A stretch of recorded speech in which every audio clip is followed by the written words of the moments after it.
2 meetings a year with just cause or emergency situations as defined in the law.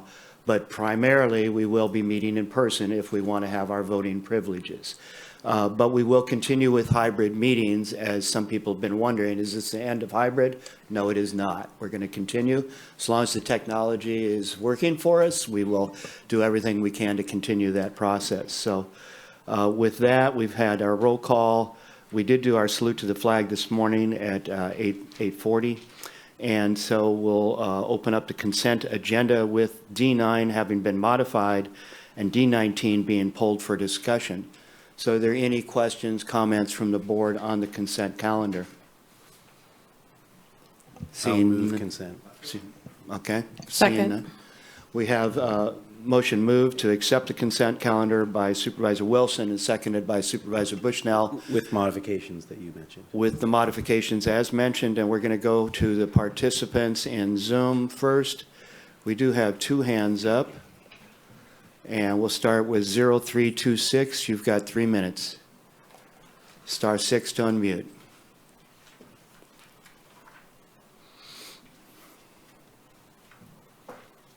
And there you go. This is Charles Wilson. This COVID nonsense has gone long, much too long. How can we get to the point where we can't trust government anymore? It's the county is supposed to have their every 2 weeks reassure that we are in an emergency there, separate from this other AB. What is it? Anyway, with this other one there, and it's just we get to the point where we can't trust government. We can't trust the Department of Public Health. What are they going to do? We get to the. It's just. It's amazing how this government works. And anyway, I protest extending the emergency declaration. Thank you. Thank you, Commenter, especially for your brevity. And I believe you were speaking on item number 9. I forgot to mention that. So if you can tell us which item on the consent calendar you're speaking on, that would be very helpful. And I see now in the Zoom we have 7454 with the hand up. *6 to unmute. There you go. Thank you for bringing D9 forward, and the public definitely supports continuing to Zoom the process. I see no reason personally why supervisors shouldn't be able to do so in every single meeting. It seemed to work okay. Maybe you can get somebody in the state to change that. I feel it has a lot smaller carbon imprint, and whether you're there or not, you still should be able to participate. I did wish to comment on item D11, your action summary for your last meeting of January 31st. The only time the public has a way to do this is to go back into your summary and go back to the other comments that were actually put in on this meeting. I did find, and that's our only time we can really comment on these items. There were, on this one item, it was, I believe, I2, the last item of the meeting, there were 2 public comments that were put in. One was read into the record. And so I have copies of both those. I'm not going to read those any further. But it was very distressing. I don't know, it was, in my opinion, not following your protocols to have public comment read into the record after public had been closed. And I know that the supervisor who did that is a new supervisor, maybe doesn't understand how this all works. And so a little leeway is being given there, but that's not a normal way to do things. I can go into details on that comment, but it was kind of distressing to see that happen. It was also distressing that quite obviously Supervisor Wilson was aware that this was happening. It was apparent from, or at least perceived that he was aware of that. I strongly think that people ought to consider what kind of Pandora boxes they open up on these kind of things. And I don't think this was an appropriate manner. Someone should agendize these things properly on the meeting if you wish to address them, not be blindsiding people with public comments that were sent in. And the content of that comment seemed to be quite erroneous to many of us out there. Other comments were made to me regarding the person who didn't take the time to show up, who didn't actually have the person who might have been offended show up and make comments. And I've heard that the person didn't take this in the same manner. So secondhand, third-hand information on this is inappropriate, and hopefully this will never happen again. I could make all kinds of comments regarding other people, blindside people. 30 seconds. Have Supervisor Madrone read things in the record that people would not find. You know, I might refer to someone as a misogynist drunk or something like that, and without mentioning the other supervisor's name that I would refer to that as, that would be inappropriate for, let's say, Steve Madrone to read those comments into the record if I requested you. Thank you for the opportunity to speak on your consent item on that D11. Thank you, commenter. And next we have 2122 with your hand up in Zoom. *6 to unmute. There you go. I'm sorry, I was having a little trouble following this. Is this for non-agendized items? No, this is for the consent calendar, and if you'll tell us which item you're Okay. speaking to. Okay, excuse me. I'll call back later. Thank you. Thank you very much. Okay, that's it in the Zoom. And as far as public comment here in the audience today, please come up to the podium.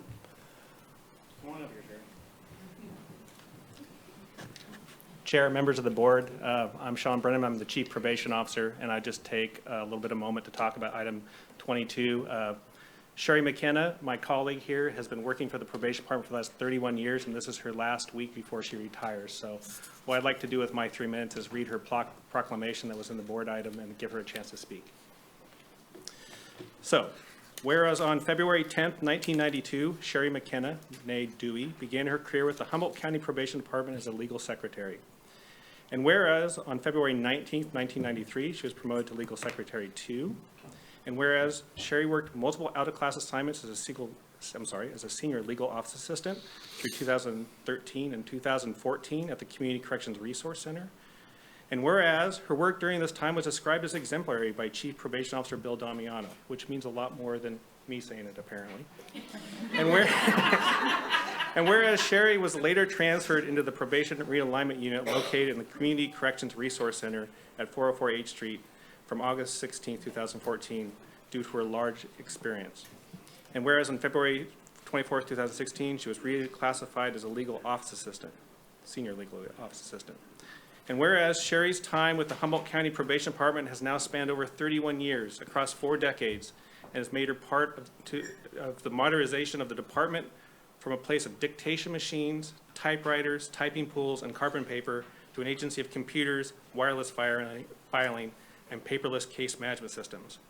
And whereas Sherry has worked in multiple offices during her time with probation, consistently receiving outstanding evaluations in each assignment, she has most recently been assigned to the department's largest and highest volume of Office of Adult Probation. It was there over the last 6 years she's been able to show new clerical staff, take them under their wing, and share her decades of experience.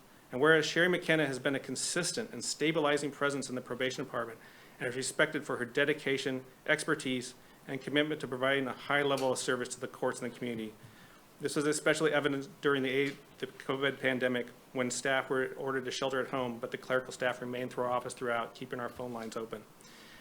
Now let it therefore be resolved that the Humboldt County Board of Supervisors and the Probation Department, on behalf of the residents of Humboldt County, commend Sherry McKenna for her 31 years of service and wish her much happiness in retirement.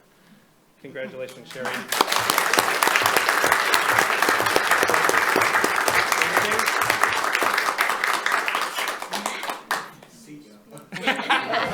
I would say that, but in 2 weeks you were going to have an agenda item back where she's doing extra help for us. So.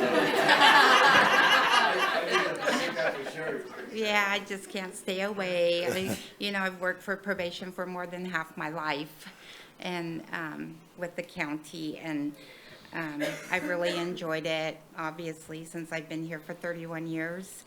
And thank you to probation for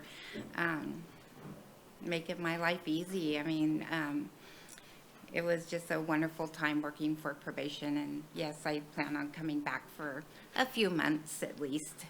We'll take what we can get. But thank you. Thank you very much. Thank you for your time, Board. Appreciate it. Thank you. All right, and anybody else on public comment on the consent agenda? Please come around over to the podium or line up over at the door there. And anybody else? Last chance for public comment on the consent calendar. Yes, sir. Is this where I would speak on L1? L1, no. No. See? No, that's going to be quite a bit later in the agenda. Yeah, I just don't want to miss it, you know? No, I understand. You're going to get plenty of notice. It's quite a ways out, actually. We have a 9:30 time set, but as I understand it, we have a little bit of flexibility there. I want to thank, what's that? The time set is L1. It's now at 1, no, we have, No, he's asking about L1, which Oh, is the yes. time set at 9:30. yes. I It'll be up understand- next. Understand, great. The 9:30 time set will be coming up next. Once we finish our consent agenda, we'll go right away to that time set. So we are still on the consent agenda. If you have some comments on that, please come forward and tell us the item. It's the reading of the grand jury plot. Yes, absolutely. Is that going to happen? Absolutely, yes. Right, ready to do that right now. Okay, with that, we'll go ahead and go into the proclamation for the Civil Grand Jury. Civil Grand Jury Awareness Month here in Humboldt County. What a great organization. Volunteers, just amazing people. Whereas every year in California, 58 counties, ordinary citizens take an oath to voluntarily serve a term of 1 year as grand jurors. And whereas grand juries have been in existence since the adoption of California's original Constitution in 1849, 1850, and whereas grand juries conduct their investigations under the auspices of the Superior Court of California and have broad access to public officials, employees, records, and information, one of the most important functions of a grand jury is to review the operations of the officers, departments, and agencies of local government. And whereas grand juries are charged with investigating and reporting on local government operations to assure that their responsibilities are being fulfilled legally, efficiently, honestly, and in the best interest of the public, grand juries serve as a watchdog authority and are well suited to the effective investigation of local governments because they are independent bodies, operationally separate from the entities and officials they investigate. And whereas the grand jury's fact-finding efforts result in reports that contain specific recommendations aimed at identifying problems and offering ways to improve government operations and enhance responsiveness. And whereas the hard work done by grand juries had a great effect on our communities and makes California a better place to live, and whereas the reward of being a grand juror is the satisfaction received from working with fellow residents and community members to improve local government for all. And whereas it is appropriate to recognize the efforts of those jurors, both past and present, who have volunteered their time and service to Humboldt County Civil Grand Jury. Now, therefore, be it proclaimed that the above proclamation was duly passed by the Board of Supervisors of the County of Humboldt on behalf of the citizens of Humboldt County at a regular meeting held on February 7th, proclaiming the month of February 2023 as Civil Grand Jury Awareness Month. So.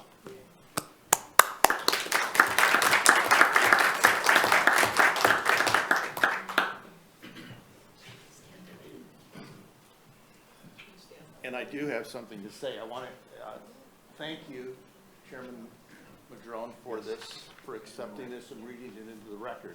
And I wanted to introduce you to the fact that the Superior Court is here. Oh, the Superior Court is here, who actually oversees the Civil Grand Jury, and this is the acting CEO, Mira Hatton. And I also have the pro tem of the existing grand jury here. She's Vicki Joyce, and we have a couple members, Connie and Candy. And I also have, I am the president of the Grand Jury Association, by the way, and my secretary treasurer is in attendance too. Wonderful. So we would love to take a very quick picture, and then we'll get out of your way. That sounds good. Do you want to come up? Yeah, why not? Come on up. Get this for posterity. I guess I should.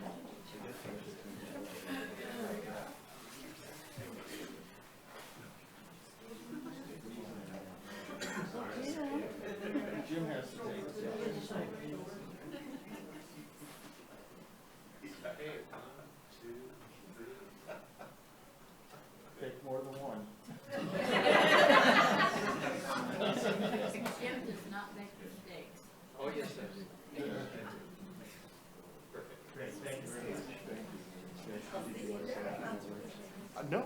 Good? No. Okay, great. Thank you. Thank Thank very you much, all. folks. Thank you for your service.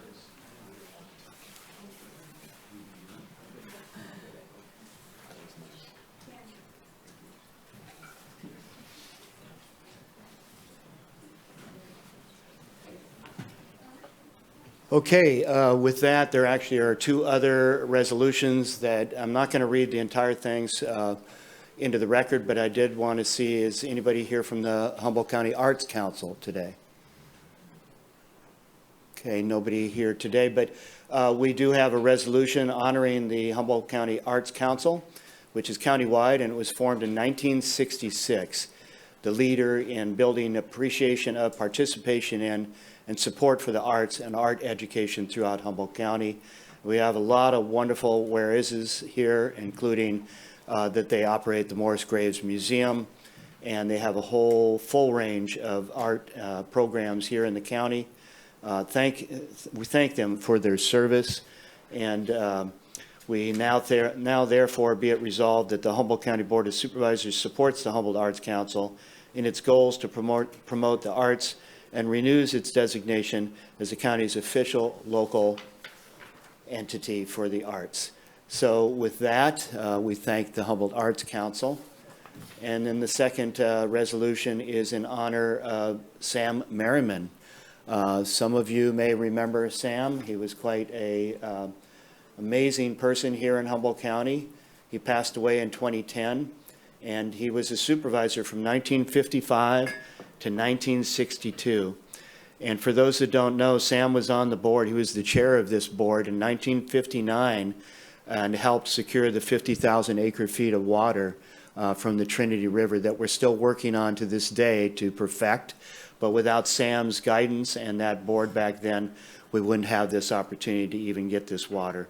So we basically are asking for joint resolutions in both houses of the California legislature to have a sign placed, a memorial sign on Highway 101 up by Moonstone Beach, where Sam lived. And we're working with his family to get that sign up on the highway. And part of that process is a joint resolution by both houses of the legislature. So with that, we thank Sam for his service and an honor to our communities. With that, is there anything else from the board on the consent agenda? Seeing none, we do have a motion and a second. And Nikki, can you do a roll call vote? I'm not sure. Does everybody have their other thing Is yours up? working? No. Yes, yours did work. It did work? Yes. How exciting. So do I need to do it? Mine is Supervisor not Brown? up for some reason. Okay. Sorry. That's okay. I'll do a roll call and we'll try again next time. You I might mean, need I've to got re-sign I in. legislate up, but You no might need to voting. reboot it. Yeah, probably. Okay, I'll do that's that fine. between. Yeah, no problem. Supervisor Bohn,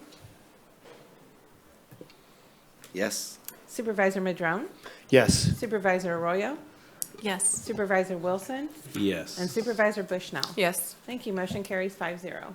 Great. Thank you very much. And with that, we're going to, the D19 that was pulled for discussion, we're going to do after our special presentation, which is our 9:30 time set.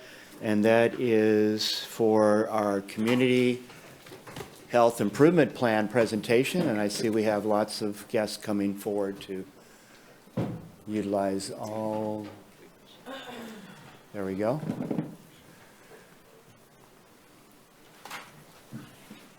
Welcome, and thank you for your patience.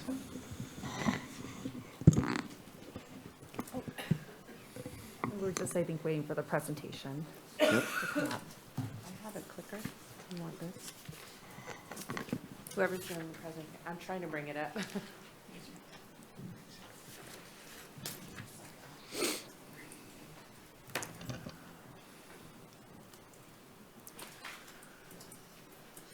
Wonderful. Good morning, members of the board. I'm Dr. Stockton, the Health Officer for Humboldt County, and with me today are Sophia Pereira, Public Health Director.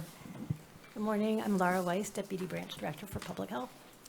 Thank you for the chance today to talk with you about the Community Health Improvement Plan, or CHIP, and Live Well Humboldt. Today, we're going to be sharing a little bit about the process used to develop the plan, the public health frameworks used to guide that process, We'll share some highlights from the document, and we'll also be sharing the next steps of how you and others can be involved. And the outline for today's presentation roughly follows the hard copy handout that you were given.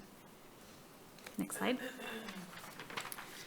So first, a little bit of background on the CHA, the Community Health Assessment, the CHIP, and Live Well Humboldt.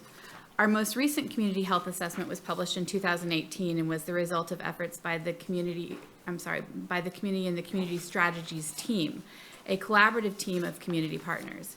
It uses information from a variety of sources to create a snapshot of the status of health in Humboldt County. It includes data around the leading causes of death and illness and the root causes that contribute to these health problems. It also looks at which community members experience health inequities, embedded differences in access to the opportunities for health. The team met monthly for over a year, focusing on data and how to inspire the community towards collective action. In the fall of 2022, we issued an update, or a CHA enhancement, which included new data from the Oral Health Project, as well as Allies for Substance Use Prevention Coalition. We're proud to introduce the new CHIP, which was informed by the data in the CHA and sets out goals and strategies for the next 5 years. You can find all these documents on the public health data page of the DHHS website. Last, Live Well Humboldt is a community collaborative network that guides this process of assessment, planning, and action toward health improvement, while we at Public Health have had the honor of ushering the documents through this process. Live Well Humboldt has assembled and reviewed the data, set goals and strategies, and is doing the work that begins to address the needs that have been identified in this process. While there was an interruption in our work on the CHIP during the pandemic, we are so grateful for the robust partner engagement we've had in the past year or so. The Live Well Humboldt Data Work Group held 5 meetings over the past year, facilitated by our CHA and CHIP program coordinator, Ashley Gephardt. This represents many hours of participation of approximately 140 community partners. Together, we worked on each priority area to help summarize the existing work that is happening to improve community health, to identify measurable health outcomes that we agree to use to monitor our progress, and to integrate health equity into our work for improved health for all. Really just want to give a huge thank you to all who participated in this work, including some of our partners that are here in the board chambers today. As we think about our plan for improving health in our community, we consider what we're doing to improve the underlying conditions or the social determinants of health, and what we're doing to build resiliency early in life. These root causes include factors such as education, economic stability, built environment, racism, and discrimination. Whether or not a population benefits from positive health determinants is often tied to historic and current policies that are rooted in systemic racism and other forms of oppression, creating health inequities. Pages 11 through 13 of the CHIP review specific data describing the social determinants of health in Humboldt County. The importance of the social determinants of health reinforces the need to work collaboratively with multi-sective partners to address these complex issues, including with you as the policymakers of our county. In fact, the Humboldt County Strategic Framework addresses many of these social determinants of health and resiliency factors through the strategic plan focus areas: healthy and safe communities, a healthy environment with robust infrastructure, a resilient and thriving economy, and improving county government operations. Another consideration is health equity. Health equity means that everyone has a fair and just opportunity to be as healthy as possible. Unfortunately, our community health data shows that this is not the case. In order to move the dial on health outcomes in our community, we need to understand the root causes of those differences.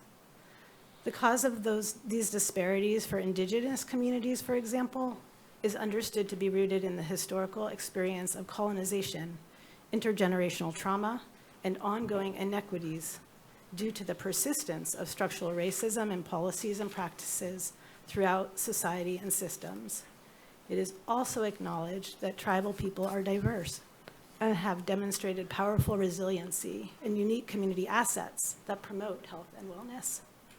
Input from tribal members and diverse community partners is essential to focus on honest and accurate descriptions of the inequities, together with an understanding of community assets, to help steer us towards effective policies and solutions for health improvement. While the graphic on this slide may make it seem simple, understand the diverse needs, and design equitable strategies, how to do this effectively is in actuality a challenge. We are encouraged that advancing health equity and racial equity is a focus of many local organizations and collaborative community efforts, and we value the opportunity to learn and work together in order to meet this challenge. The priority areas in the 2022 CHIP are behavioral health with a focus on suicide and substance use, housing instability and homelessness, and healthy beginnings and adverse childhood experiences, ACEs. They were selected through a series of community engagement processes in 2019, including Humboldt County's Budget Roadshow, Providence St. Joseph's Hospital Community Health Needs Assessment, community focus groups, and several town hall events. And you can see more about that engagement process on page 20 of the CHIP.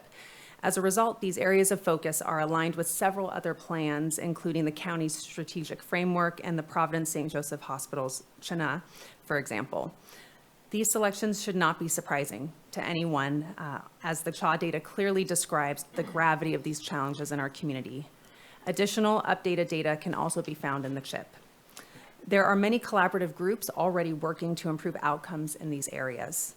The CHIP process will help coordinate the activities in each priority area and identify relevant, measurable health outcomes that community partners will use to track progress towards equity and improved health for all in Humboldt County. Pages 24 to 58 of the CHIP provide information about collective action for each of these areas. This section includes a strategy map for each area with agreed upon goals, strategies, and measures for tracking progress. It is impressive how much is already happening in each of these areas. For the next slides, we will briefly highlight some examples of how our community is putting the goals and strategies into action. While suicide is a significant public health issue in our county, there is hope. The evidence for effective suicide prevention strategies is growing daily, and this CHIP represents the local action being taken to support all community members and to save lives. See pages 23 through 30 for this section. The Humboldt County Suicide Prevention Network and the Yurok Tribal Wellness Coalition's Suicide Prevention Task Force are two examples of partnerships that are providing impressive community leadership for suicide prevention in Humboldt County. For this priority, there are 4 goals overall and many strategies and activities. Again, it is impossible to share all of the amazing work that is happening here, but as an example, Goal 2 is to minimize the risk for suicidal behavior by promoting safe environments, resiliency, and connectedness. Examples of supporting strategies include collaboration with firearm retailers, safety instructors, and gun range owners to reduce access to lethal means, educating retailers on suicide prevention strategies and how to recognize risk for suicide, and the Keep It Safe program, a campaign to encourage use of lock boxes and cable gun locks. The second priority area in behavioral health is substance use disorder. You can find the background, measurements, and strategy maps for this area on pages 32 through 39. Some examples of the many networks that are providing community leadership in this work are Allies for Substance Use Prevention, UIHS Opioid Awareness Coalition, RX Safe Humboldt, the Yurok Tribe Wellness Coalition, Humboldt Harm Reduction Coalition, the Humboldt Community Health Trust. These multi-sector coalitions have focused on various strategies. These include developing and disseminating safe opioid prescribing practices, hosting youth engagement and substance use prevention activities, promoting policy development, raising awareness about local substance use disorder resources and services, and increasing access to treatment, advancing harm reduction, reducing stigma for individuals living with SUDs, and hosting trainings on and distributing naloxone. Again, to highlight just one area in Goal 3 is to reduce harm associated with substance use. Reducing the harmful effects of a disease to improve quality of life and decrease disease complications is the cornerstone of all chronic disease management. An example of this are the many organizations in our community that are working to increase naloxone trainings and distributions. Well, we have more than 70 confirmed overdose deaths in Humboldt County during 2022. We have 374 reported community reversals with Narcan naloxone distributed through these efforts. As of April through December of last year when RxSafe Humboldt began collecting that data. Housing instability and homelessness. This area of focus is outlined on pages 41 to 48. Housing is an important determinant of health, as we discussed earlier. No one agency could do this complex work alone, and there are many dedicated partners involved in so many aspects of it. One of the goals Live Humboldt identified for this priority area was goal number 2, increasing access to supportive services for people who experience or are at risk of experiencing homelessness. As you are likely aware, there are many examples of creative and exciting initiatives supporting this goal. For example, your board supported Arcata House Partnership's new units to house up to 54 people experiencing homelessness at the Grove in Arcata, a project that includes case management and connection to specialized services. Another example, the Housing and Homelessness Incentive Program, a Medi-Cal program, is coming through Partnership Health Plan and will fund a year of program support money to reduce and prevent homelessness among Medi-Cal recipients in partnership with existing organizations. That funding can support street outreach services, housing transition, navigation, housing deposits, et cetera. The final priority is healthy beginnings and ACEs. This section of the CHIP is found on pages 49 through 58. It is now widely understood that a person's experiences early in life strongly contribute to all of the health issues we have just discussed and more. This knowledge presents an opportunity to focus on prevention by ensuring that children get a healthy start and promoting resilience to mitigate the risks and impacts of ACEs. As you know, First 5 Humboldt has been an incredible leader in this area. There is more information on their website, as well as in the CHIP, about scientifically supported approaches to this work. Goal number 1 for this priority area is to promote a healthy start and ongoing protective factors for children and families. Strategies supporting this goal include the work of so many wonderful programs noted on this slide, and many more discussed in the plan. Together, they aim to coordinate culturally congruent services for children and families through different stages of development.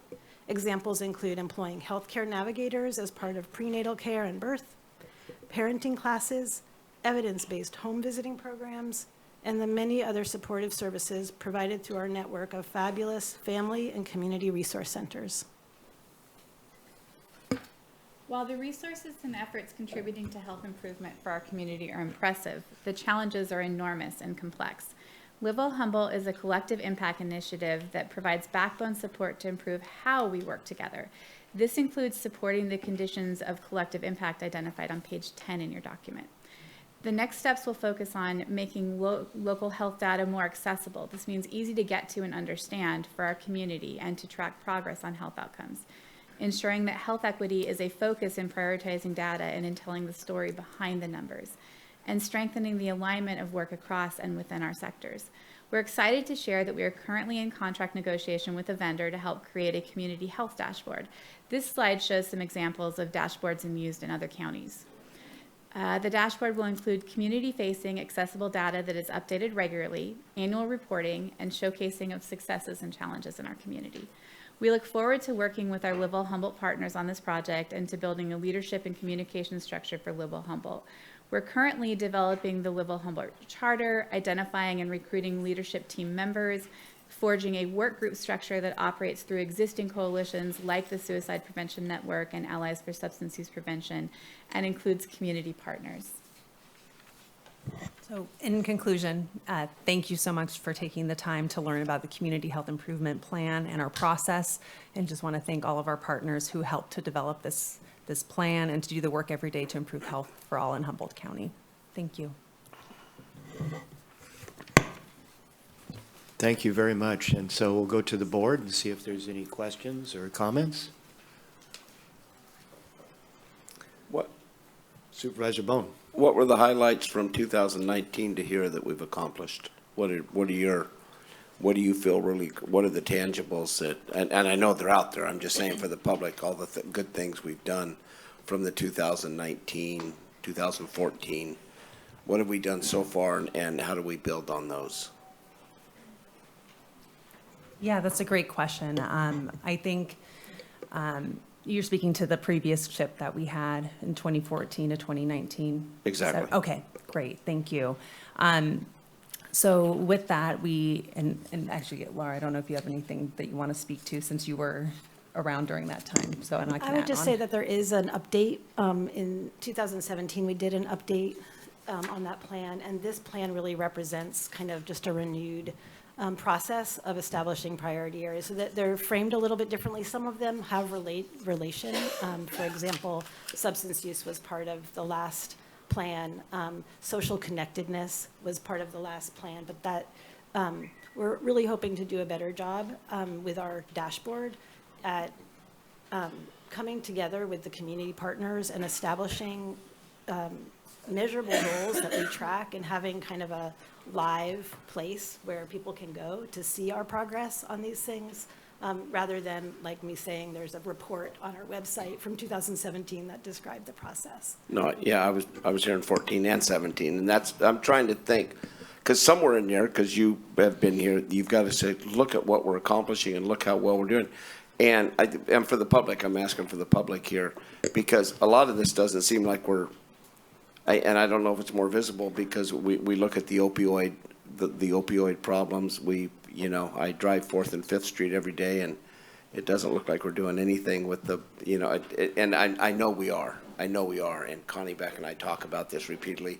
We have some great things that are going to be popping out here in the next few months that I think are going to shock people, and I know you guys are all integral with that. But I just, and I think the dashboard's more of a scoreboard. I hate the word dashboard after the COVID dashboard, so I think it's more of a scoreboard, basically saying to home and visitors, how are we doing on these things? And that's, in all honesty, I mean, I don't want to know if my oil pressure is getting low on my dash. I want to know on the scoreboard if I'm winning or not. So appreciate everything you're doing. Great, thank you, Brian. So with that, we're going to, Supervisor Wilson, go ahead. I appreciate this update, and I just wanted to focus on just one piece that was mentioned, which was the built environment. And I'm hoping that as we move forward, that there is communication between your departments, planning and building, in terms of how we move forward with relationship to how we build our new neighborhoods and our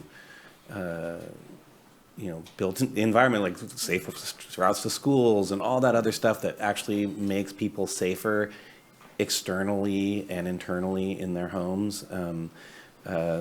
And also, we're working on, and we'll talk about this more later, with relationship to more housing, because so much of the pressure that we feel and the anxiety and a lot of the problems we're having is around the pressure around housing. And so with that, I'm just hoping we're going to see that connectivity in that discussion. So appreciate it. Supervisor Arroyo. Thank you very much for the presentation, and this is, it's great to have a plan that has such focused priorities. I mean, I know there's a lot to focus on, but I appreciate the data-driven approach to that. And I also was interested in how it compared to past CHIPs, and seeing that we went from 6 priorities to 4, and they're a bit different. There's quite a bit of overlap as well, but the focus on behavioral health and suicide prevention really, I think, hit home. I've lost some people. I think a lot of us have been touched by suicide in recent years, and so I wondered if you could speak a little bit more to that, the need for that, the data around that, and how that kind of came to the fore. I know you spoke to some of the protective factors, but how did this really rise to the top? So I would say that in the process of looking at common causes of death and how those rates compare in our community towards other communities in California, suicide was a source that was identified as something that we have a much higher rate of than California as a whole does. And so that's really how that was identified as a priority area. And then moving within that, we have some innovative practices here. We have a suicide fatality review process, which was and I'm sorry, I'm fairly new to the process, so I'm going to get the dates a little bit wrong, but it was instituted about 1.5 years ago, 2 years ago, and we're in our preliminary stages of actually going through the data that we pulled out of that collectively as a community and looking at what are concrete recommendations we can use moving forward to try and help impact that. But the original impetus came from the fact that we experience a much higher rate of suicide in Humboldt County than California as a whole does. Right. Supervisor Bushnell. Thank you, through the chair. Thank you for the presentation. I'm wondering, do you have the comparable data for other counties compared to Humboldt with the suicide rate?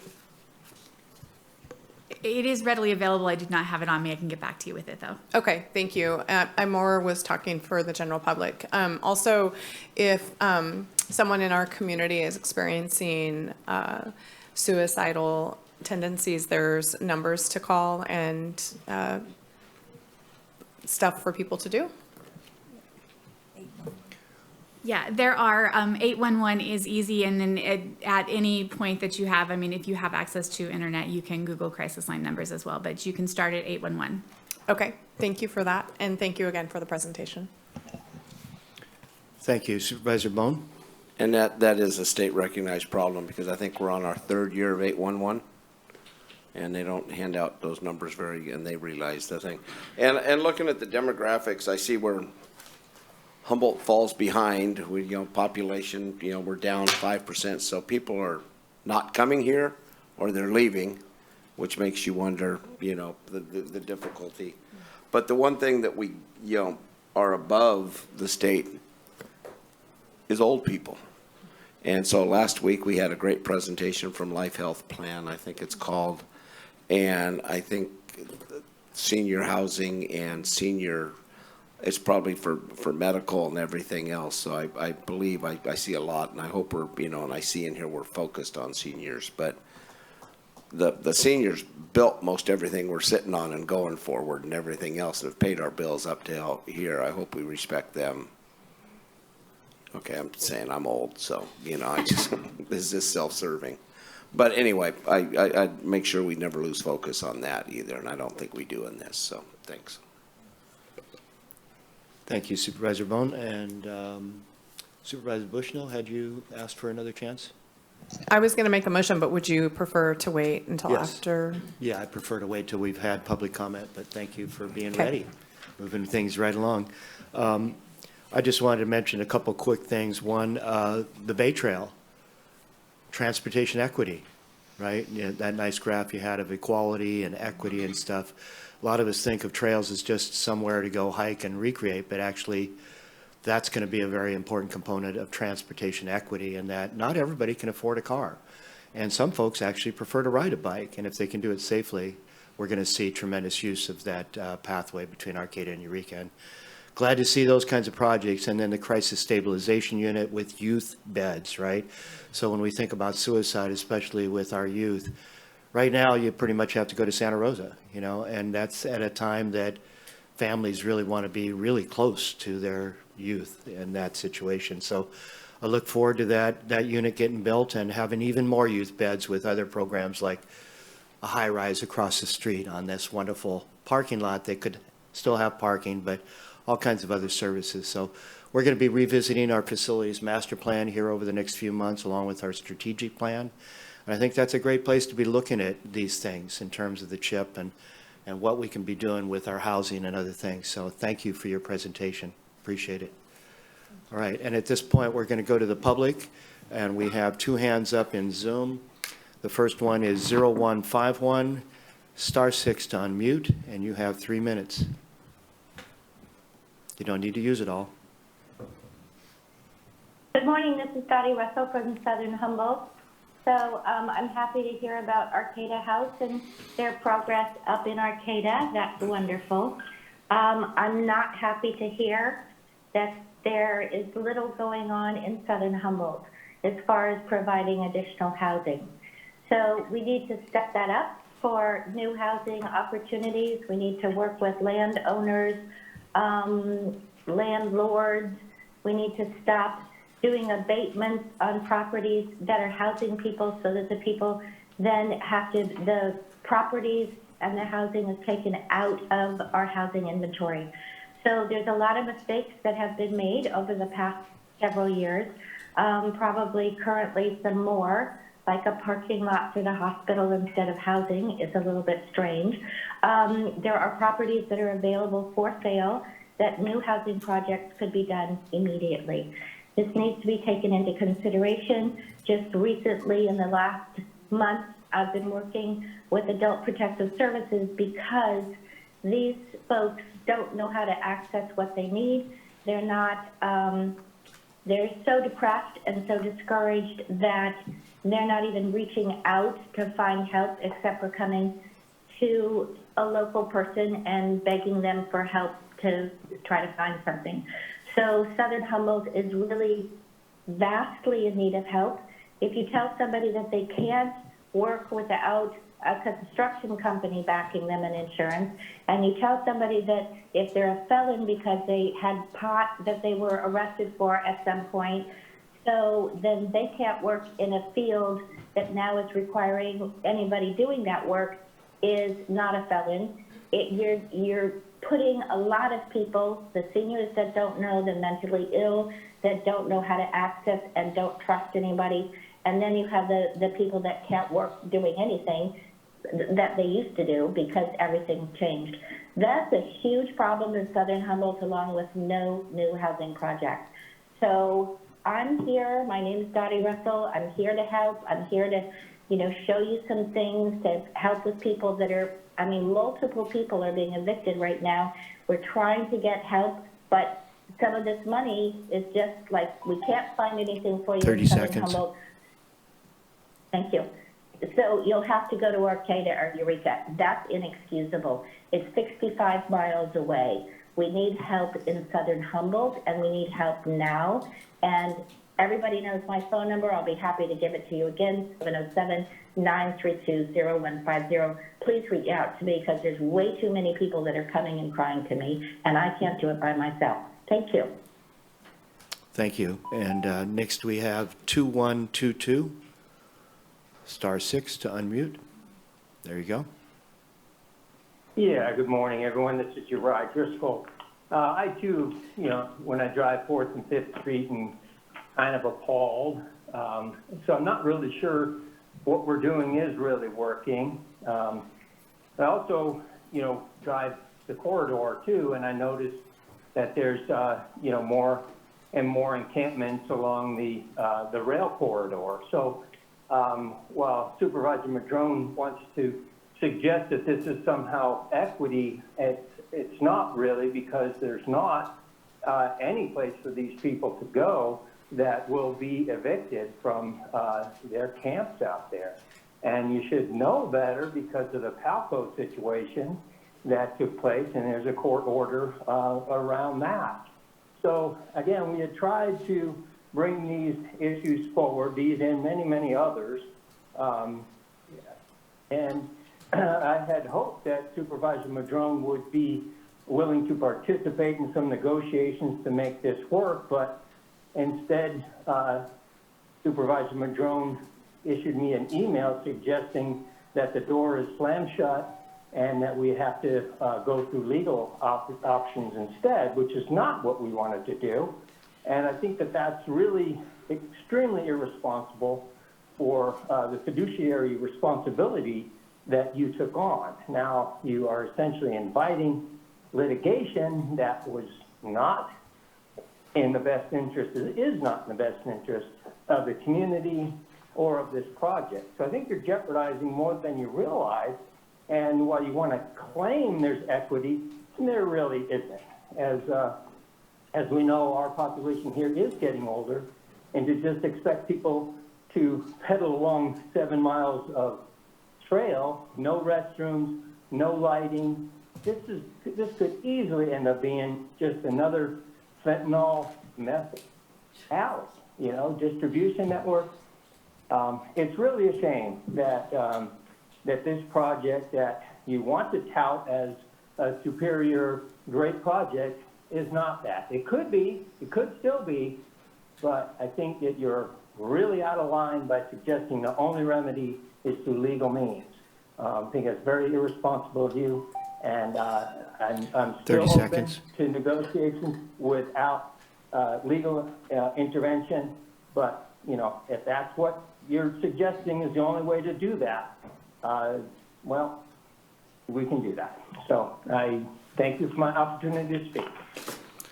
Thank you, commenter. And next we have 0326, and we are talking about the Community Health Improvement Plan.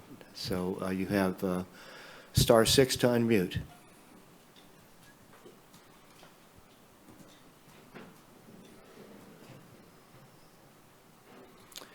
If you're in Zoom and you're watching the feed from the website, the audio is delayed. So there you go, *6.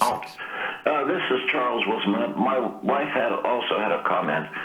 I wanted to comment, give an example of health equity.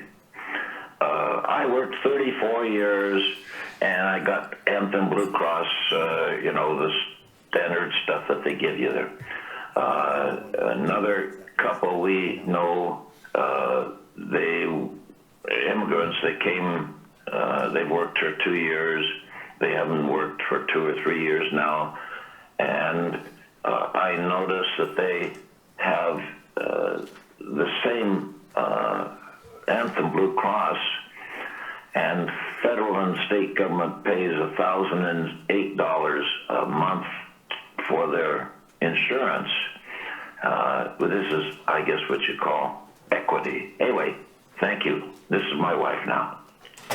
This is Genevieve Wilson. Happy New Year. I was thinking of community health. I'm a nurse for 45 years. To me, community health, I think we should stop the needle exchange program, because you're not encouraging the habit. Like people say, you want to give them fish, you should teach them how to fish.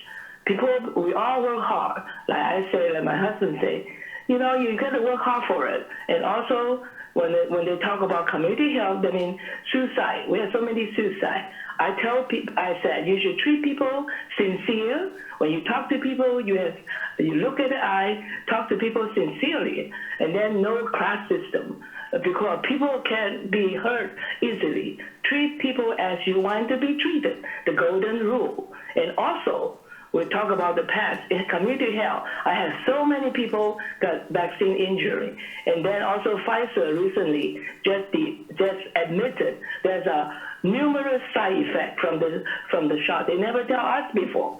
So how many people suffer the consequences? And I said, tune in John Campbell YouTube, and also Richard Vobes. They have lots of information for you. John Campbell says, according to the record, right now, people have vaccine injury, 1 out of 1,000. But then they are still encouraging the new vaccine coming out. But in order to avoid one hospitalization, you have to inject 17,000 people. Who wants that, right? Think about the 1 to 1,000. You're going to get side effect. Oh, I'm well and fine and working fine. Why should I go to do that? I met people who have Bell palsy. They cannot open their eye after they take the shot. I have people 80 years old, never have high blood pressure problem. He took the shot, he got high blood pressure problem because it's causing some kind of blood clot or some whatever. And now he was with 3 years. He had to deal with the blood pressure problem. She take 3 blood pressure medicine. Blood pressure is still 180 over 100. By my point, he just died after all this time. My point is, seriously, we should improve our health, is stop the needle exchange program, help them to detox, and that's the thing. Don't help the situation. And also be aware, take your vitamin D, vitamin C, and also K2, and plenty of sunshine, go outside, enjoy, be happy. And the real virus is fear. Government have been not transparent.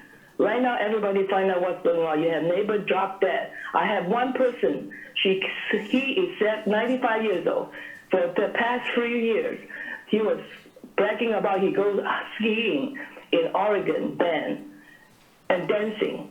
He died 2021. February 2nd, have a heart attack at a ski lodge People say, oh, coincidence. No, don't tell me that. If he doesn't feel well, he won't go to the ski lodge, right? Thank you, And he Speaker. also take all Thank you. I did give you a full 3 minutes. Charles used 1, but I did give you a full 3 minutes, and I appreciate your comments. Thank you very much. Next in the Zoom, we have 5288, *6 to unmute, 3 minutes. Ken Sawatsky, thank you for bringing this forward. One of our biggest problems here is we cannot get enough qualified health professionals to come to our area. And I don't know how to solve that problem. You would think with everything we have to offer here, we could. Obviously, something's lacking in our community. We can't get the people to come here. I heard a prior speaker there speaking about some concerns. Steve Madrone brought up the trail. I do have serious concerns regarding whether this is going to be a healthy trail without having lighting, without having fencing, without having a lot of things. This is relevant to our health issue. This is supposed to be our apple. A little later, we're going to be speaking about TOT and some things like that. But again, we need to spend things like fixing what Dottie said. The Avenue of the Giants down there is our gateway. So it should be a healthy looking place, a healthy place. But if it's not healthy looking, it's not healthy. So strongly support this plan, getting out there and really getting the feet on the ground, getting the health, the professionals up here that can help us be healthy. That's coming from an old person, 68 years old. That's a major concern to all of us. So maybe we can do something about these issues. Thank you for my opportunity to speak. Thank you very much. And I don't see any other hands up in Zoom at this point, so we'll now ask for folks here in the audience that would like to come up and comment on this item, which is the Community Health Improvement Plan. I'm not going to take on either Kent or Uri. Y'all know where they come from. And Genevieve and Charles, once they started talking, I realized that I know them from ugly confrontations right here at the flagpole.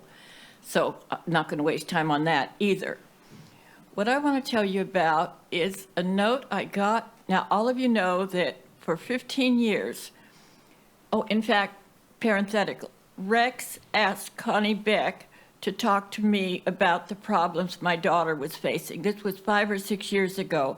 Connie Beck followed me into the hall from this room to talk to me about it, and I said, Rex shouldn't waste your time with my one case. Well, now let me tell you about what's happened with my one case. After her dad and I both have had to get restraining orders because of her behavior, bipolar, AOD, you name it, jailbird, frequent flyer, whatever phrase you want to use. Thursday, I went home from a NAMI family support meeting, and there was a note from my daughter in my mailbox. I dropped everything and jumped in my car and drove down to the mission and found her. With the help of the volunteers and staff, I found her. Since about 3:30 Thursday afternoon, I have been living a nightmare. Now, it's my own fault. I know better, but you can't help it. And thanks to the programs that we are getting into place with the wonderful support from all of our leaders over 15 years. Virginia, Bass, I'm sorry, I'm overwrought, obviously, but we are making absolutely wonderful progress. The idea of our February 13th grant going in for the behavioral health in Arcata. Michelle went, I hope that gal from Southern Humboldt's still listening. Michelle went tooth and nail last week getting Southern Humboldt 30 seconds. Included, because Michelle knows, just as she knows, just as the AHA folk know. AHA, I found out, lost our funding December 31st. That's why the showers aren't operating. You know, I'll write a letter to Fiona Ma about that. But we are making progress. It's slow, but it's steady, and we're going in the right direction. Thank you. Thank you, Holly. And next, and you have 3 minutes. Don't have to use it all, but Don't worry, love I to hear won't. from you what you have to say. Hi, I'm Cindy Sutcliffe. Good morning. I'm the president of the Child Abuse Prevention Coordinating Council of Humboldt, and I just want to commend public health on both the CHIP process, the Community Health Improvement Planning process. It was extraordinarily inclusive. We were one of the 140 groups that they invited to participate. Our input was valued. It was incorporated. And this was something new. I mean, because we've been around with all the previous CHIPs also. So this is a new piece, and it felt good. And I think we got some really good data, and it helped form the plan, Live Well Humboldt. The second thing I want to mention is this dashboard is it's innovative. It's something new. It's front-facing, it's public access to be able to have the public actually take a look at the progress that will be made over the years with this CHIP.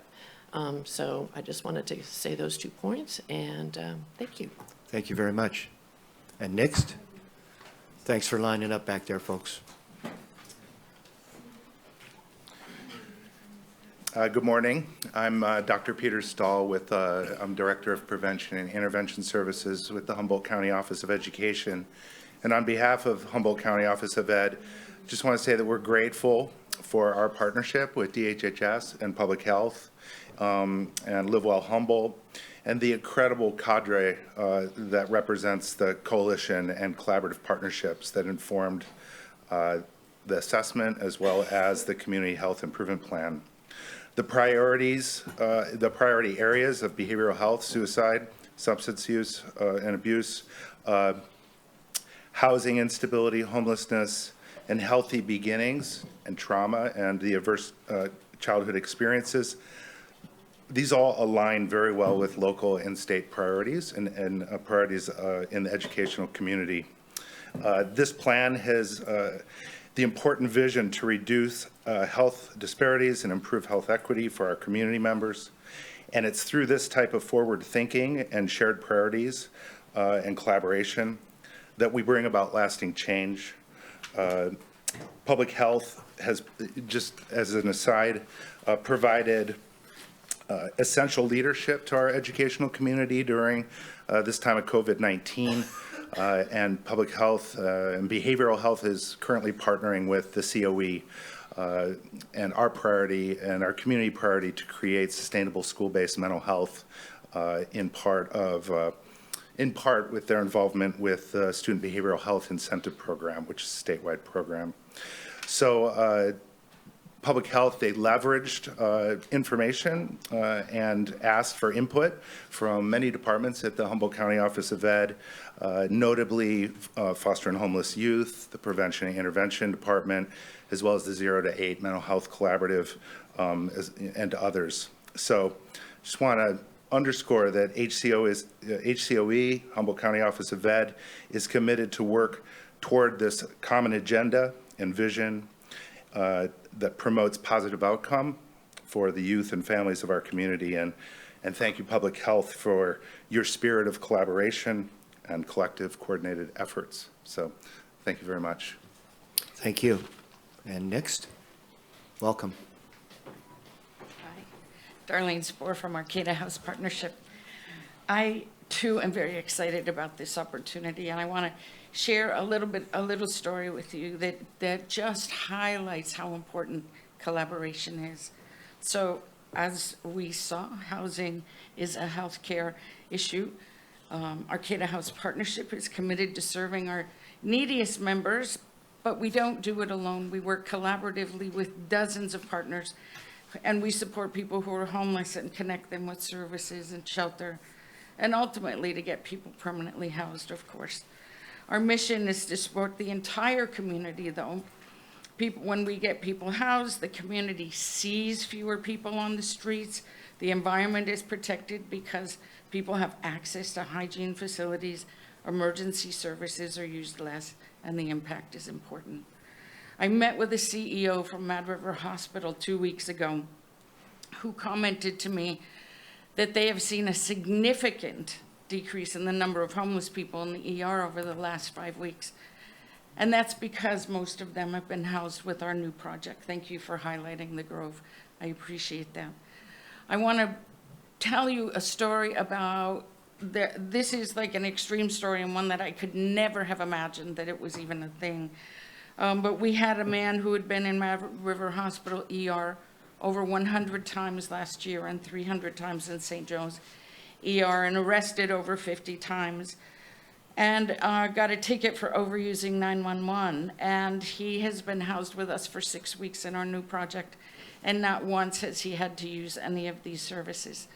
What we do here as a collaborative really matters. Bringing us together and providing an additional way to collaborate and have that information is really important. Again, this man was involved with many agencies, and it's important that we show that there is a lot of success, that what we're doing today does matter. The Community Health Improvement Plan and the Live Well Humboldt is exciting because it'll provide a way for partners to connect in a very real way, to have shared measures to track our progress and to support collaboration for the betterment of the entire community. The plan is meant to articulate the work that we and all of the other agencies we work with are doing in the community. I want to thank the staff who have been working so hard on this improvement plan, and I look forward to the next phase. Thank you. Thank you. Next, welcome. Good morning, chairs and members of the board. My name is Jessica Osborne Staffness, and I'm the Chief Operating Officer for the North Coast Health Improvement and Information Network in Eureka. Our organization provides backbone to the Humboldt Community Health Trust, which is one of the coalitions mentioned in the presentation today. We're a collective impact initiative focused on addressing system transformation issues in our county. On behalf of the Humboldt Community Health Trust and Engine, we'd like to thank the team at Public Health for their excellent work in stewarding the Community Health Improvement Plan. We have felt very fortunate to be part of the development process and have supported the work through key informant interviews, keeping our HCHT governance committee abreast of the development work, and having initiatives of both the Humboldt Community Health Trust and Engine represented in the plan. We appreciate Public Health's commitment to building the CHIP around topics that have already galvanized community work in a number of different collaborative settings throughout the community, with a focus on leveraging these existing work and tables, as well as their demonstrated commitment of centering the CHIP work in the values of prevention, equity, and well-being. We certainly look forward to the continued work and participation in this important effort moving forward. Thank you. Thank you. Next, welcome. Good morning, Rosemary Denowden with the Humboldt Independent Practice Association, Humboldt IPA, and RX Safe Humboldt. I'll be very quick. I think everybody so far and to come is just really underscoring the importance of the Community Health Improvement Plan. This document and plan will provide for us a North Star. There are hundreds, if not thousands, of organizations and individuals across our community working on these issues, and we will finally be able to see our progress moving forward, that scoreboard. So this is very timely and very important, and the IPA and RX Safe Humboldt are committed to working on this collectively with Public Health. Finally, I just want to say thank you to Laura Weiss specifically and the entire team. Her leadership and diligence to bring this forward, and the Live Well Humboldt brand. Woohoo! I really thank her for continuing this effort and being here today. So thank you. Thank you very much. Welcome. Good morning. I'm Carrie Venegas, the Executive Director for Changing Tides Family Services, and one of the partners in contributing to the plan, one of the partners in the work. And I want to echo the thank you, because this work all happened over a major pandemic and several emergency situations in our county. So continuing that work, finding ways to involve all of us, even in our most furthest distance of the county, is no small feat. The other thing I'd like to say is I'd like to speak a little bit to the impact of the former CHIP and the current plan, because I think it's really important to recognize that the whole point to having a plan like this is that it isn't done by Public Health alone. It isn't done by any one organization alone.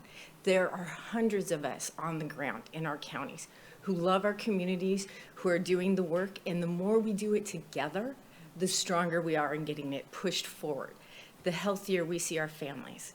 My organization is one of the ones on the early care and the mental health side, as well as disability services. We go to every sector of the community, from Wedway to Oric to Hoopa.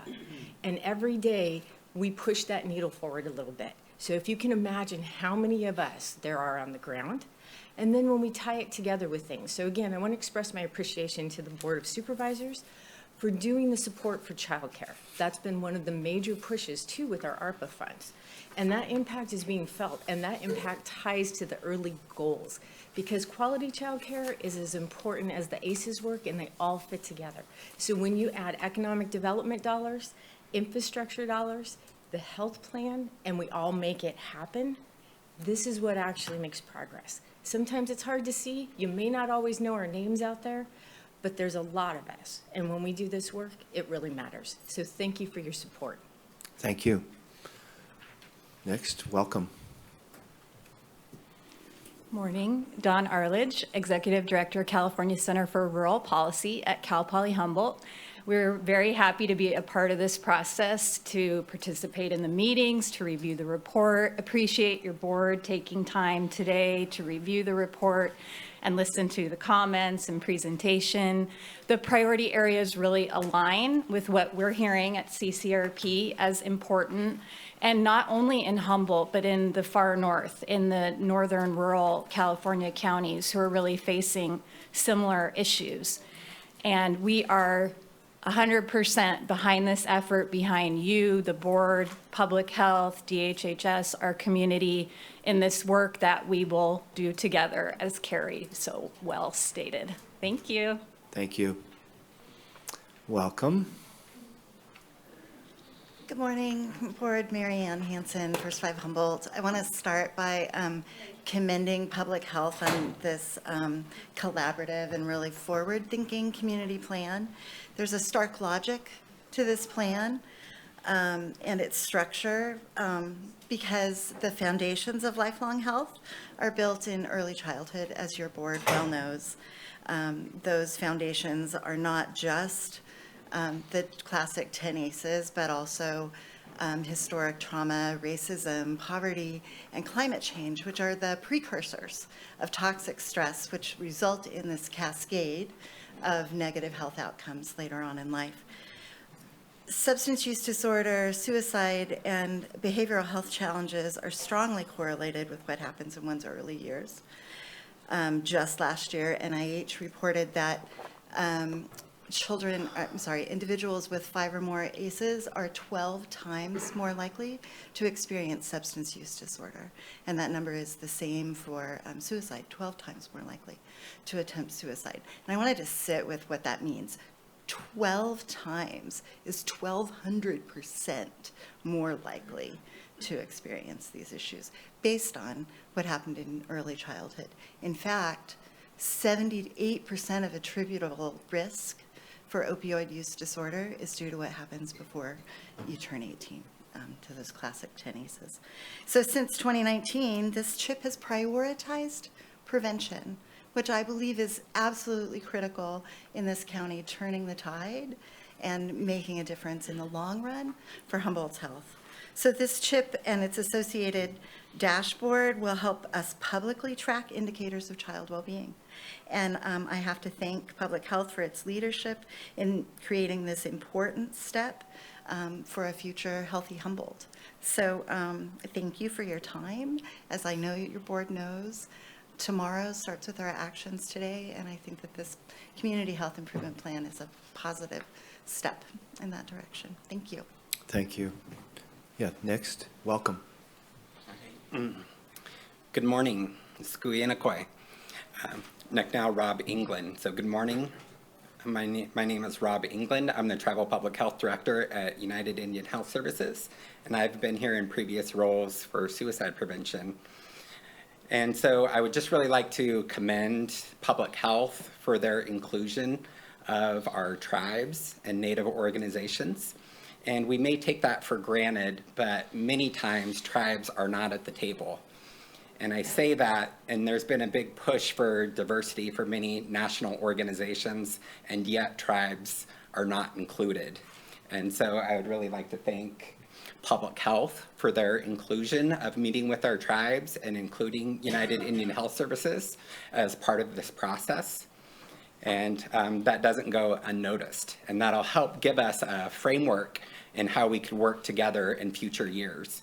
And I know that it's hard sometimes to see what progress we're actually making, but sometimes I think you just have to believe in the work.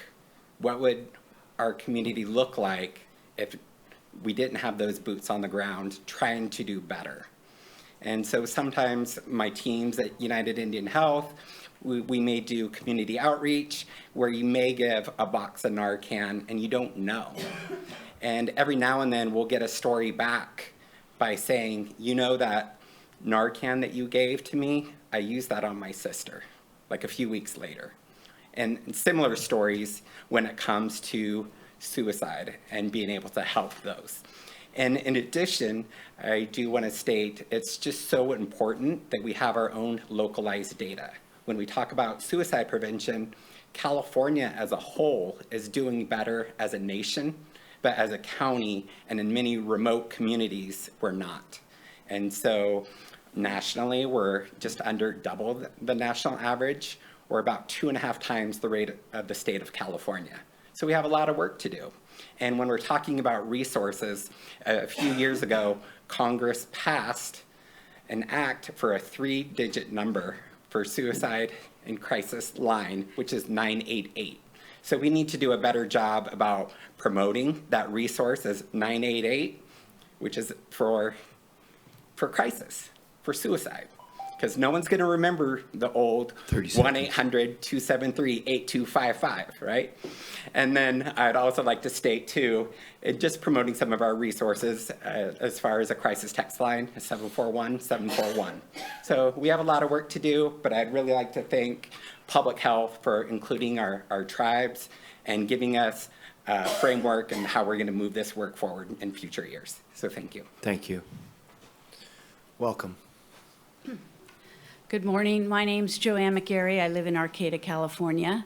And I just wanted to speak out about an issue that I think is not being looked at intently enough, and that is the companion animals of people and the health that they provide to people and their own health that is in concern. And I'm using the example right now of Nancy Barnes, who sadly died on December 5th at the doors of City Hall in Arcata.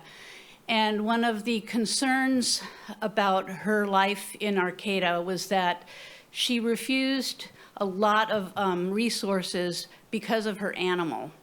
And I really think we need to look at the benefits that animals provide to people's health, whether they're unhoused or housed. Children's benefit of having companion animal therapy opportunities, and the welfare of the animals themselves.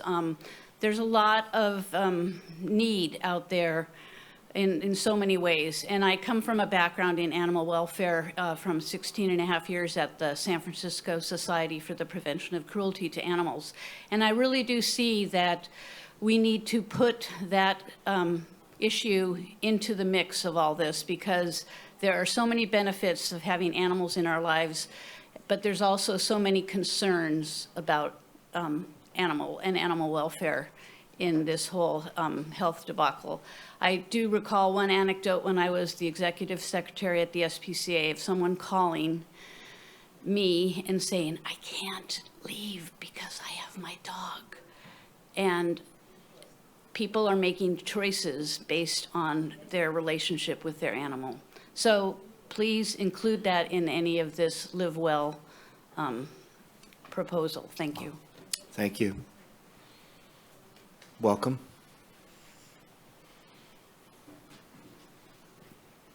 Good morning. My name is Maggie Madden, and I'm a teacher at Humboldt County Office of Education. We are on unceded Wiyot land, and that is relevant. The history of what happened to the indigenous people here and the behaviors that were taught to our community are still being played out among our children. I think one thing, as a professional and a community member and a person that loves our children, one thing that is missing from that graphic is that in my personal experience, the thing that blocks our community from protecting our precious children is the system that is supposed to be protecting the children. If the police take our children, if they don't arrest abusive people that rape children, that stab children, that beat children, if child welfare services doesn't listen to our children, if the district attorney chooses not to investigate these crimes, our children are not safe. Everybody's children is not safe. And you can't say you didn't know about it because we tell you about it. And it's not just one child, it's not just two child. I know 4 children, one of whom was murdered and covered up by your own county. What is your plan? You're just gonna give away our children to people that would rape them and murder them? What is the end game? What is the effects on our children in this community that we all live in? What does it do to our hearts to love these children more than anything and watch them suffer as a teacher and being unable to stop it? And this is an emergency. This should be something we're calling 911 to ask the police, why are they not doing anything about this? When your life is over and you think about the fact that you had a chance to make a difference in a child's life, what will you tell yourself at the end of your life?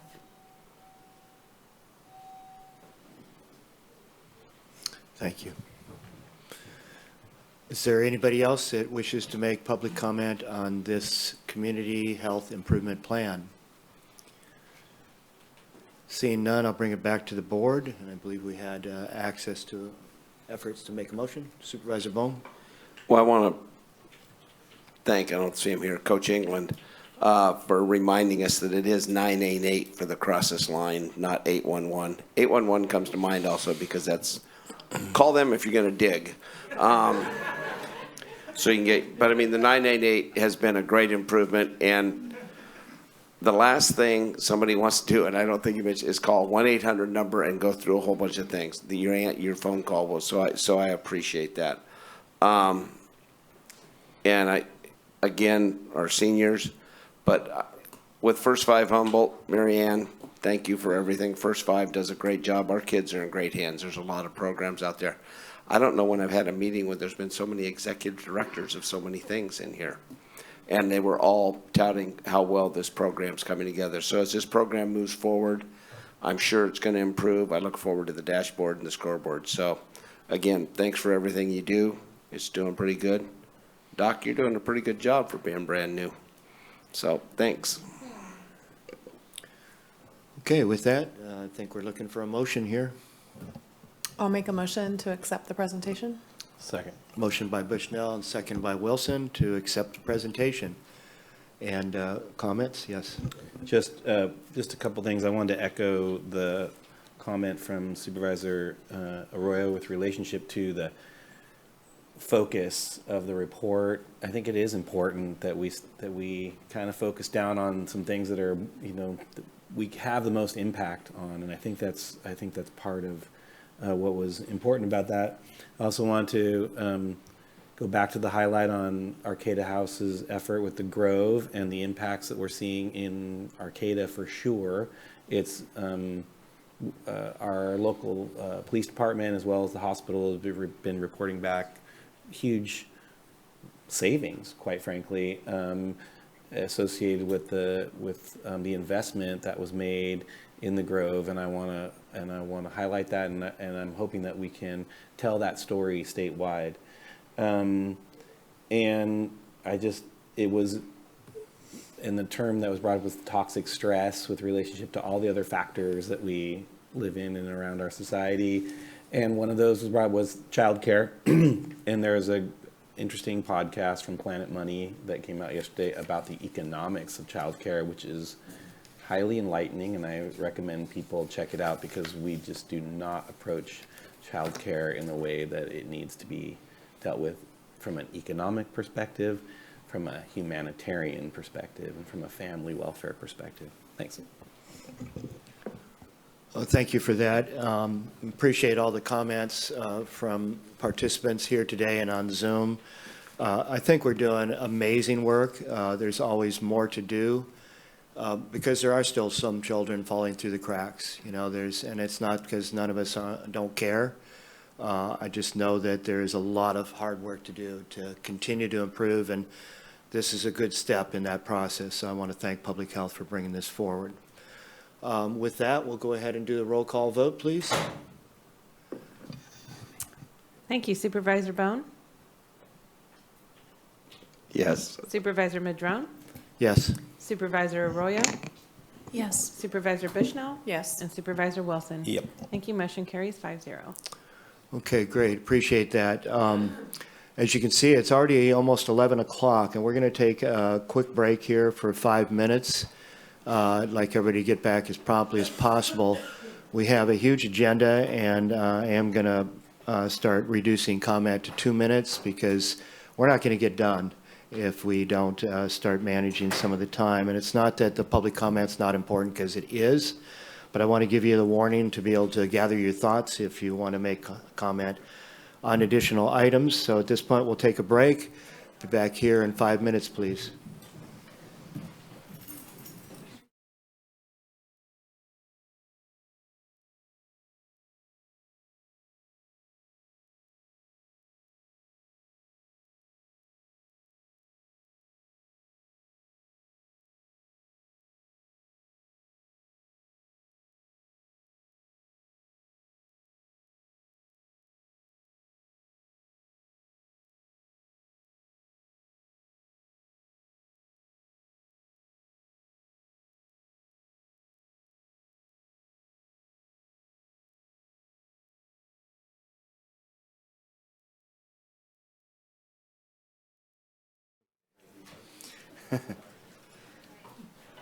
All right, we are live again and ready. Yes, over there? Okay, great. So we're going to pick back up with the agenda. And as I mentioned earlier, we have a huge agenda today.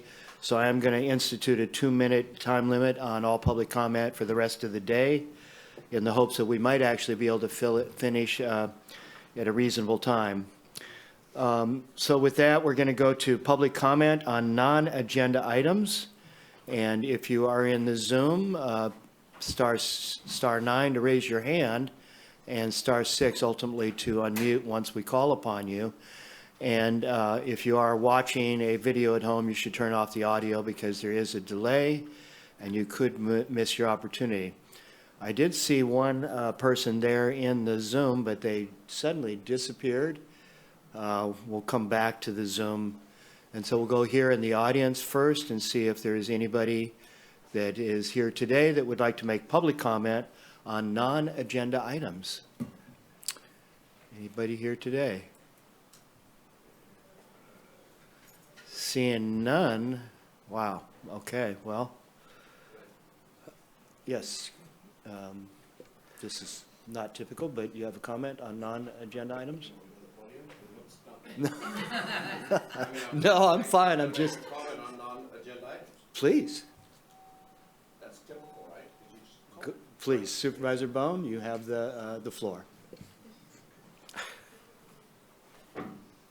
Anyway, what I'd like to do is take a moment because we didn't get a chance to put it on but Gary Philp, our former sheriff, passed away last night. He served as sheriff from 2010 to 2010, 38 years in law enforcement. Great family man. My son bought a house next to his mother's. It was his uncle's house, and they had a little fence that went between them. So it was that was when he was 23, a long time ago. But Gary served this department great. Sheriff Hansel and I talked a little bit about it, but it is a sad moment for people that remembered him growing up here in Eureka. He served our department all the way through many facets. You'll see if you go look at the pictures of anything that had to do with our department for, you know, in the past, Gary was prominent in all of them. So Sheriff Philp is in my memories for sure. I remember him very well. I considered him a very good friend, a good supporter, and my condolences go to his family. And I thank you for giving me that opportunity. Thank you very much, Supervisor Bohn. Appreciate that.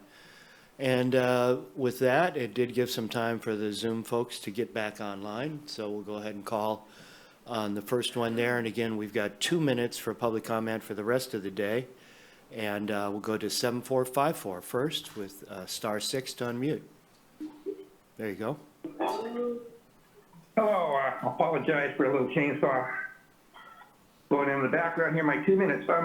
I really do miss Jeffrey Blank. Jeffrey Blank had a great skill, and he was my attorney originally, Bill Barnum, said a good attorney is a negotiator and solves problems that way. So I'm quite distressed that it appears that we can't go to negotiations today.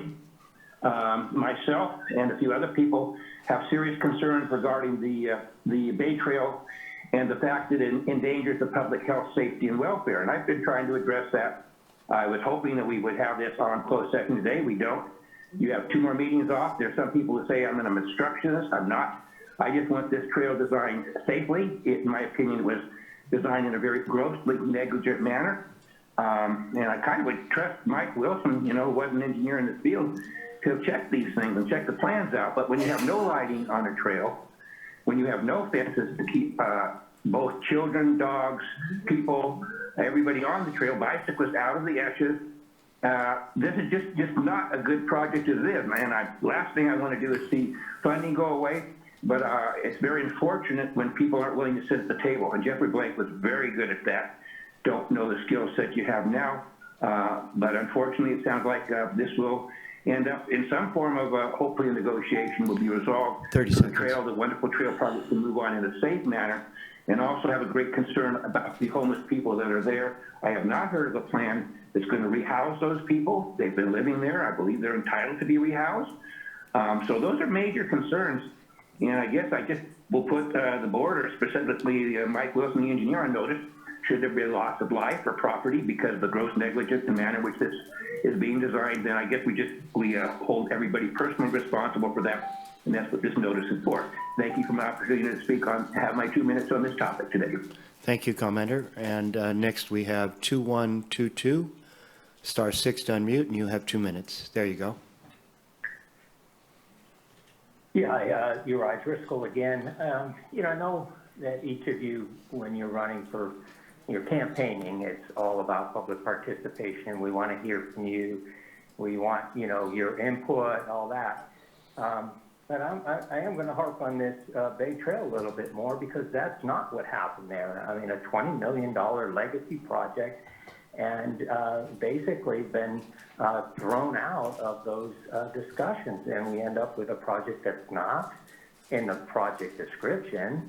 It doesn't, you know, fit with the permits that were issued, and all these other comments that Kent brought up as well. I mean, you can't just throw these homeless people away. The grand jury also had indicated before that crossing the highway is really dangerous. That's what is still going to be there, and you know, the sheriff is going to have to patrol and monitor these kind of areas. They weren't even consulted, I understand. I mean, we could go on and on and on. For something that's been in the works for 13 years and costing at least over $3 million, and it's probably going to be, with all the mitigations, at least $25 million project.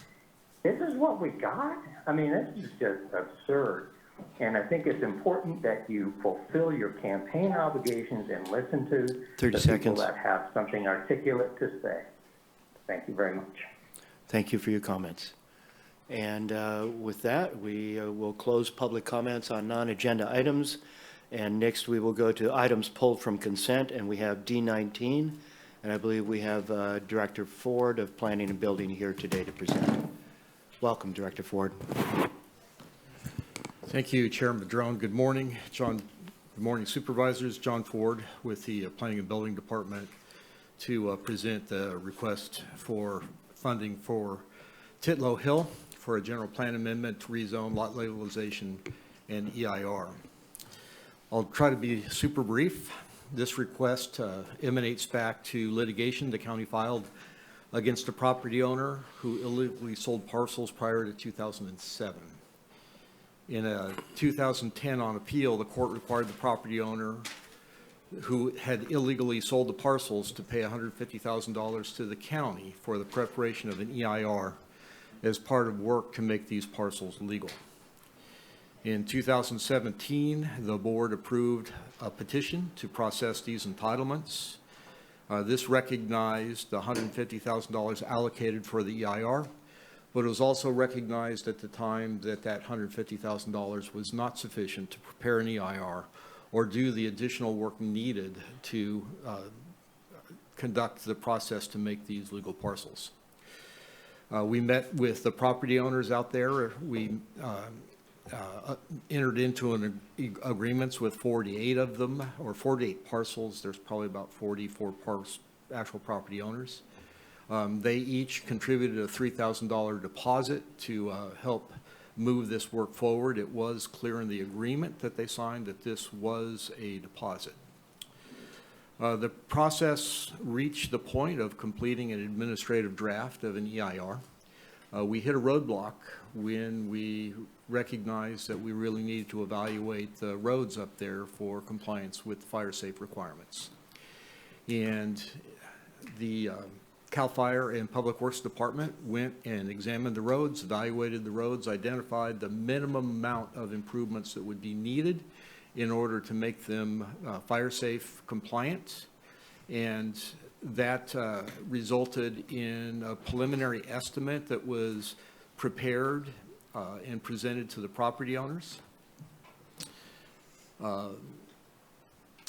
There's two concerns with that realistically. One concern was that how would that improvement be designed, because some of it is on steep slopes, and then what would be the environmental effect of making those improvements that needed to be evaluated in the EIR. When we presented the cost of those improvements at a public meeting with the property owners, the process really fell apart because the cost is high. I think in most people's mind, the costs were impossible to overcome.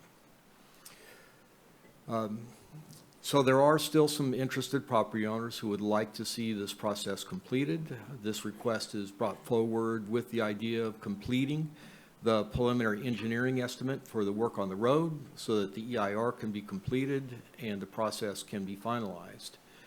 This would ultimately result in preparation of conditional certificates of compliance for those property owners who participated in the process. The conditional certificate of compliance would identify the improvements that are needed in order to make these legal parcels. Unfortunately, part of that are the road improvements. Those road improvements really need most people, if not everybody, to participate and share the cost of that. Without that, it would be extremely difficult for anybody or for many of the property owners to be able to meet the conditions that will be on those certificates. So ideally, this will provide a pathway for all property owners, but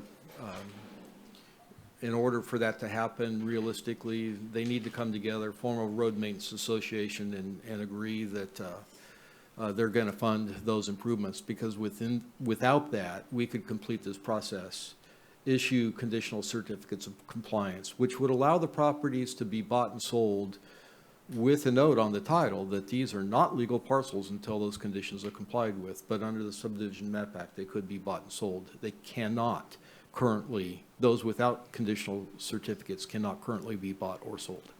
Be happy to answer any questions.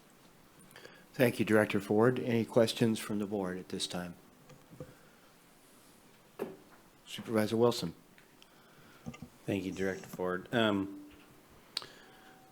So, I mean, I think we received some communication with relationship to concern of the expenditure of public funds, basically to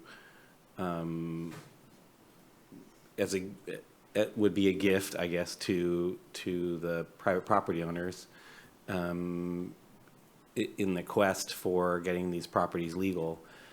And what you're saying is we have a mechanism now to keep them from being bought and sold. Where was the mechanism when they were bought and sold at the time they were bought and sold? And was this through just private interactions without the help of realtors, or was this just someone putting it up on the, I don't know, like on a bulletin board back in the day? Like how'd that happen? Thanks for asking that question. So they were sold without it being legal to buy and sell those. They were illegally sold. They were illegally conveyed. Mm-hmm. And the court record is pretty clear that the objective was to sell properties on an interim basis to cannabis cultivators. Not all of them are cannabis cultivators right now. I want to make that clear. But the idea is that the property owner would sell them to cannabis cultivators, and then when code enforcement got too close or too interested was the word that was used, the people buying the property could just walk away, and then the properties were resold. There were statements within the court record that indicated, I haven't seen any of these pieces of paper yet, but in the court record that indicated that the people buying the property understood they were not legal parcels. And because they were buying them without concern for long-term viability, they were fine with them not being legal parcels. So one would wonder why the public should now foot the bill for the conscious decision of the property owners to buy non-legal parcels. So I'm not sure how many of the folks that are there now were that original generation of property owners. Okay. Part of the concern now is that we've got parcels that are illegal being sold to the unsuspecting public. And that was one of the things that was clear in the court record, is that this really does put the public in danger of buying unaware property that's not legal. Did these property owners pay, or do we know, title insurance in this process? And is there a way to recoup with relationship to assumed entitlements? So I don't know what has happened with these, but in Humboldt County at least, this is my first experience with this, is that the title guarantee is not parcel legality, it's only that the title, the ownership is valid. Mm-hmm. Again, were there real estate agents, professionals involved in these transactions, or were these just purely owner to owner? I think there were some real estate agents involved. Okay. That is concerning. I have heard from some original property owners down gradient of this subdivision that their water dried up soon after these subdivisions were made, and I'm wondering, is that being addressed in the CEQA document? The water use and suitability of the parcels for development is something we're intend to address, yes. If property transfers or, is illegal, or in this case, and it was before, I guess I'm kind of wondering, how do we keep people from transferring these properties now where we didn't before? Like, what's the mechanism by which we're able to enforce that? Normally, the mechanism is to file a subdivision violation on the parcels. Okay. And I believe that was done here. Could there be lot line adjustments like mergers? Is that possible in terms of like I'm going to use this word very wrong, but repatriating or reconnecting parcels? Is that something that's legal? Well, unfortunately, the pre-subdivision violation was the Chisholm Ranch, which was, I think, 7,700 acres. Mm-hmm. So I'm not sure what the original parcel configurations were. Okay.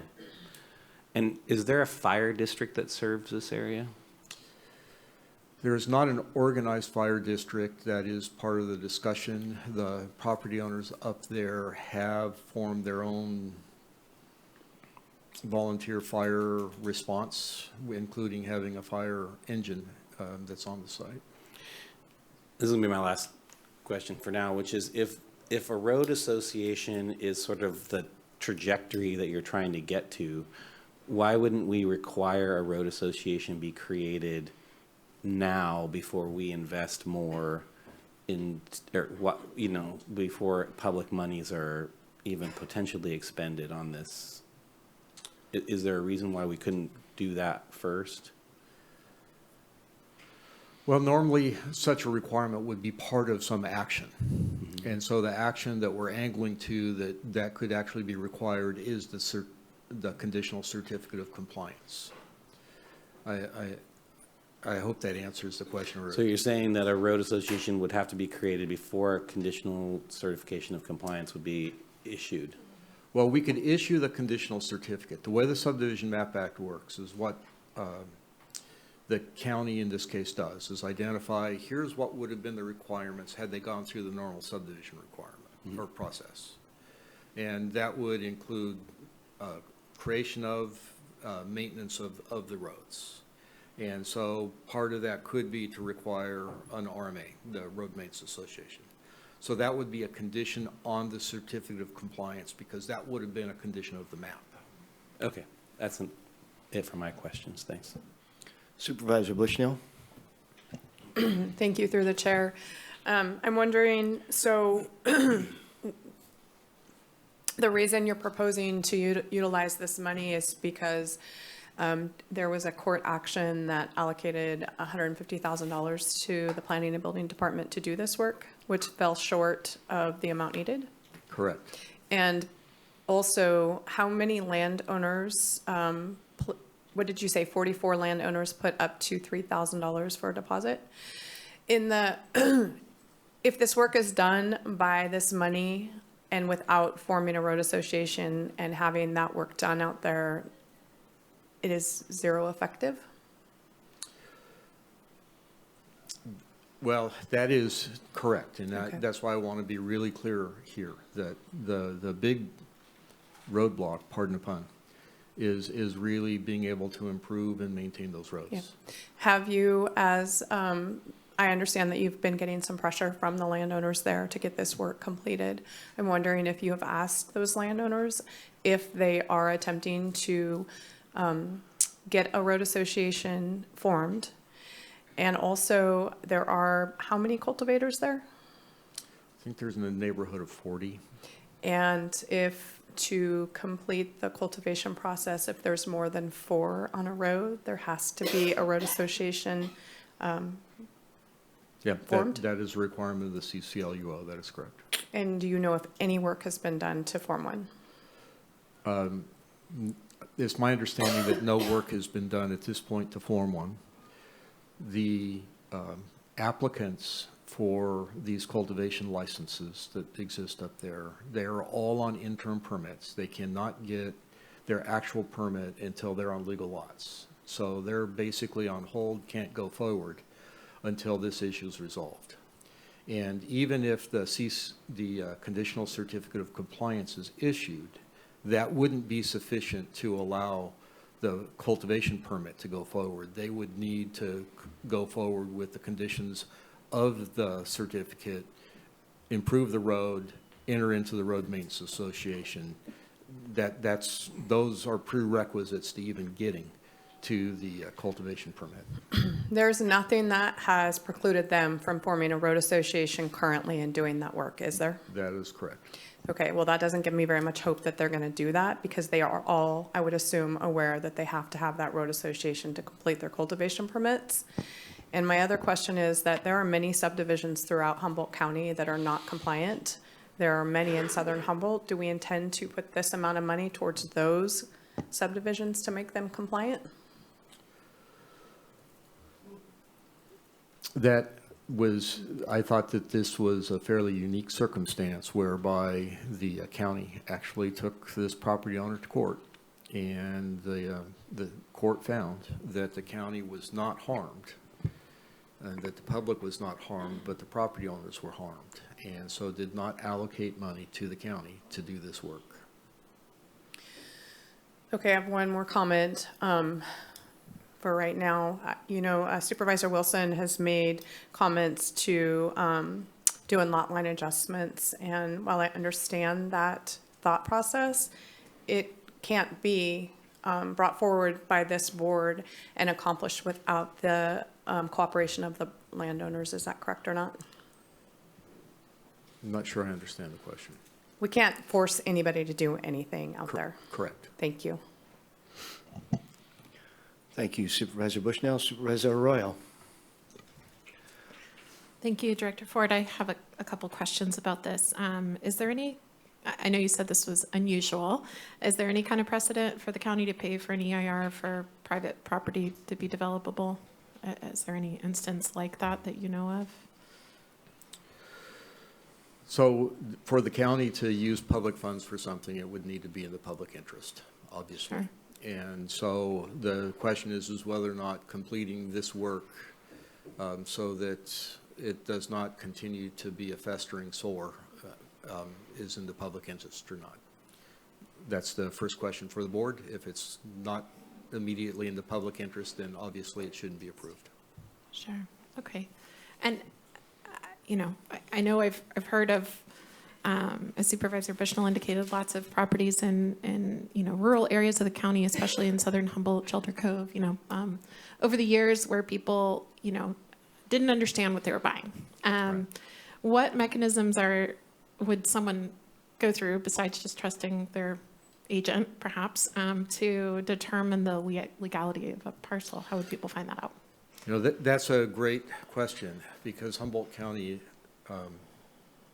let's just say 20 years before I thought about coming to work for Humboldt County, I heard stories about the illegal subdivisions in Humboldt County, and it's been a common practice to illegally sell land in Humboldt County for a long, long time. And so one of the things that should be done by a prospective buyer, and I advise people of this often, is that if they're looking at buying a piece of property, go in and ask at the Planning and Building Department if they're buying a legal parcel. And if they're not, ask for a determination of status so that it can be determined whether or not it's a legal parcel. Yeah, thank you. And then I just have one more. Is there an alternative to distribute the EIR costs amongst the owners? Well, the other option is to have the owners continue to pay for the EIR, and certainly that should be a consideration. And if all 40 or so continue to participate, there's actually 48 parcels. Another $3,000 a piece sounds like a small number, but for many of the property owners, it's not. Would complete the work that we've proposed. Sorry, I thought I just had one more, but when you bring that up, I think it makes me think.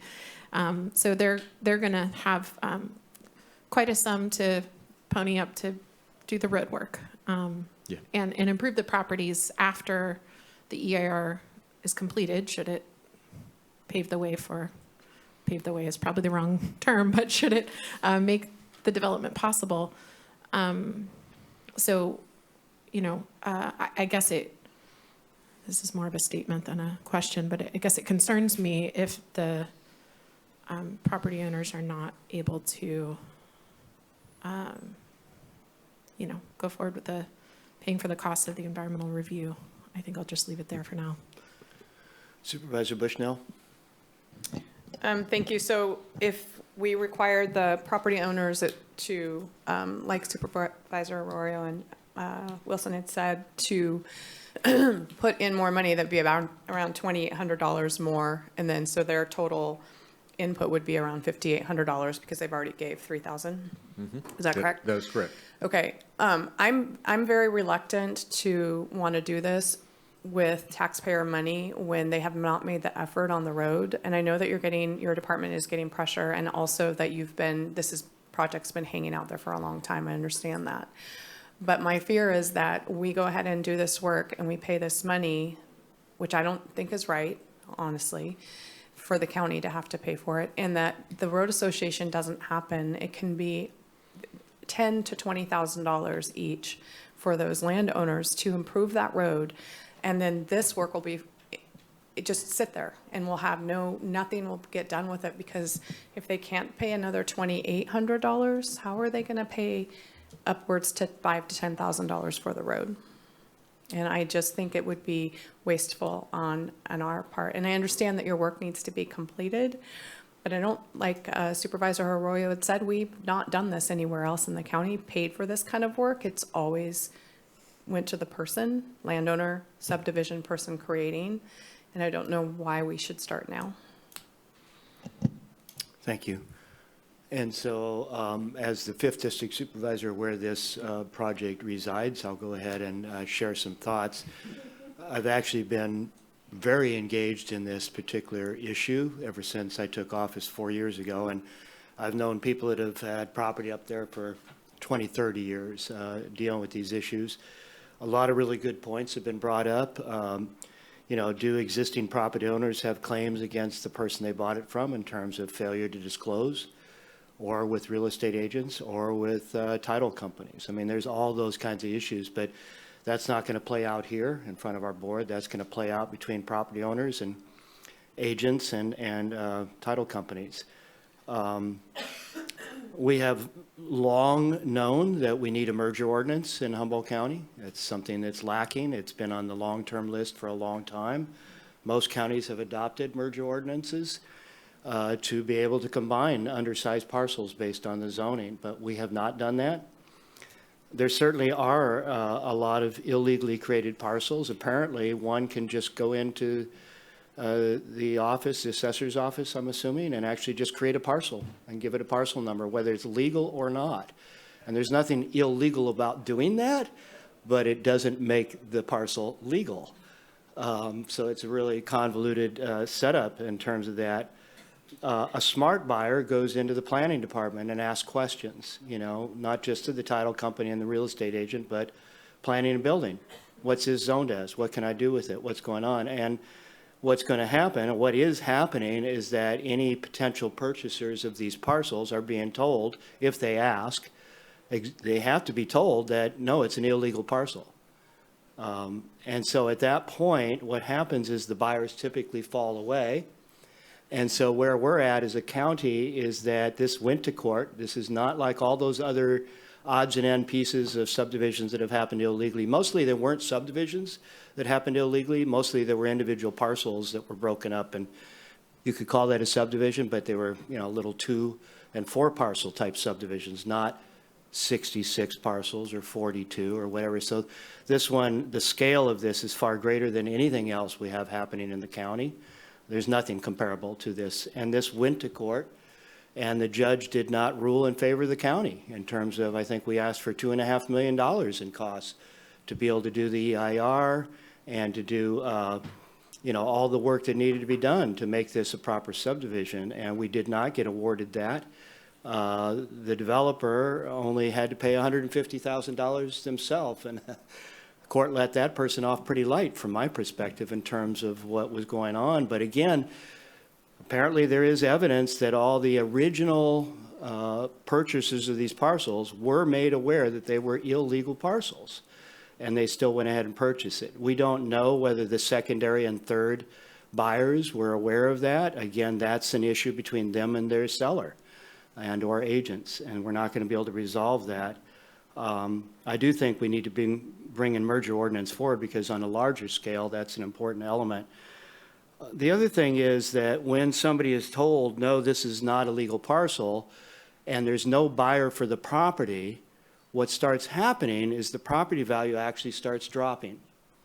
So when we talk about taxpayer benefits, or, you know, handing out public money for what is the return for the public, if we don't complete this EIR process, it is highly likely that these parcels will continue to stay in an illegal status, and their value will be dropping. And there are already landowners in this subdivision that are coming to the assessor and claiming reduced property value, which then reduces their property taxes. And it could be that if the parcel can't be sold at all, it is unsellable, that it may have almost a zero value to it. It's hard to get to zero value, but the point is a 40-acre parcel with some buildings on it might be worth a couple $100,000. But if it's not legal and it can't be sold, what is its worth? Well, clearly less. And it doesn't take too much work on math to realize that if 66 parcels are reduced by just $100,000 in value, that you've got a reduction of $6 or $7 million in property value, and that equates to a significant amount of loss in property tax for the county. So it's not just a simple, black and white situation here, and I totally understand and recognize and appreciate the concerns on this board about the gift of public funds. But, there was direction from the court for the county to work with the landowners to try and bring these into compliance. And that's what we've been doing. Who should pay for this final step? I think, that's a fair argument about who should pay for it. But I'm just telling you that if we don't get it done, we're going to lose more than $100,000 in property taxes to this county. And it just continues a nightmare up there, and none of the roads get fixed. There's no avenue then for any of that to be occurring. People are already walking away from their licenses and their properties. And we're going to end up with a lot of this as a liability down the road. And what's the cost of that to the taxpayers, of ending up with abandoned parcels after 5 years of failure to pay property taxes? And then we take it over. We can't even put it up for auction if there's abatement issues or cleanup issues or whatever. So it's far more complicated than the surface analysis might suggest. I do know that in order for any of this to ultimately work out, it is going to take significant investment on the part of the property owners. I do believe that having put in this money to finish the CIR, we're in a far better place to be able to encourage the development of that road association, because there are property owners in this subdivision that want to move forward with their permits. They want to be able to get their houses permitted and other structures, and they can't do that unless this gets completed. So there's a real mixture of folks up there. They're not all in one category or another, but I know, because I get calls and emails and have sat in many meetings, that there are very responsible landowners in that subdivision that absolutely want to move forward, make the investments. They've already invested $40,000, $50,000 in road assessments on their property to be prepared to do the improvements that need to be done as conditions of the permit. So I just wanted to share with you a little broader picture on what's going on up there. And if anybody has any other suggestions on how we sort this thing out and move it forward, that's great. But I don't think it's going to be from the landowners finishing the EIR. I think if we finish the EIR, there's a strong chance we'll get a lot of very responsible landowners to step up and start taking care of the roads and doing the work they need to do to make their license compliant and the rest of it. So anyway, with that, Supervisor Bohn? Yeah, and I appreciate you fighting for your district and the people up there. And I think what happens is when people, and this is, I'm not going to name names, but we've had about 4 of these up here that have been multi-million. And this started out at 2.6. This started in 2008, was settled finally in 2015. So I got to live a lot of it from 2012 on, and very aware of the situation. I knew quite a few of the original property owners. Would they have bought the property if they would have known they weren't legal parcels? Oh yeah, they wanted the American dream, 40 acres. They wanted to build a house. They wanted to live out in the country. And with that, I don't think that they were, I don't want to say only smart buyers know what to do. You said smart buyers would know what to do. I think the problem was, it's not that they weren't smart, they were uninformed. Because when they went to buy it, they said, here's your tax rate. So they had a tax bill. So we're recognizing that parcel because we're billing them for that parcel. There's 48 tax bills coming off of there. They all have APNs, right, John? They all have APNs. Yep. Well, and now this is a handshake deal. This is usually a down payment, a payment. I'll pay you at the end of, I'll pay you in every October, because October must be the good month. But not all of them. Not all of them. I've got a couple friends that have multiple parcels up there, and that's their summer home cabin and everything else. they don't think they're gonna be able to get a road association because there's been no effort forward. And I see what you're saying, and things like this. And the 66,000 and off the 6.6, I think comes $66,000 lost property tax is a big deal. That's huge to us. 63% goes to our schools. So you got down, we're going to be losing $25,000, $30,000. I don't know if throwing $100,000 to save $30,000 is prudent, but then we're government and we don't look at things that way. So I think as we move forward, I don't have a problem with this $100,000 to kind of make some of these people whole, but it's got to be on a contingent that there is a road association. There is, and cost. How many abatements have been done up there, John? 25? I don't think the number's that high, but there have been abatements up there. Okay. And so, and those were for the same reason Supervisor Wilson brought up from the lower property owners who I know. There was creek diversions, not little creek diversions. They diverted everything. That's not I don't think you're hearing it now, especially not today. This is like 30 years ago when this started. There were legal advisors. It might have been the subdivider, but as this moved forward, the original property owners were happy as a clam. They didn't care if they had a legal title. They had 40 acres in Humboldt County. And that was what they wanted, and they were going to pay taxes on that. So if 100,000, Kurt Gerard, when he testified that $150,000 would do this, he only missed by 35-40%. So but it becomes an issue, and it's a huge issue. So I mean, I could see giving the 100,000, but at the end of it, are we going to get anything? Do you really think the $100,000 to clean this up? And part of the problem is, and you've been to a lot of meetings and everything else. I only got one comment on this from a property owner up there, and it basically breaks down that you're nuts if you do this. Everybody knew this was happening, and if I owned a parcel up there and I had a chance of getting $2,800 to help me get to where I want to be, my country butt would be in here saying, hey, we didn't know this, we want to come into compliance, here's my down payment for my road association and everything else. And I don't know if anybody's here, and they may be. I shouldn't say that because we haven't had public comment yet, but I didn't hear I didn't hear from a lot of people, and I do believe that the ones up there, that there's a lot of people, but I would have loved to see more comments, and I'm sure we will have public comment. But with that being said, I don't have a problem with this, but I want to know, just because it's only $100,000 and we'll do this, I want to know if there's an end game, or is this just going to finish the EIR and that's it? So I'm waiting to hear and see what the comments are. Thank you, Supervisor Bohn. Any other comments up here? Yes, please. Yes, Supervisor Bushnell. Director Ford, can you tell me what year this subdivision was created? Or it's not really a subdivision, but. The court case identified that 4 parcels had been created within 3 years of 2007. So the 4 that really the litigation were based upon were created probably between 2004 2007. The subdivision of this parcel goes back into the 80s, where there was a map filed. Mm-hmm. The map was never completed, never recorded.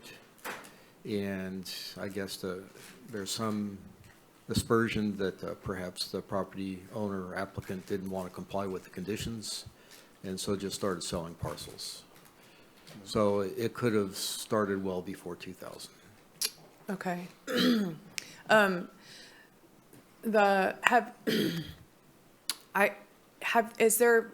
Supervisor Madrone made a statement about the property owners are going to make investments on their private roads on their property, but the road association would be the main road in and out. Is that correct? Part of the struggle is there is 2 sets of roads to be addressed here. Okay. There is the main circular road that provides 2 points of ingress and egress, one to Titlow Hill, the other down to 299. And then there's a lot of secondary roads that go off that. And so it's primarily the main road that needs to be improved for fire safe, but the other roads will need to be improved too. We really want to focus on the main road, but for those people who are well into some of these secondary roads, there's some significant cost there. So the primary road, the circular road, does it access all of the 48 parcels? No. So there's 2 roads that access, there would be 2 roads then?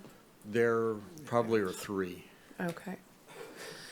Supervisor Madrone, are you aware, are there parcels for sale up there right now? Yes, there are. And Director Ford, those are probably still being sold through owner carries, I would imagine? Probably there, it's my understanding, and I have not been able to figure out exactly which parcels. There are some parcels that may have been issued conditional certificates of compliance, which basically said you need to get a general plan amendment, a rezone, and comply with all the conditions that the county would impose on a subdivision. And they were that general. Those can be bought and sold legally, but any of the other parcels without a conditional certificate can't be bought and sold legally. How do they have a conditional use certificate? Is that what it is? Conditional certificate of compliance. It's a technical term that basically, under the Subdivision Map Act, is the equivalent of a map. How do they have that without the environmental work being done? Because the conditional certificate, this was done long before I got here. I don't want to defend this, but it basically said that an EIR would be prepared. So once again, and I understand what Supervisor Madrone said and the in-depth issues, but without the property owners making that effort for the road association, we'll spend that $100,000 and nothing will happen without their commitment. I possibly would be more willing if we put a stipulation on it that once they form the road association and have that work done, that we would move forward once they have done that. It's going to take money on their part to do that and effort to come together and to get all those property owners to agree. But without that, completing the environmental work is not going to be beneficial to that subdivision. Yeah. And I don't want to waste that money. And it's, Yeah, I appreciate that. I appreciate all the comments, and I'll come to you next, Supervisor Bohn. If this property owner that broke up these properties back in the 80s had done a patent parcel subdivision, we wouldn't even be here talking.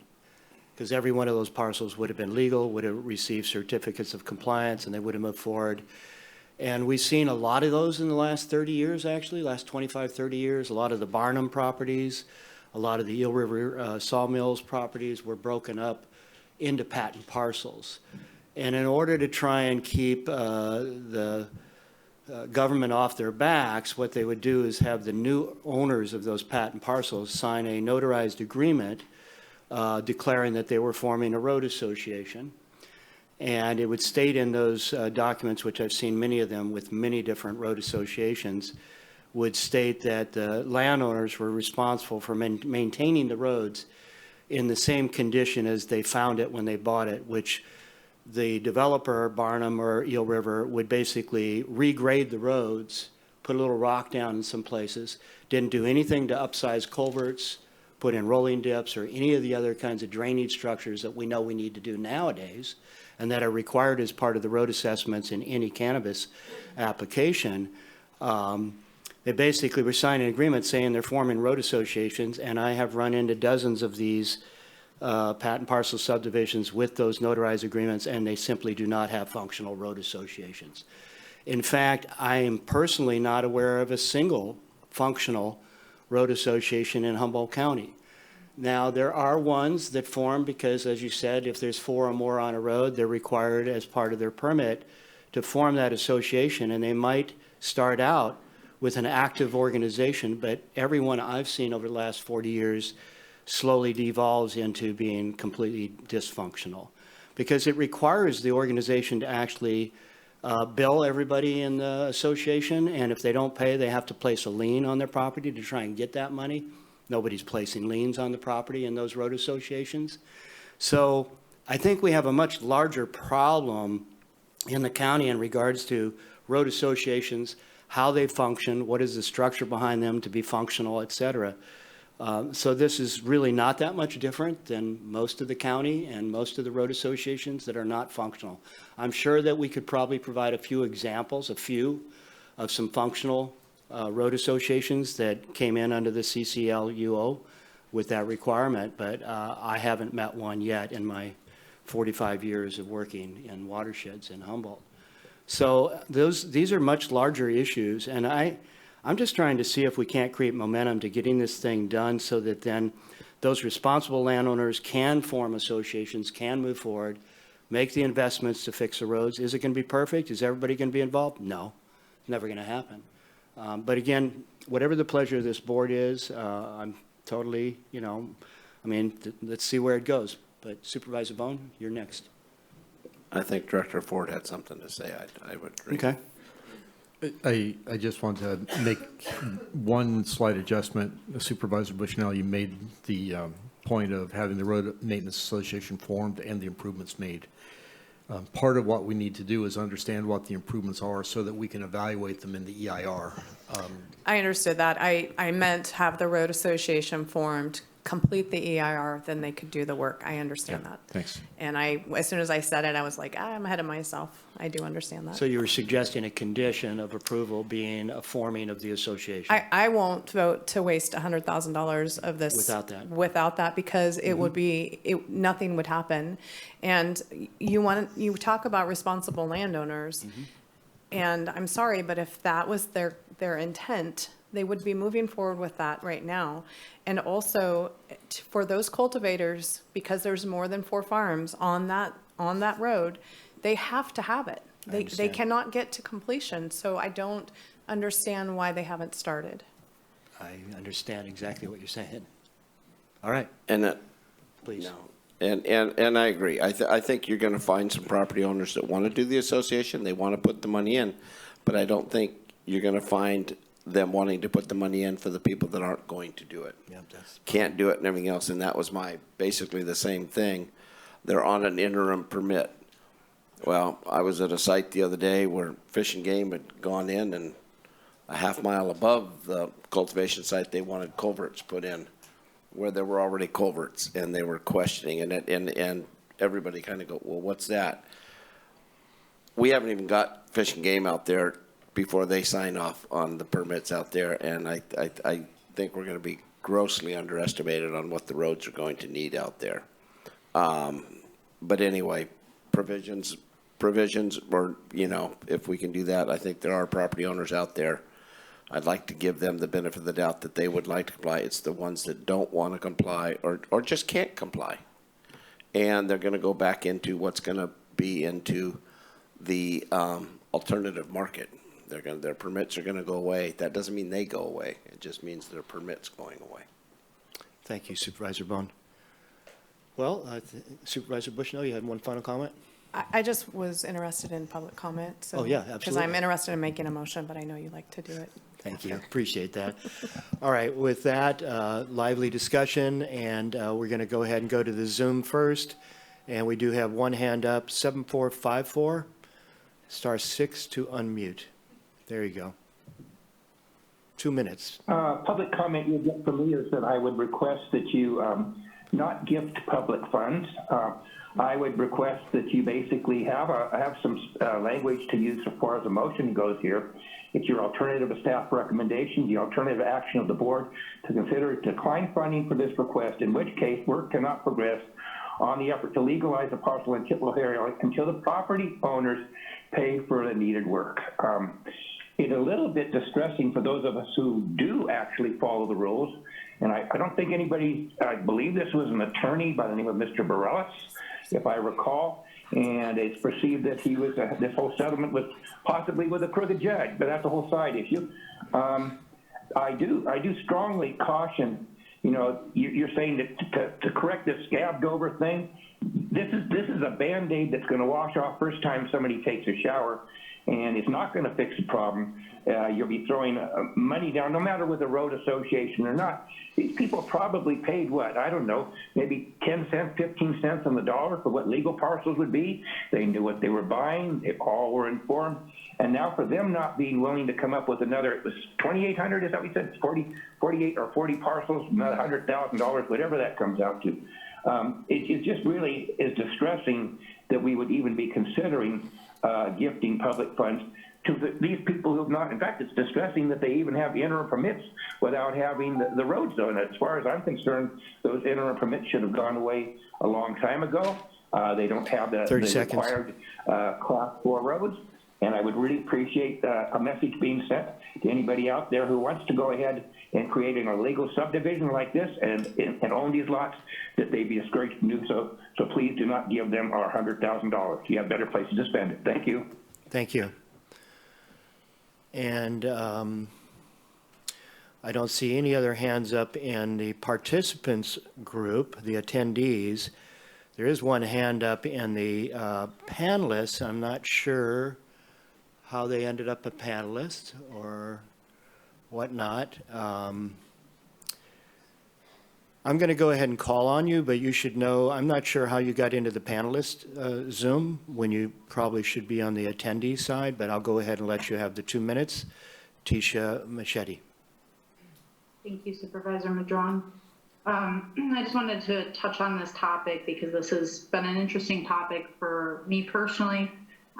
We work with land use planning projects. We work with cannabis projects in the Titlow Hill area. I've participated in some of the RMA discussions on a limited basis. I've participated in a group conversation with John Ford. Gosh, it might have been even already a couple of years ago. And the group had kind of hit a wall with the county on how to proceed with this. And I mean, I kind of felt like through that meeting, we had made some progress with John Ford on kind of what the directives would look like in terms of the conditions of subdivision compliance and what it was going to take to achieve that. But I think that there's been a lot of uncertainty amongst the group and the RMA and just differing values and opinions and interests. And so that's the feedback that I was getting. There's also a little bit of a division between people who have an interest in a cannabis business as opposed to private landholders. So there's been a little bit of separation and communication in regards to that. My suggestion to the individual at the time who was spearheading the RMA initiative was to get some better coordination amongst the group and the landholders. I'm not sure what they did, but I'm assuming since we're still talking about this, nothing happened. So I have reached out to him just to kind of see where things are at. I really would like to see this moved forward, you know, obviously for all the same reasons that Supervisor Madrone stated, and kind of the long-term losses in this and how it's affecting private landowners. One other suggestion, and I am in support of the conditions that the supervisors have suggested in terms of conditioning the EIR based on the RMA formation. I think that should have been done a while ago. I think there was something in the works. I'm not sure where it got dropped. And then another thing I wanted to suggest for the county, and I know that this is kind of a delicate topic because the county has already put in a lot of effort and tried to coordinate this amongst the county and work with another RMA down in Rancho. 30 seconds. I'm sorry, that was actually the full 2 minutes. Sorry, there wasn't a warning. My apologies. I think we got the drift of your comments. Thank you. So with that, we no longer have any hands up in Zoom. And so folks here in the audience today, come on up and introduce yourself, and you've got 2 minutes, please. Can you hear me? Yes. Hi, I'm Stephen Dillon. I know some of you.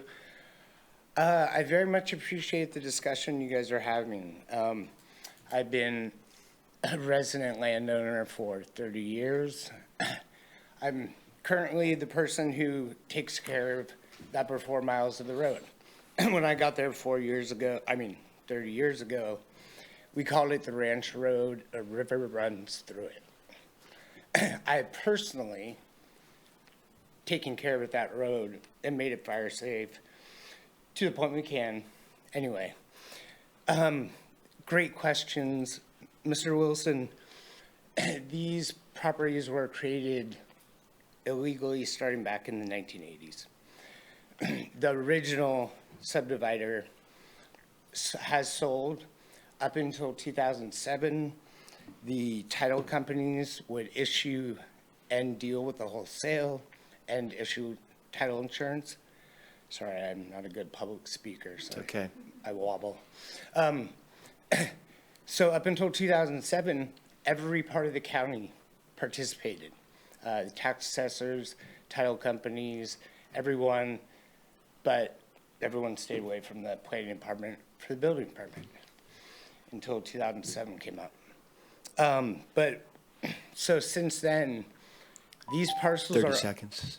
These parcels are owned by banks, have loans, different third generation, fourth generation owners, completely. And then real quick to Ms. Bushnell, the whole time we've been in the cannabis process, we've been doing our own roads. It's always been told to us the main road will be done by the EIR because it would apply to everyone. That's what we've been talking about with the planning department since 2015, and have invested hundreds of thousands of dollars into each parcel. We have not been ignoring it like you think. Thank you, Steve. And aren't you the one with the fire engine that has formed the fire company, so to speak, up there? Yeah, we've gone so far as we have 2 engines, 18 people who are trained. Right. We really wanted to do this. And We're not the people who don't care. And you work with the Chesham Road Association down in the valley that Yes, also has correct. some equipment. And you're both in a kind of a no man's land where Yeah. Blue Lake comes out so far and then Willow Creek comes the other way, but you're really not in a covered area. Yeah. So I appreciate the work of you and your fellow residents and trying to provide those services up there. Thank you. I'd like Yes. to ask him a question. Yes, please. So I didn't state that you guys were ignoring it, that there's no road association that's been formed. There is no EIR that will pay for any road improvements. And so without that, you cannot complete your cannabis application because of the amount of cannabis cultivators that are out there. I understand that you guys have all done tons of work.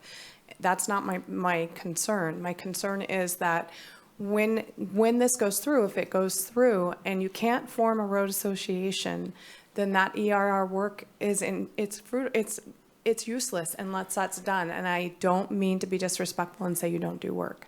So, All right. and we don't really have back and forth, so I just wanted to Thanks, respond Steve. to your comment. Thank you. Thank you, Supervisor Bushnell. Next to the podium, please. Hi, my name's Tom Hines, and I'm also a resident at Titlow Hill. The county's been really happy to take my taxes for 23 years, and I was allowed to be part of the program, the cannabis program, and I paid all my money until that last installment that it's been postponed. I don't know, I've tried doing my road work, put money into the road, part of the fire, whatever you want to call it, militia, battalion. I don't know. I think it'd be nice if the county allowed us to go forward, because, I mean, what's going to happen to the parcels out there? You're going to keep taking my tax money, happily, for all the improvements. I don't know. I'd like to own something and be happy, so I guess that's it. You know, it's like. Okay, thank you. You had a question? What's your taxes annually? My property taxes? Yes. About $2,000 a year. Thank you. That helps a lot. Yeah. Thank you. So I mean, I paid a lot. I have 2 No, I parcels, understand. so it's been a lot over 20 years. No, I understand. Thank you. Yeah, and I'm just doing some ciphering here, and I'm just. And they're super happy to take your money at the assessors. Thank you. Yeah, yeah. Appreciate I even brought it up with Bartholomew once, and he told me that I should just be happy to pay it. So, yeah, Okay, thank you. And did you have a question? Or no? Okay. All right, and next, please. Okay.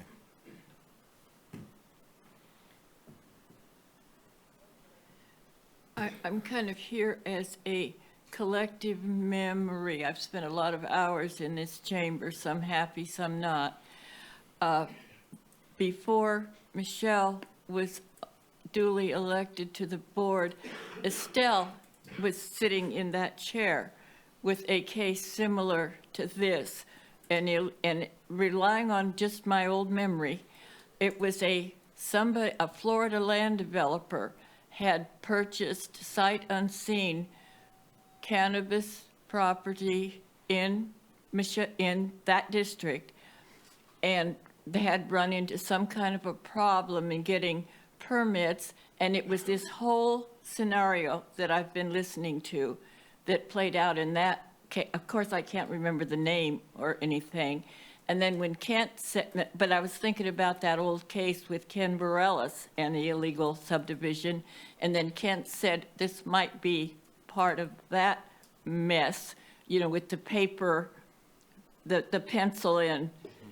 And then I remembered my folks sitting around the breakfast table trying to figure out where they were going to come up with the $300 for their mandatory connection to Humboldt Community Services District when we had a functioning septic tank and water well on our property, except when there was no water and we had to go down under Harris Street and get water. 30 seconds. Potable water for the household use. I remembered one other thing, but now I've forgotten what it was. Sorry. But you get the drift. This is a long pattern of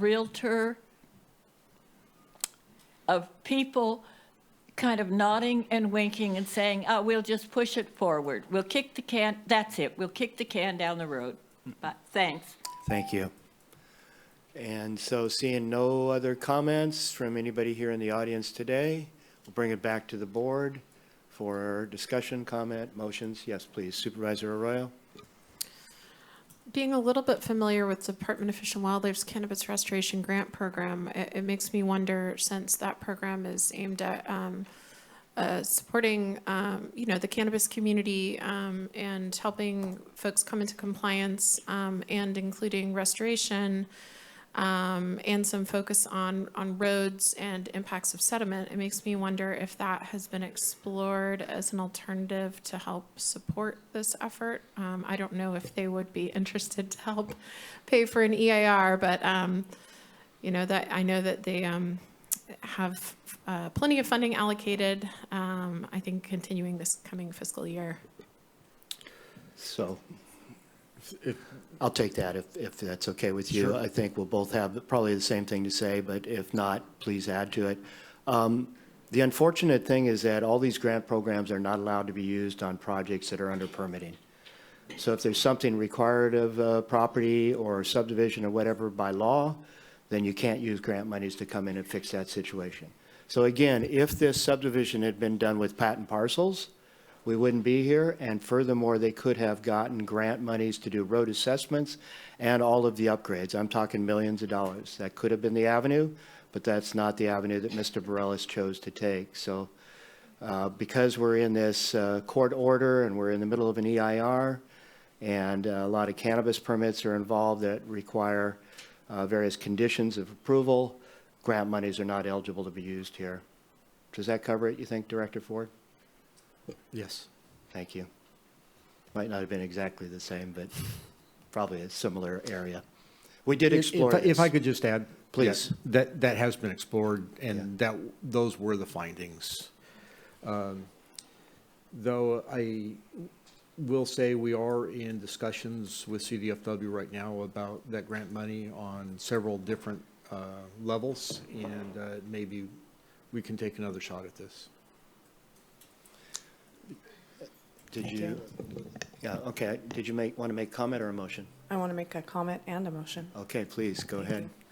To the property owners, I'm not unsympathetic to you. And yes, you pay the county lots of land taxes, so do other folks, and we do not do their EIRs for them. And the purchases out there, is it my understanding, I'm asking Director Ford, that there was a piece of paper that said you're not buying a legal parcel. Is that correct or not? For the original generation of purchasers, that is in the court record, yes. Okay, that court record, so those documents may have not gone forward with sales from original purchasers? Correct. But the court document there's a recorded court document on that subdivision, correct? Yes. Okay, so when it is a lesson, it's a difficult one, when you buy property to do your due diligence. It's hard to go to every, place, but if you're having a huge investment, which buying property is sometimes the biggest investment that a person makes, to do that work it's necessary. I guess my motion would be,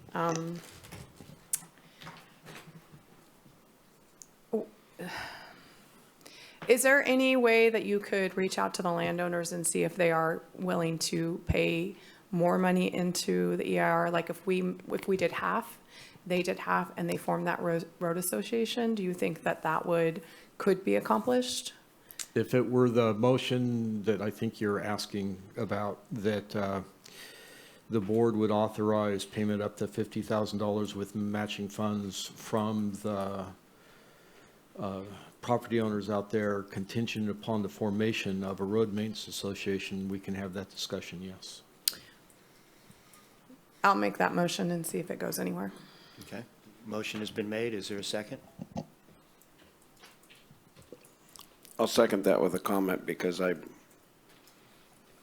maybe I'm wrong, I see the frustrations in Director Ford, and I see the property owner, there's owners here, the same frustration, and I'm doing the math of what you told me, and over the last 40 years, we've probably collected $2 to $2.5 million worth of property taxes. Now, with that being said, the property tax, when that was a whole parcel, was a lot less. Yes, exactly. A lot less.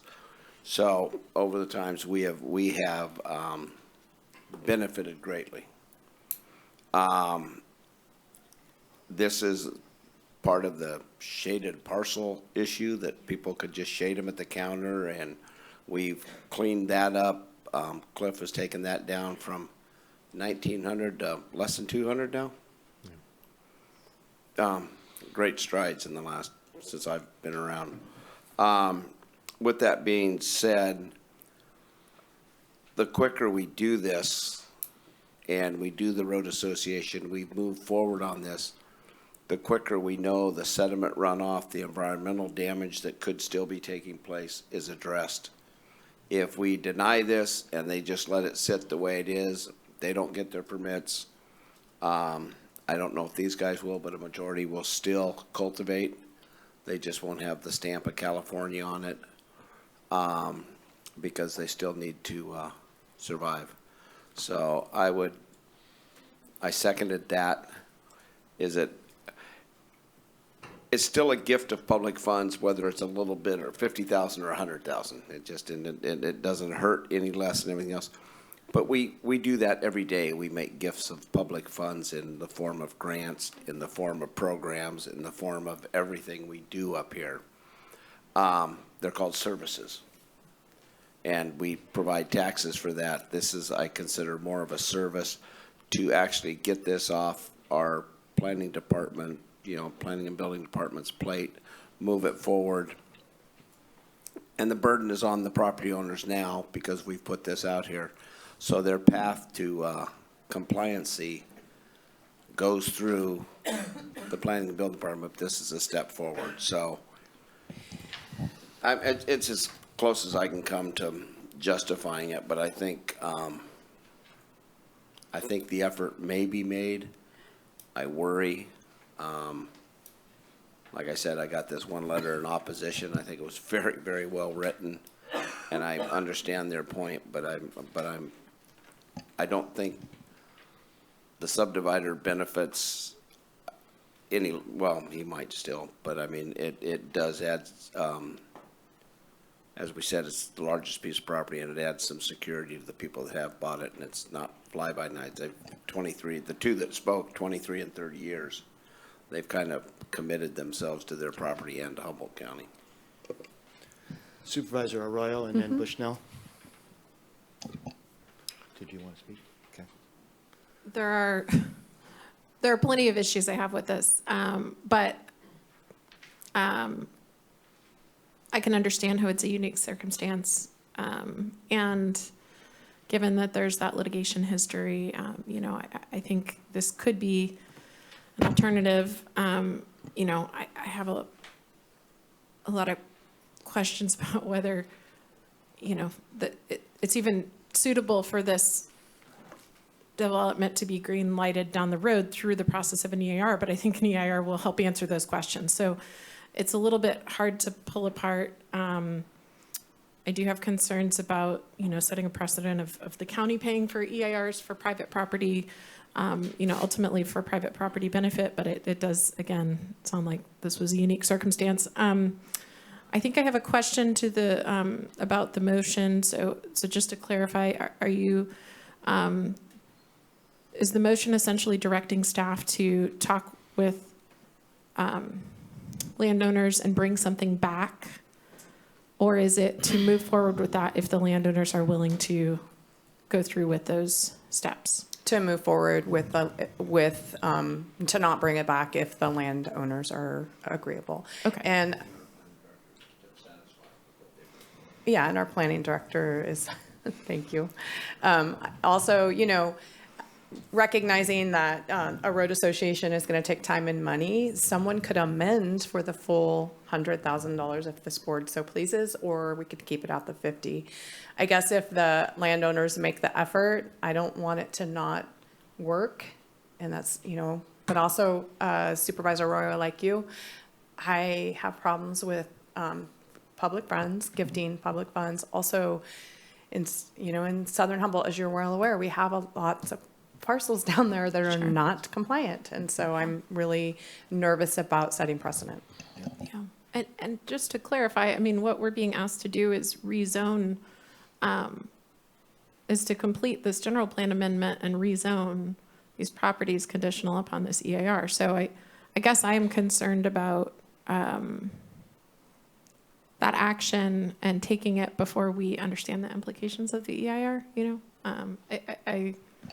Well, the EIR couldn't even go forward or be completed unless there's a road association. Sure. The rezone would be, John, correct me if I'm wrong, but it would fall to the property owners?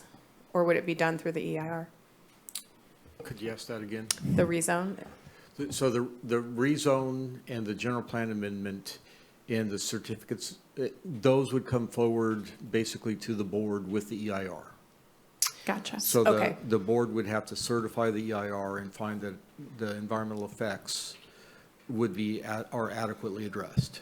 Okay. Then subsequent to that, the certificates of compliance could be issued. So can I ask a second question then, based on what Supervisor Arroyo just asked?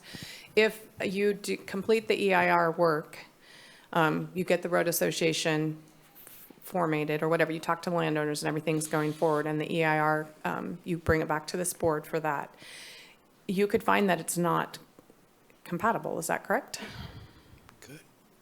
This does not prejudice the board's action on the rezone general plan amendment or certification of the EIR.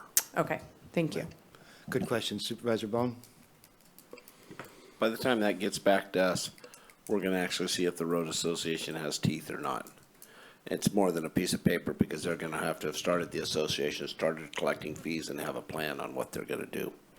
So, I mean, I keep hearing this gift of public funds, but we're going to be asked to support a lot of private enterprises for the betterment of Humboldt County later on today and as we move forward. Mm-hmm. So which is not a gift of public funds, it's an investment to further economic, you know, growth and impact and maybe clean up some environmental damages. So I don't necessarily,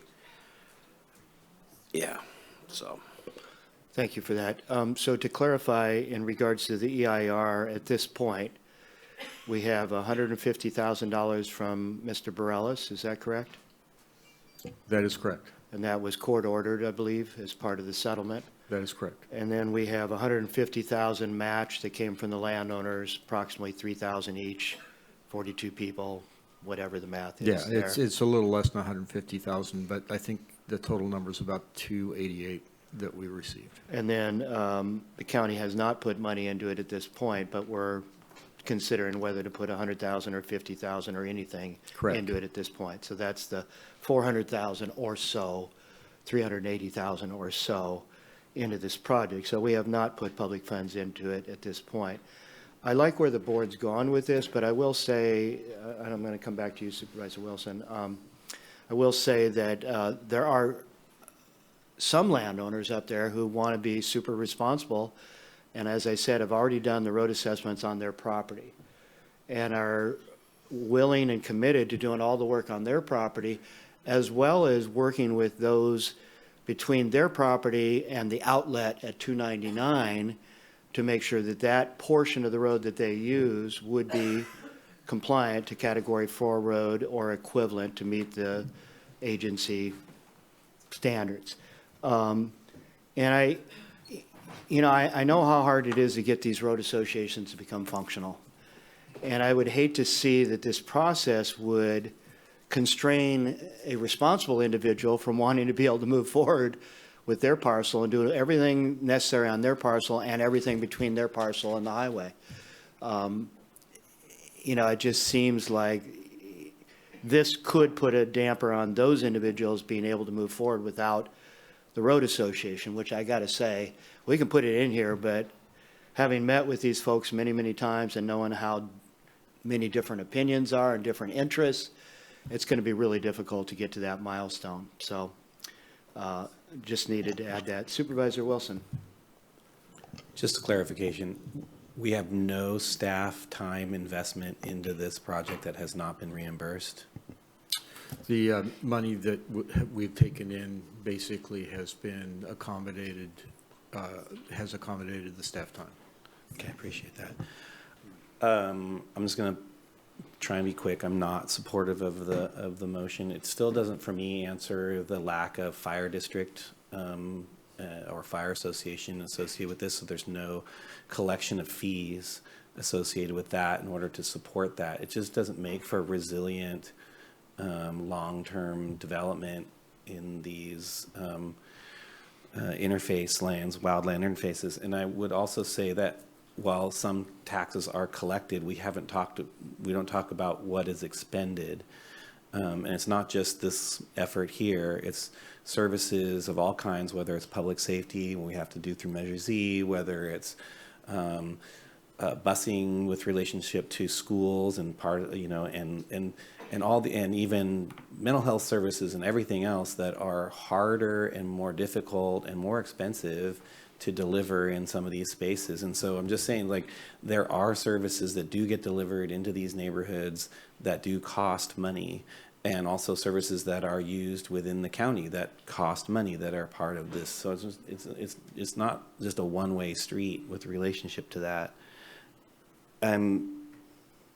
With relationship to the court order was between ourselves, the county, and the original subdivider. It doesn't speak to the requirements or the responsibility of the landowners. So I just want to say that doesn't mean that we have some obligation. The court did not say that. It's not, and so to be really, really clear about that. Mm-hmm.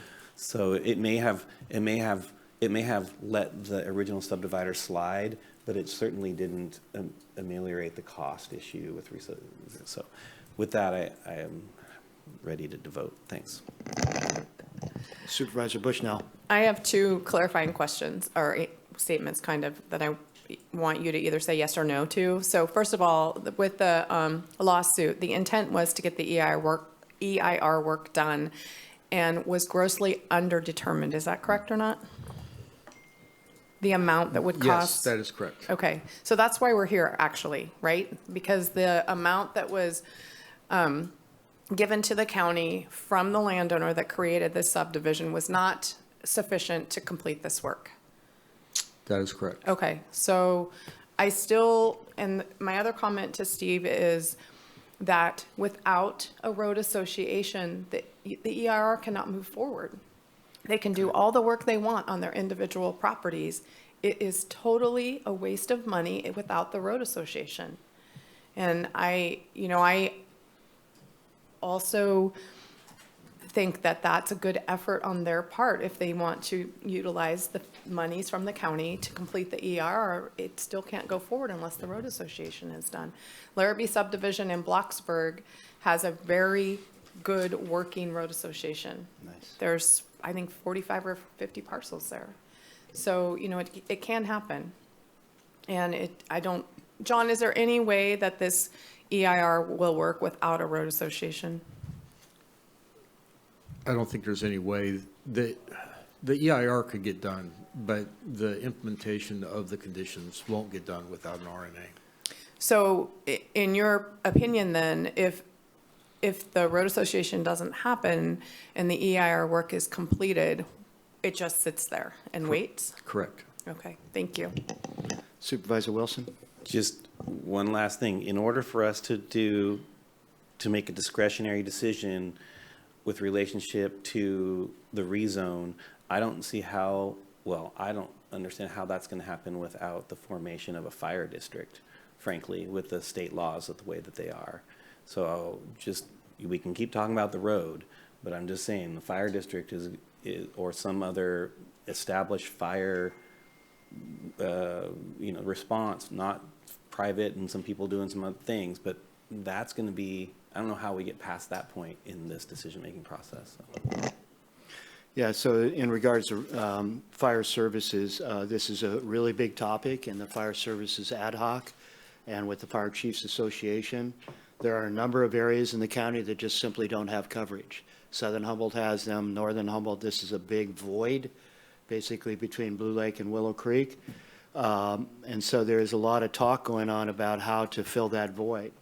I can tell you that Sibel Emmett, John Miller, while he was with us, had done a lot of work to try and look into all this. Currently, the last several years, Measure Z money's actually been going to, I believe, Willow Creek and to Blue Lake to help cover that area when they make calls. And a lot of the calls aren't even fire. Most of the calls are medical and they're accidents on 299. That's what the bulk of them have been. So there's a lot to work out in regards to fire services. And consolidation of services like has started to happen in Southern Humboldt around Redcrest and other places. We're currently having meetings in Northern Humboldt about these issues. So it is absolutely a very, very important thing. I guess for me, having been involved with a lot of these folks and intimately engaged in the project, it seemed to me that completing the EIR, however that happens, whether we split the cost or not, is how we're going to encourage the formation of the road association versus the other way around. And I know that seems like, we want to make sure there's a guarantee of it before we spend the money here. But these folks, have been kind of fallen by the wayside because it's been strung out for so long. It was supposed to be completed. And just to be clear, the county did not underestimate the cost of this. The county asked for $2.16 million. For the whole process, including the EIR and everything else, and that was not awarded by the court. So we tried to estimate what we thought was really going to be a very big job, and it didn't turn out that way. So, whatever the pleasure of the board is here, I'm not going to continue to try and lobby for this one way or another. I just think that there's a couple of different ways to accomplish these goals. One is, as the motion is in front of us, which is if the landowners want to form the road association, and what is that, 70% participation, 50%, 90%, 100% participation? Is that what you're stating in your motion, 100%? Unless you get a landowner that, no, I'm not stating that. I don't want to micromanage that. Okay. But you have to have a road association where people pay dues and they do the improvements. Right. That is formed by a legal document, so that would be on the landowners. The thing I fear is that you're not going to get 100% of those landowners to participate, and landowners are going to have to pay more than their share, which is not going to work most of the time. So again, there's either the motion that's in front of us, or it could be a motion amended to approve the funding for the completion of the EIR with a requirement that in order for these folks to move forward, they have to form the road association. Two different ways of approaching it, but again, we have a motion in front of us.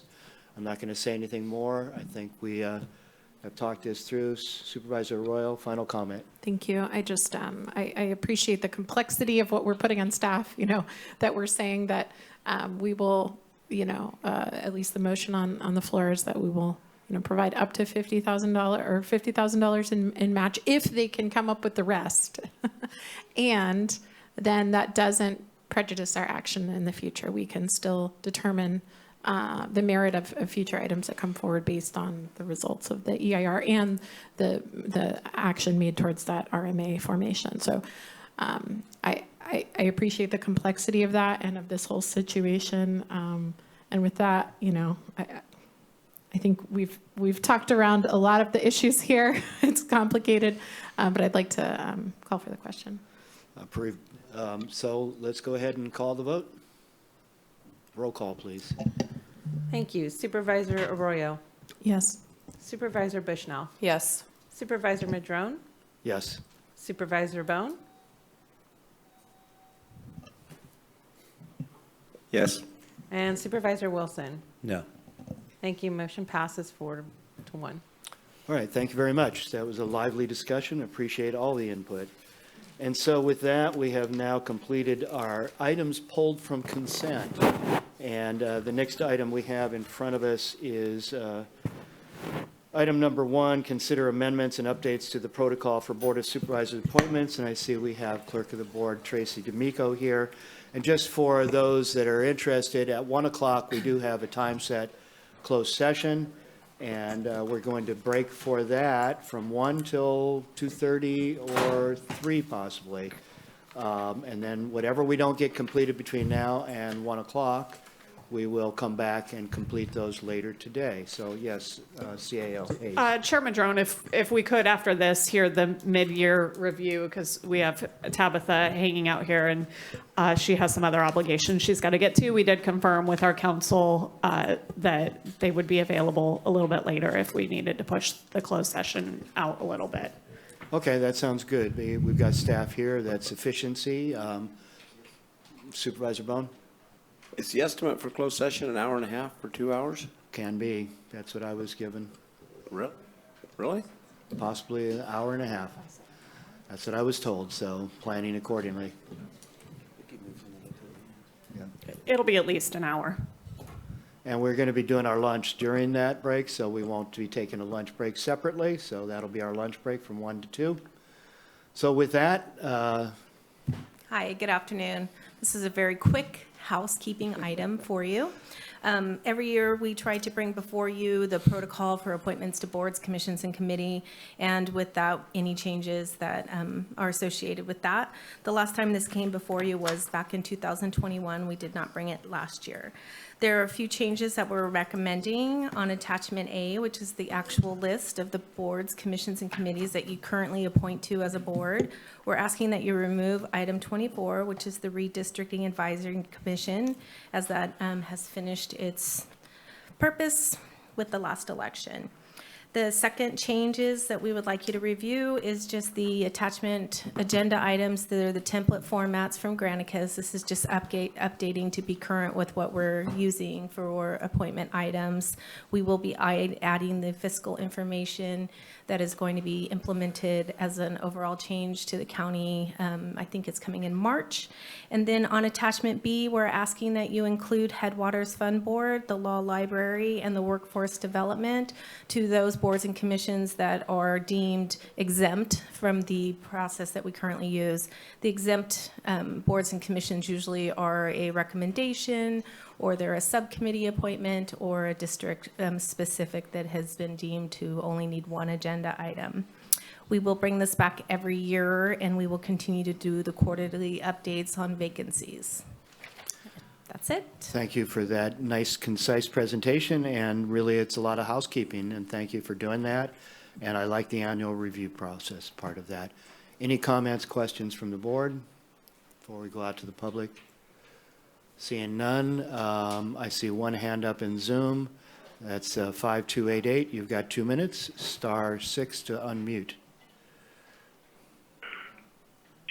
I did want to point out a flaw in this process you have here. Your appointment for your at-large planning commissioner, Melanie McCaver, was on there.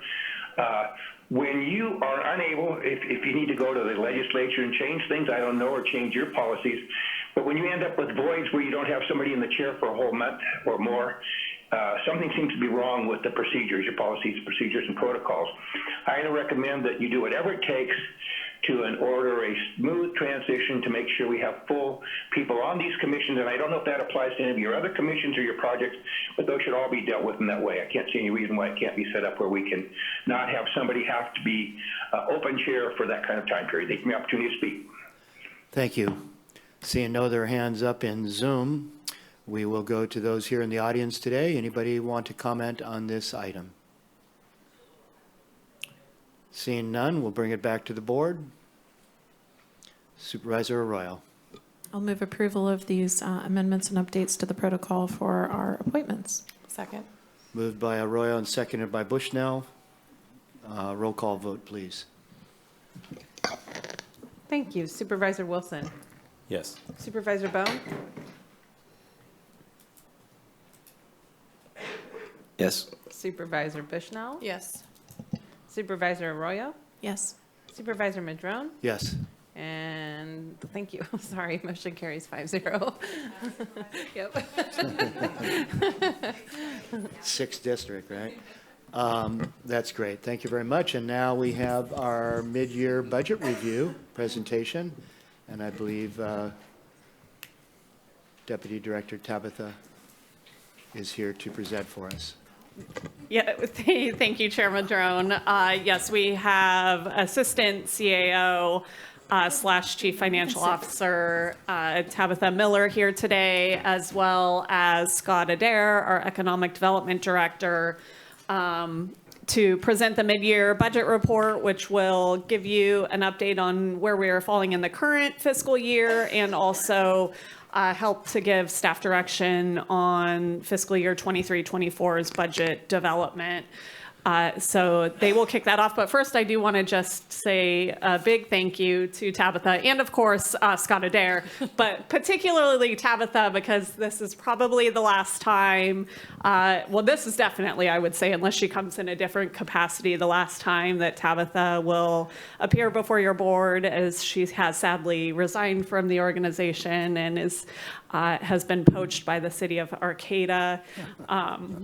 We have a battle going on over that steel right now with City Manager Deemer, but nonetheless, Tabitha has been just a monumental help for our office, getting us through a lot of really difficult times, and I can't express enough my gratitude to you, Tabitha, so thank you. Woohoo. So good afternoon, Chair, Board of Supervisors. We do have a presentation. As it pulls up, we'll get through it. And I'm going to try not to take too much of your time because I know we're on a tight schedule, but I think we can move pretty quickly here. Just kind of an outlook on what we're going to do. We're going to talk about where we're at year to date. We're going to talk a little bit about the fiscal year 23-24 budget. Provide a little bit of staff direction on policy, and then one of the big things we're going to do is we're going to ask you to appoint 2 board members to a budget ad hoc committee. And I am going to start by talking about that a little bit because I think this is where we can move some of these decisions to this committee even from today. So you won't have to go through the nitty-gritty of making decisions on each line item. You can delegate it to this group. Just a couple of points, though, I wanted to make as far as how at least I had developed this idea that it would not be subject to the Brown Act. And so I want to make sure that's clear to everybody. And it does have a few issues that as a board, as a full board, you will want to consider and you'll want to think about how you structure it. One is that because it's not Brown Acted, you can't come back and talk to your colleagues about what happens in those meetings and how the budget develops. So you're definitely going to want to set up a way so that those 2 budget ad hoc board committee members can report back to the full board. And there's probably going to be times when you're also going to want to make policy decisions at the board level and not at the ad hoc level. So I would certainly strongly encourage you to think about who's the ideal folks of the 5 of you that you would appoint today if you make that decision. And then think about if there's any ramifications about how involved each of you individually would like to be through that process. Just real quickly, this is a very long list, and we'll go through it pretty quickly, but these are sort of the high and the low lights of where we are at mid-year budget to date. Not a surprise, Measure S tax revenue has been updated. It's down $3.8 million, and that was based on the decision by the board earlier this year. There's a couple surprises that have come up in the last probably 3 months, and sales tax is the area that I want to spend a little time on today because it has some ramifications not only for decisions that the county is going to make from a budget perspective, but I also think it's important that sales tax tells us a lot about where our businesses are, and it tells us a lot about where our citizens and our visitors to Humboldt County are. You know, it's a reflection of where the economy is, and Scott's here to sort of talk about that a little bit when we get farther in. But I think it's something that we want to look at in a little bit more deeply than just a number. We are projecting that down for the current year, $1.3 million. This is down from $7.3 million that was originally budgeted. There's quite a few numbers when we talk about sales tax. There's the numbers we get from HDL, and there's the cash numbers. When I look at just the cash receipts through your January payment, which is for November, the county's down 20% for this revenue source. So want to put that out there. The next item, the Prop 172 budget safety revenues. This is actually also a sales tax. It's a half cent that's allocated at the state level.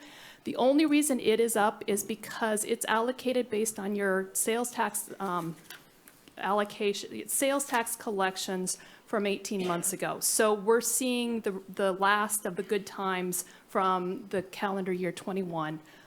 That will drop. We're projecting $2 million in 23-24, and if we continue to see the decreases that we are currently experiencing in the Bradley-Burn sales tax, it will be even more in fiscal year 24-25. Transient occupancy tax is still doing well. This also includes the additional increase that went into effect on January 1st, and I know you're going to talk about how to allocate some of those monies later today. We are seeing some decreases in planning and building revenues. A big chunk of this is not surprisingly in the cannabis planning area. We've got an increase in interest revenue. That's just, you know, interest rates going up. We'll talk briefly about that later. The next two items are really a wash. We haven't completed the capital projects, the 863 projects, so we haven't received the grant funding, but so we haven't had the revenue and we haven't had the expenditure. They wash out. The ARPA funded expenditures, this is a little bit of a carryover from when we transferred some of the general fund allocations to ARPA spending. It's just cleanup. They ended up sort of showing up twice. It's actually a reduction in the expenditures for this year, so it ends up being a good thing. Same thing, the net expenditure adjustments. These are just expenditures that our departments have reported that they're not going to spend in the general fund. And you really end up with a $13.8 million use of fund balance. But I think, as this slide points out, you're only $300,000 off of where we talked about being when you adopted the budget back in September. And really, you know, just to kind of let you know, there's some good things that are happening here. The $5 million that we moved to the general reserve, which will certainly help us for your rainy day and if we end up going into recession in the next year or two. You cleared out all of the Measure Z funds that were available and allocated those. We had a small contingency, and then we had some one-time expenditures. So, like I said, I wanted to just kind of talk a little bit about the trends in some of your taxes. And this happens to be from third quarter of 2022 receipts. So that's July through September. So keep in mind we're, you know, almost 5 months old now when we look at these numbers. But it gives you kind of an idea of where you're hitting some of the big hits and how much of a share of the entire county pool that is. Keep in mind that Humboldt County's Bradley-Burn tax is collected solely on the unincorporated area. So that's important. So what happens in the unincorporated area is going to have bigger impacts on the county revenues. And that's not so true of Measure Z, which is collected countywide. But I would point out that you can see that not all agencies are being hit anywhere near the same. Certainly the unincorporated area is being hardest hit for this particular quarter. For the adjusted amounts, which adjust for accruals and some other things that our sales tax consultant takes into account, you were down 13.2% over third quarter of 2021, which is a pretty significant hit. As you can see, the general trend was down. It's about 7% down overall for the county, but certainly not equal. And the piece that you are getting of the total Bradley-Burns, this is the 1% state tax, is about 23-24% of the total pie. So it does have, you know, quite a bit of differences. Keep in mind when you look at these numbers that your Measure Z is collected countywide, so it also gives you an idea of where the county taxes are being collected for the Measure Z. It's not exactly the same because this is point of sale collection as a point to destination, which is what your Measure Z is collected on. So everything's very difficult to keep and parse. It's also not on trend with the rest of the state, which is up 8% for this quarter, or even the North counties. And the North counties range from us having the biggest loss or the biggest decrease to counties that were up in the 13 plus up. So there is a big swing, and we are certainly, what I would say, looking at a downturn that is hitting us before the rest of the state, and that's something to keep in mind. I would guess, and they don't give me the details, especially for other agencies, that they probably had some sort of like one-time use tax payment or something big that happened, and it's such a small number of taxpayers, it only takes one of those big changes to have it. But we'll have to look and see if it continues. This is just a graphical representation of those percentages, and it just gives you an idea of how, you know, how different and where the money is collected is, and Eureka being at about 51% is clearly, you know, controlling the most for the county. This is a little hard to read, but I think I wanted to point it out because it dwells a little bit more into that whole sales tax issue. The bottom line in green is the Humboldt unincorporated, and it's sales tax per capita, so sales tax collected per person for the quarters. And you can see that the county, the unincorporated county, is about $2,000 a quarter per person. When you look at far north counties and Humboldt County, it's closer to $4,000. And you can see we really kind of track together, but that red line, which is us, is starting to dip below the other north counties. And again, you can see that that's been for several quarters. So we're seeing that trend happening and continuing. And then the top line is, of course, California as a whole, which continues to sort of, that spread is getting bigger. The other thing that I think is important to think about here from a per capita sale is that the per capita income difference between Humboldt County and the state as a whole is the difference between $31,000 per person and $41,000 per person. So it's about a 25,000 or 25% difference. So you'd think that these numbers should be closer together. But what happens is that when there aren't places to spend money in the unincorporated counties, they go to the bigger cities, they order online, you know, the dollars shift. And that's something else that I think from an economic development perspective, we should just think about how people are spending their money and where we'd like them to spend that money. I'm going to shift a little bit, and this is, I'll talk about the numbers, but this is kind of Scott's area. And when we started talking about the sales tax decreases that we were hit with, we started talking about the bigger issue of Humboldt County, where we're placed, what we need to be looking at from an economic development, and how we can better get the county as a whole moving forward in the direction that we'd like, really focusing on how to sort of have a little bit more control over those issues. This is just your U.S. central bank interest rates. This is the federal hikes that have happened over about the last year. There have been 8. We went from almost no, the target rate being almost 0, and we're at now up at almost 5% as of February 1st. So we've seen a big change in interest rates. We know that's really driven home mortgages, which has certainly made some of those unaffordable for folks. It's also, the anticipation is that it's going to slow growth, but you know, as anybody who saw the most recent jobs report can say, it hasn't really done a whole lot to slow inflation or slow the markets. And this is just the current inflation rates. I will say I grabbed this graph over the weekend. So the number for 2022 has been updated. It's slightly different than what was in the staff report. But again, you can see how those inflation rates are really took a big leap over the last year, but have not necessarily had the impact that we thought they would. I think cost of living is also something important to consider, and this is just the United States. I realize you can't see all the numbers, but what you can see is that red is the highest, And California is only second to Hawaii as far as cost of living. So we have some challenges. Even though we are in the north part of the county, we have challenges from an economic standpoint of people being able to maintain lifestyles here, being able to spend the money that generates the sales tax and all of those things. But, you know, it's something that I think we should certainly take into account. This was also in the staff report, but this was updated just a couple days ago, and unfortunately the number is higher. But something when you move to Humboldt County, I noticed this, we have very, very high prices for gas. Like, so not only in California do we have a high cost of living, but we are paying some of the top dollars in California, which is top of, you know, the US on gasoline.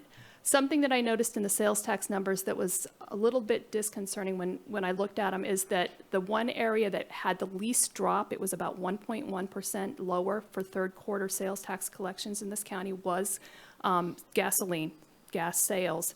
But statewide, that was up 20%, which tells us that people are either using less gas, driving less, or they're really conserving. And I think, again, it's looking at what's happening in our region that's impacting our economy as a whole. This is third quarter county median prices, and you can see we're kind of that orangey gray right in the middle.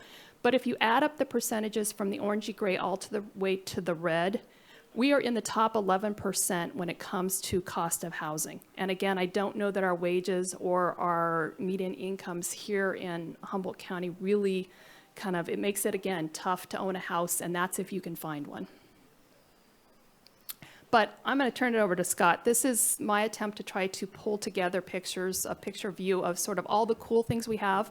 I know I've missed something. Please, I apologize for anybody, but I wanted to kind of turn it over to Scott to talk a little bit about what we have going on. Thank you, Tabitha. Hello, board. Good morning, or good afternoon, actually.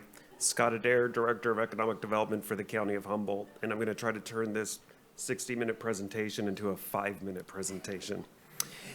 Throughout 2022, our agency engaged with over 400 Humboldt County residents across more than 24 community engagements and public meetings as part of the county's economic development strategy plan and process to gain a better understanding about the economic needs and concerns of Humboldt County citizens.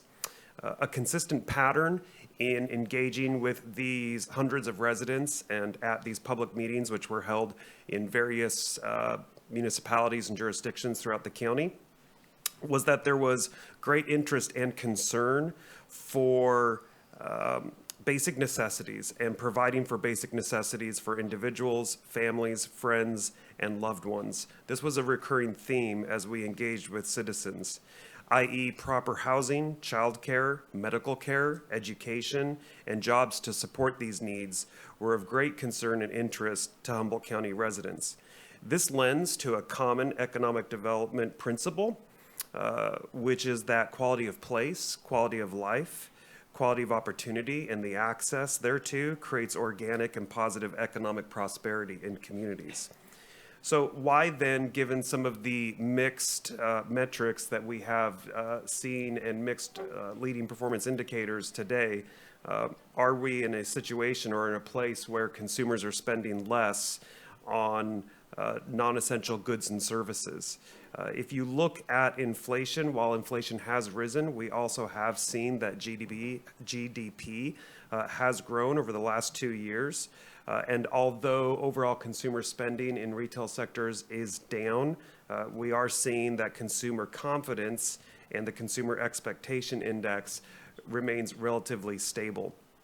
What we're hearing from consumers and Humboldt County residents when we engage with them is that it's not necessarily that there is less interest in spending, it's that the basic necessities such as housing and medical care and other basic costs are eroding the consumer's ability to expend dollars on non-essential activities, which is why we're seeing some restaurant closures and we're seeing a dip in retail sales activity.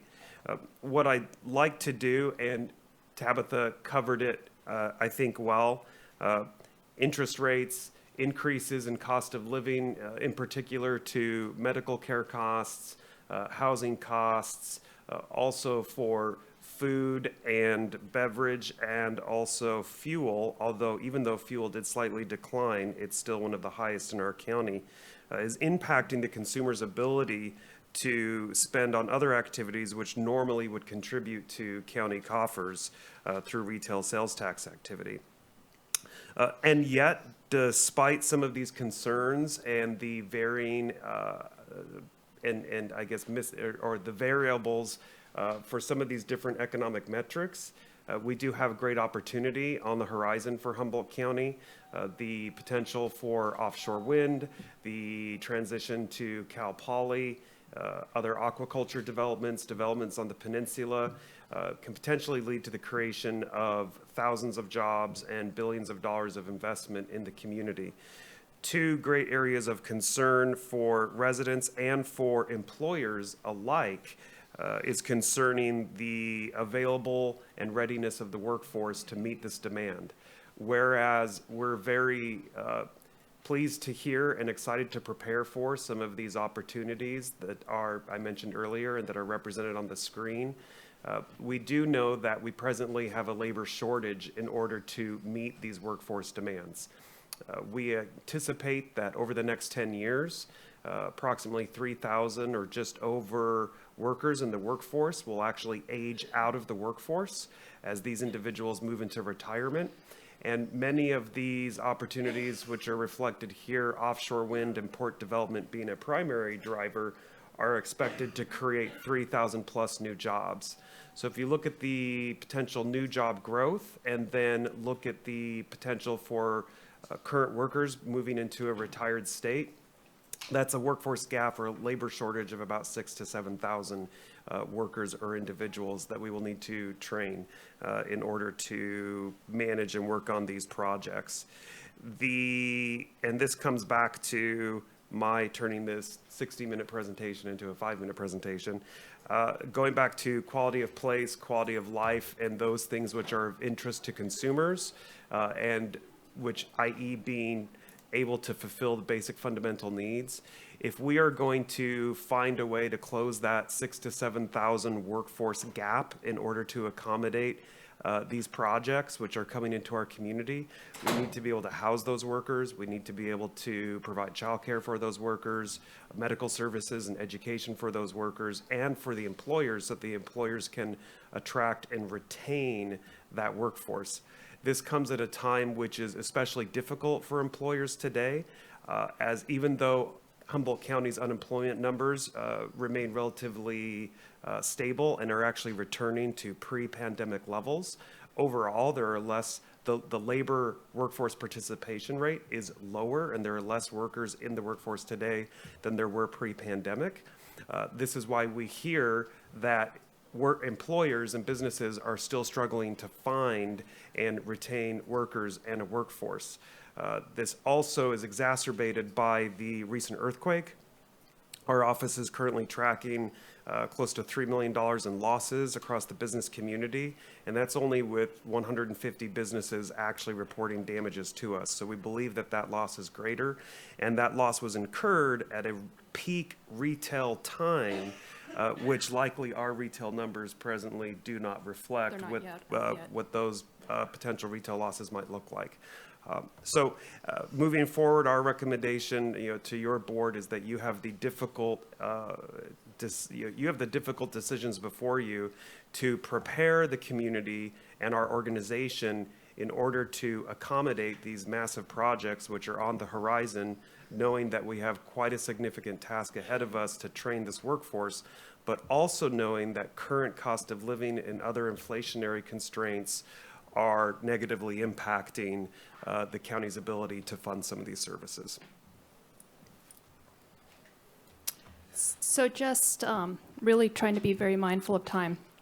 Looking out, and these are very preliminary numbers, what we've taken a look at is the changes that we're already seeing in revenues, the known impact of salaries and benefits, and the things that we know. It doesn't take into account special needs of departments, it doesn't take into account inflation, and it doesn't take into account anywhere where there may be additional mandates that have come down. But we're looking at about a $12.3 million shortfall for next year. And so, that ad hoc committee, that's really where we're moving forward.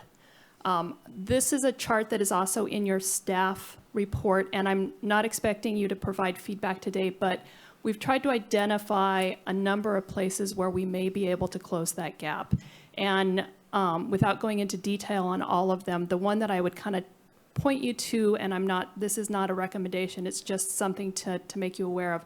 Number 2 is the use of fund balance. And the good news is that if you wanted to make that up, and that's not a recommendation, I think that's up for the work through the development, you have those funds available. And the other piece of this is that if you go down to number 7, the general fund reserve, we now have $10.6 million that we've set aside, and that does take 4/5 of a vote for the board to take action on. But that's something else, looking at the possibility of recession, looking at things that you may want to move more money into. It gives you a padding to fall back on. It gives you some reliability to sort of talk to your departments and county staff about the fact that you're planning on those recessions so that we can continue to provide the basic level of service for the county. The number 9 is really just in there it's an option, of course, but it's really to kind of highlight what would be necessary if you wanted to just cut services straight across the board to cover the projected shortfall at this point in time. It would be about 8.5 straight across. There are 8 recommended budget parameters. These are fairly large and nuanced, and it would be, you can either look at these today, or you can certainly look at setting up your committee and working with the CAO's office to bring these forward as part of budget development. But there are really some basic things to start looking at building that budget.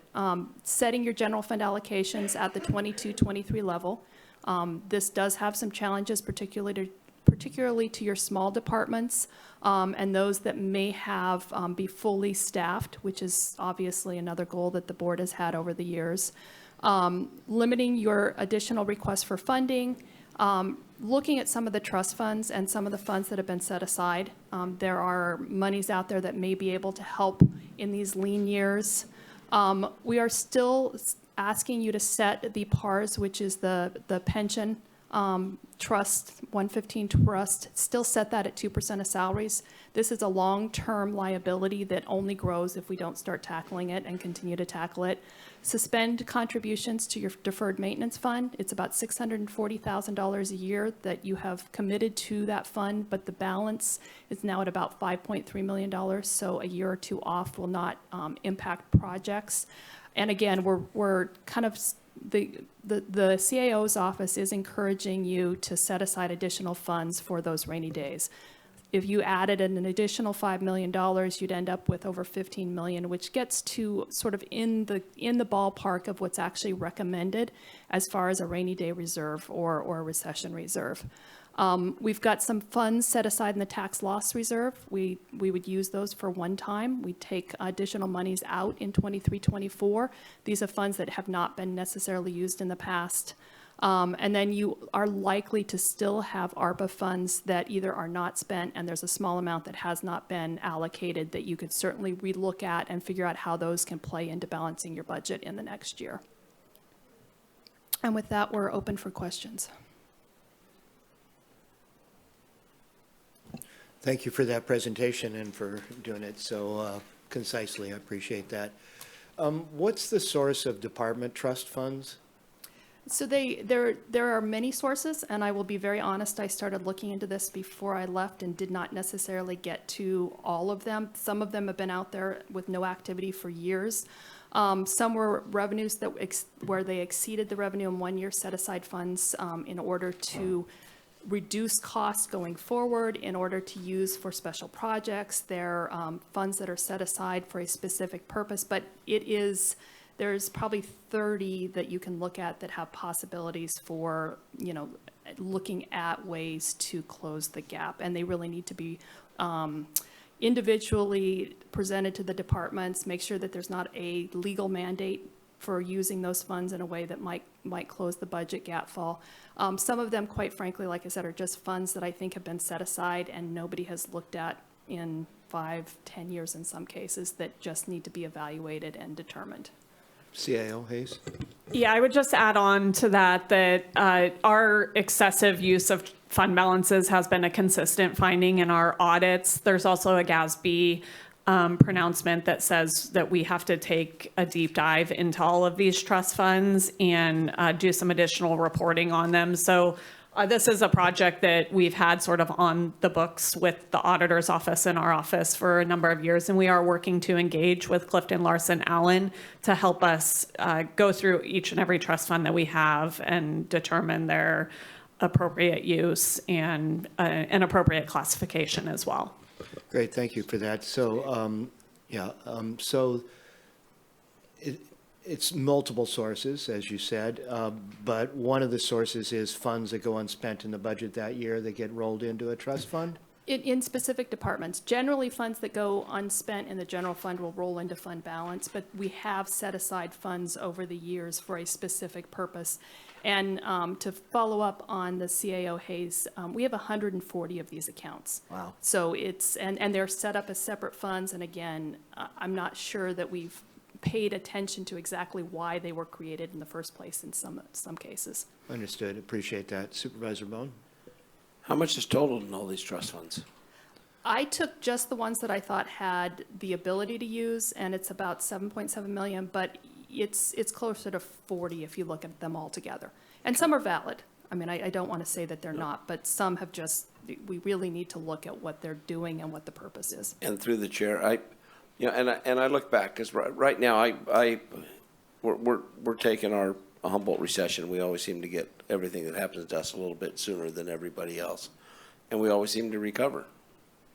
But with that being said, we're having trouble filling all the positions. I mean, I hear anywhere from 7 to 15% shortages in all departments, and that's part of that funding probably ends up in the trust. But are we going to, through attrition and holding our own, because we have the actual shortage going on, to be fully staffed?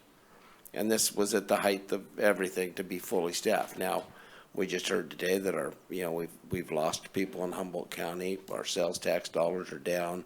Building and planning is down. A lot of these. So I don't know if a lot of these departments need to be fully staffed. So, I mean, at the time being, as we build back. So is there going to be a certain amount of savings, recovered through there or realized through that as we get through this? Yes and no. So one thing to keep in mind is that when we are proposing that we set the general fund subsidies at allocations at the 22-23 level, that included that 10% vacancy already. So that is built in. So you are already, if you take that approach, you are already sort of taking some of those savings. If we're 15 or 20% below fully staffed, yes, there will be. But at 10%, you're breaking even. Supervisor Bushnell? Thank you. So around the trust accounts, are they mostly, they belong to departments? Not necessarily. Some of them have belonged to departments. Some belong to revenue sources that might feed multiple departments. Some are like old capitalization funds that nobody's real sure where money was set aside. Some are like your deferred maintenance account. They have a very specific purpose. They have set aside funds, but they've accrued way more than they've been spending. So honestly, of that 140, everyone is almost unique. So yes and no. Everything is there.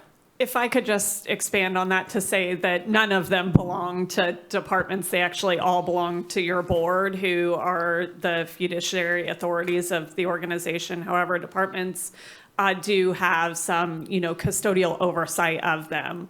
And as Tabitha is saying, some of those trust funds are held for very specific purposes that are outlined in government code. And so even your board's ability to dictate how those funds are used can be limited at times. Thank you. I understood that, but we tend to be territorial, so I am just being a little bit more specific. As we're reviewing those trust accounts, would it be at this direction from the board, what would happen with those trust accounts? Say if there's a trust account sitting there that's been there for, I don't know, however long, it has $7 million in it, could we move those money? Is it an easy move to move those monies back into the general fund? Yes, I mean, as long as you look and make sure that there's not a legal mandate to keep the money separate, and looking at what the legal mandate, if there is one, for use of the funds. But once you clear those two hurdles, there's nothing that says you can't move it back to the general fund. It's real easy for you, you're leaving. Yes. You don't have a problem. And that's probably some work that could be done through with the ad hoc? I think so, yes. Okay, thank you for that. And it is also, I think, as the CAO mentioned, it is also something that the outside auditors have sort of highlighted, Identified, and yeah. it needs to be done regardless of what you do with the funds.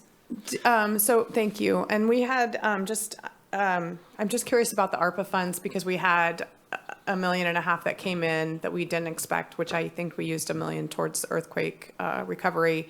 What do we have that's not allocated for ARPA? So you have, we actually got $3 million out of that, and I believe you've used $1 million, so you've still got $2 million, and then there was about $550,000 that out of the original $26 million that remained uncommitted. So $2.5 million? Yeah. Okay, all right, thank you. Yeah, so I believe it was just a couple of years ago, we instituted a new policy whereby these trust fund monies cannot be spent without a supplemental budget request for this board to authorize expenditure of those funds. Is that correct, or am I confusing things there?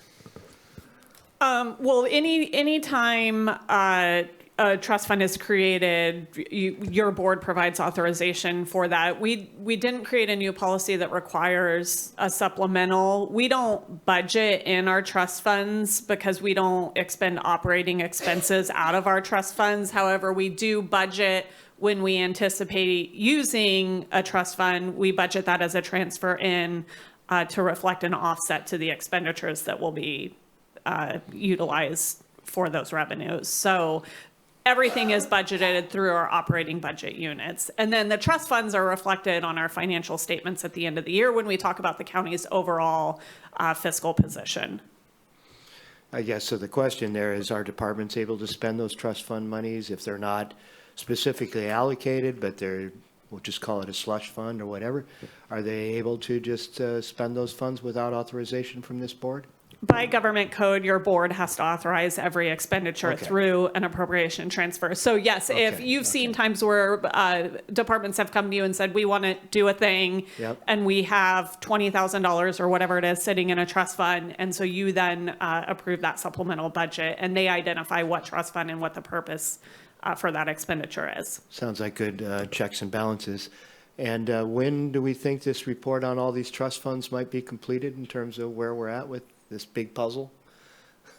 It's a lot of money. We're engaging right now with Clifton Larson Allen. I actually have the contract sitting on my desk to begin that work. I believe, I'm looking to see if Cheryl's in the room or if maybe she's on Zoom listening in. I believe that pronouncement is required for the current fiscal year, so we'll need to have that work done by the time we perform our annual financial audit. We're behind on that, though, as we all are painfully aware. So, so that's my caveat to that. Of that, we wouldn't typically. We're not going to do that financial audit at the time that we would typically do if we were all caught up. Okay, so sometime in the not too distant future, we'll have that information. Not 5 years out, but like in the next year. In the next year. All right, thank you. Any other board questions? Supervisor Bushnell? Thank you. Of the recommendations, Tabitha, are there any that were different or added from the budget time? So the recommendations, are these the recommendations that the department heads are thinking that they're working within the parameters? That's what I'm asking. I don't know that the department heads have, I mean, they're pretty straightforward as far as they're generally what was put in place last year. That's what I'm asking. But yeah, so there's and there's nothing that would impact, I mean, obviously keeping their allocations at the 22-23 level We've communicated that to them. I'm sure they're not happy about that, but, certainly as a department, nobody is. Right. But it is a reality. Everything else is probably not going to directly impact them. We've talked about the trust funds and talked about the fact that we need to sort of take a look at those. And individual departments, we've left it open for them to make sure that they can make their case why it's necessary, what the legal mandate is, what it needs to be used for, and I think they'll be involved in that process, however that comes about. Okay, thank you. So I see here that basically the recommendations from staff are to, number one, receive and file a review of this current budget and budget outlook, and thank you very much for that. Number two, to direct the county administrative officer to prepare the 23-24 budget based on the following parameters, which were A through I, and I'm not going to read them all, but they're all pretty straightforward, and none of this sets into motion final decisions on the budget. It's just preparing, allowing you to have the direction based on your recommendations to be able to move forward with the preparation of that budget. And then item number 3, which is appoint 2 board members to a budget ad hoc committee, and number 4, provide additional direction to staff as appropriate. So what's the preference of the board here? I'm going to go to public comment if we're done with any questions here. I'll just put, if I could put my name in, I'm interested in being on the ad hoc. Very good. And anybody else interested in being on the ad hoc? And Supervisor Arroyo. Anybody else? We good with?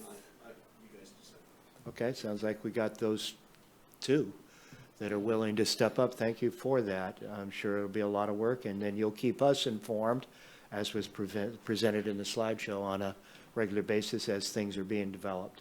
You had something, CAO Hayes, please. Yes, please. Thank you. I do just want to say that these recommendations contained in the report have been vetted somewhat through department heads. I have created a department head advisory group that is comprised of the sheriff, probation, public works, DHHS, and the library. So 5 of them who, as a department head body, we all agreed that those would be the 5 that I would sort of run my ideas by. And so Tabitha and I have met with them and gone over this report in general and fleshed out some of our recommendations through them so that we could come to your board and present something that we felt like department heads could get on board with. Understanding that it's a very difficult year. That's what I was asking. I'll also say that for the ad hoc, I do expect that it will be a pretty lengthy time commitment. We begin meeting with department heads and their budget staff in March. So we have 20 department heads and we meet with each one for at least 2 hours. So in the month of March, that's gonna be about a 50-hour commitment. If the ad hoc chose to attend every one of those, they don't necessarily have to. We would then work very closely with that ad hoc and my team through April and May as we start to flush out the department's budgets and revise our recommendations to your board, which will come to your board the first Tuesday in June. Great. Thank you for that. And with that, I'm going to go ahead and get public comment so we can move forward with our agenda here. And so I'm going to Zoom, and I have 7454, *6 to unmute, and you have 2 minutes.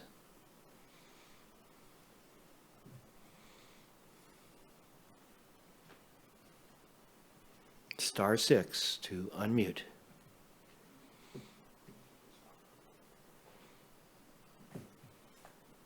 Are you there? 7454, last chance.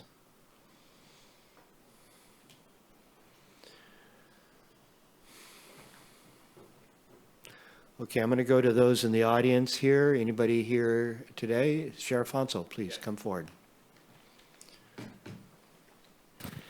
Thank you, Chair Madrone. So I come to you today as a nervous department head, elected official here. As you're reading this, I don't feel, I know you all have good poker faces, but I don't feel the desperation that you all should be displaying here. Because we don't have federal funds coming in to rescue us this year. And as the biggest recipient of the federal funds that offset my 10% budget vacancy, we would have lost 42 positions last year, 42. Now, That does not count the unbudgeted positions that I had to take, which is 23, because of the budget shortfall, because we haven't increased our budget over the last 3 years. And as expenses gone up, in the last 2 years, and I talked to you about it last year, our liability, our risk management, and our workers' compensation has gone up by double. It's been $2 million increase. That's how much that we had to absorb within our existing budget, and that equates to a lot of those positions. As you know, inflation keeps going up. Our costs keep going up. And so I'm sounding the alarm today for us to take this very, very seriously, because as the biggest recipient of the general fund, our budget is going to be affected the most. And so I'm happy that we have 2 ad hoc members here. I have faith in our CAO that we're going to come up with some recommendations, but I think that we have to start looking at our existing funding. And one of those things that we're going to have to take a hard look at, which we'll take a look at today, is TOT and Measure Z. Those are general fund taxes that I do not think this board should be allocating until we have a clear picture of what is going to take place in the future. And right now, we do not. Our picture is a 10% cut across the board. And the trust balance that we have out there, you know, Tabitha said we have $40 million in trusts out there, but $20 million of that one, you know, law enforcement trust is AB 109 funding that is specific towards certain things that the CCP has control over. And so that is not on the table for the board to consider. And $5 million of that, at least $5 million, is already encumbered to help offset the jail costs. And so I'm just here just reminding the board, you have a very difficult job ahead of you. We all do. And I'm here to work with you as being the biggest, you know, again, recipient of the general fund. And I'm able to use some of the trusts that I've held over the last couple of years. One was a building trust that we hope to remodel our sheriff's office. And we've had remodel plans for the last 3 to 4 years, but Public Works has been so overwhelmed, they haven't been able to utilize that money. And so, no fault of their own, they're underfunded. And so, we want to make sure that, you know, we use it for the greatest good. But some of the things that we would like to benefit us through these trust funds are not going to be available for us in the future. But I really want to just, again, point out the fact that costs are going up. And we have another about $600,000 increase to our workers' comp and insurance rates for this next year that we have to absorb. And so, anyway, I just wanted to bring that to your attention. And again, I'm able to work with you and look forward to work with the CAO. Okay? Thank you very much. Thank you, Sheriff Hansel. Definitely the alert signal going up. So at this point, I see we've got another director on line here, Tom Mattson. Tom, go ahead. Yeah, and I want to reiterate just what Billy said. It's not time to panic. It is time to rein things in. Do not count on the trust funds. I have one trust fund that's flexible, and that's the revenue from my showers at the county parks that we put into county park facilities. All the others are specific to very specific purposes. It is time to be very, very concerned, and I really appreciated your discussion on the prior item about sending money for outside the county. It's time to really rein in what we're doing, and I know we're doing it department-wise, to focus on our core services. And so I want to reiterate what Billy said, just be very, very cautious about expenditures. Don't count on rainy day revenue this year. It's going to be tight, and it's probably going to get worse next year. And the more we do this year to conserve, the better off we will be for the next couple of years. Thank you. Thank you. Was there anybody else here in the audience here today that wishes to speak on this item? Seeing no one coming forward, I'm going to go back to the Zoom. It looks like people were able to work out their difficulties. We've got 2 in the Zoom. One is 7454. You've got 2 minutes. There you go. Thank you. Thank you. I hope you're listening to your staff. This is of a major concern to us out there in the public. This is most likely not going to get better. This is a trend. with inflation and everything that we brought forward. I just also wanted to convey to you a concern that was raised to me by Eureka staff. When they voted for Measure Z and voted for it to not have a sunset, they were under the understanding they were going to get some of that money. And I would have no problem with them putting on a repeal Measure Z.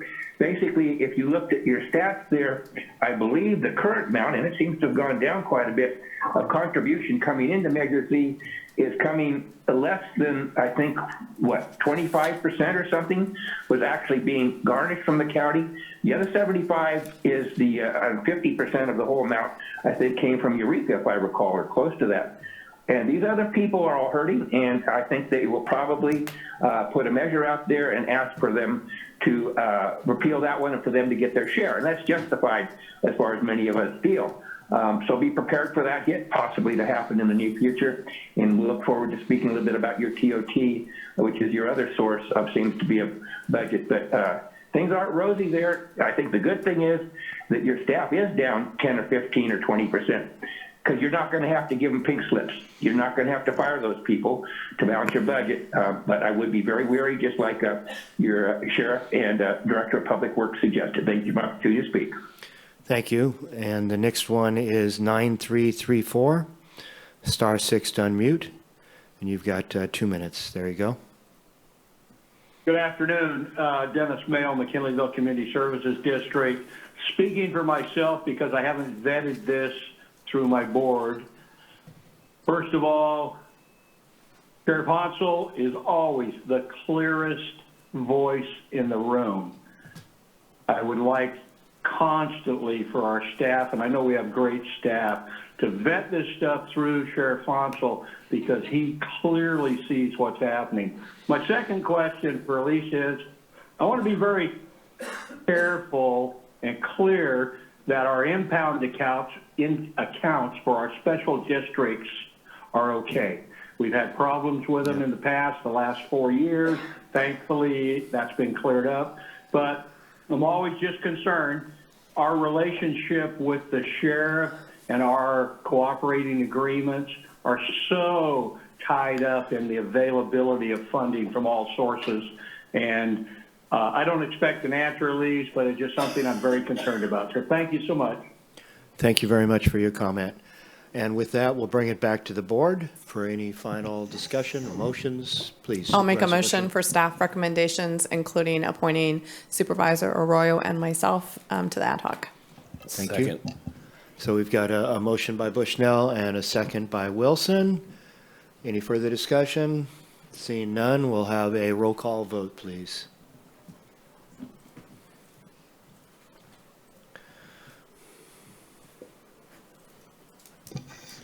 Thank you. Supervisor Bohn. Yes. Supervisor Arroyo. Yes. Supervisor Wilson. Yes. Supervisor Madrone. Yes. And Supervisor Bushnell. Yes. Thank you. Motion carries 5-0. Thank you very much. And at this point, we're going to go to our time set items, and we'll ask for the county council to read these items into the record. And for the public's interest, we will be in closed session for probably at least an hour. So I will say that we will be back sometime after 2:30, more than likely. And then we'll pick up the rest of the agenda at that time. County Council? Thank you, Chair Madrone.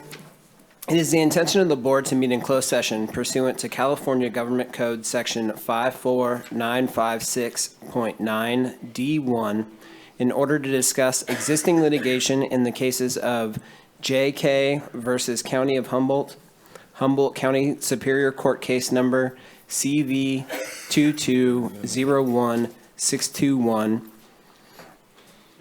and Citizens Protecting Humboldt Bay versus County of Humboldt et al., Humboldt County Superior Court Case Number CV 2201594. It is also the intention of the board to meet in closed session pursuant to California Government Code Sections 54954.5 and 54957 in order to consider the public employee performance evaluations for the positions of the Public Works Director and the Department of Health and Human Services Director. Thank you, County Council. So with that, we are in recess, and we will be back at... Public comment. I'm sorry, thank you very much. I'll get used to that sooner or later. So we'll take public comment for those on Zoom, and we've got one hand up, 5288.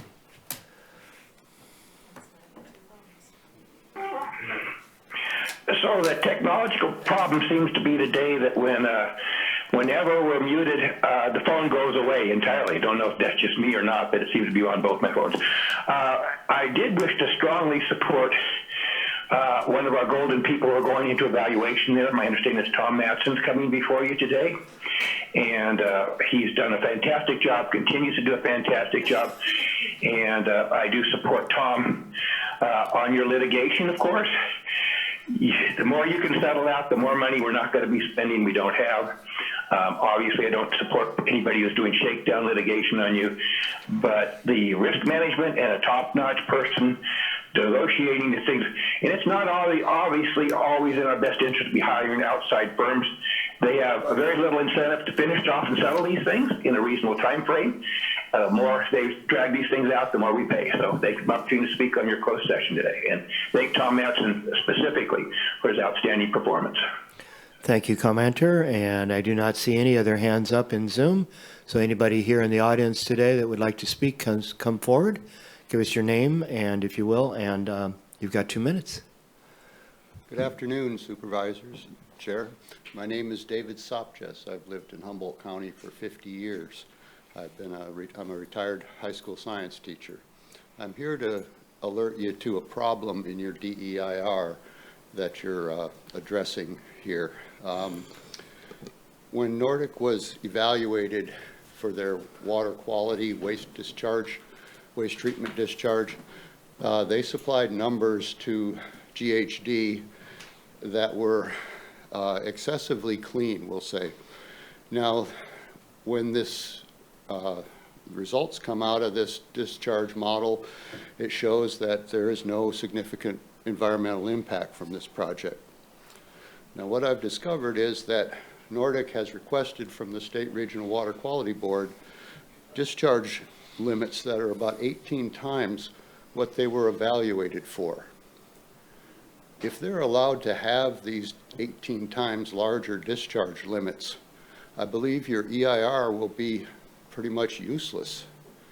It's like testing the safety of an automobile at 5 miles per hour in a crash when you think you're probably going to operate it at 90 miles an hour.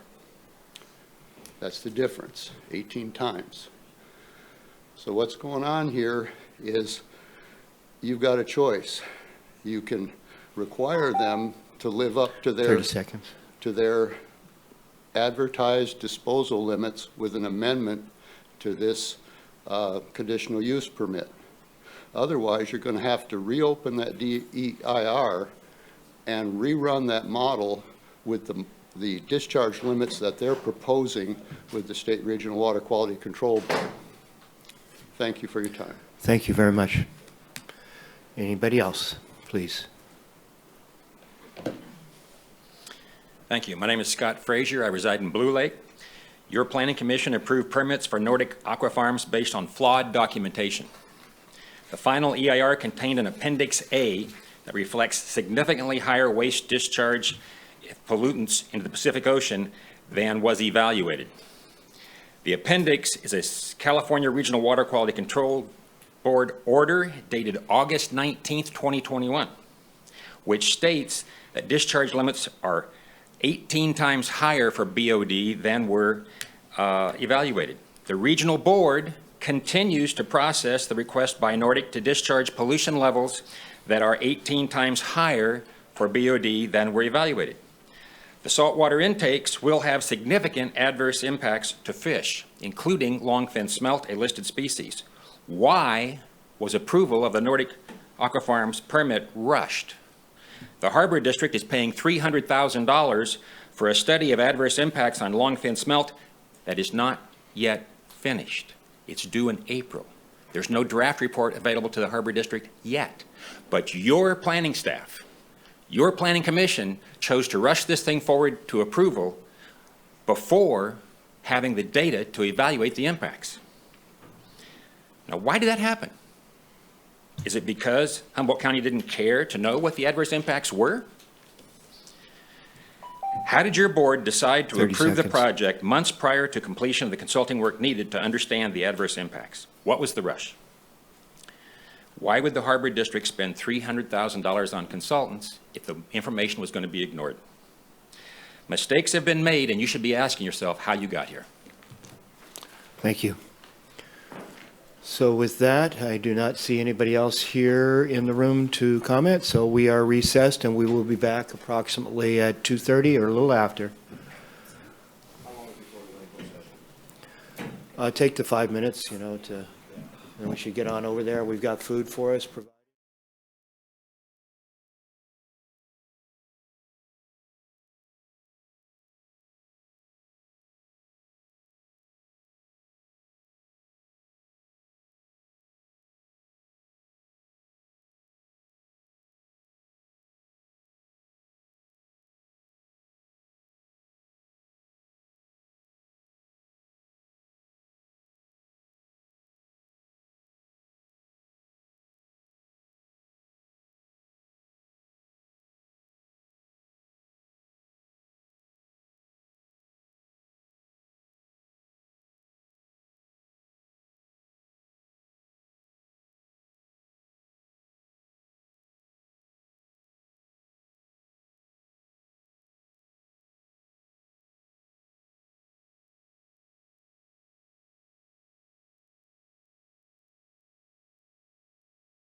Hasn't worked yet. Mine is up, but it doesn't have the voting thing.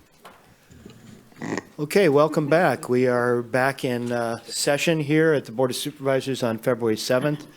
We have 4 items left on our agenda, and the day has gotten long. So again, I'll just remind everybody that under public comment, it's going to be a 2-minute limit.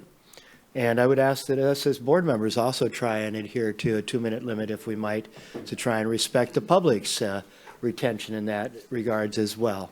Of course, it's obviously voluntary, but let's go ahead and jump in. We've got number 3, transient.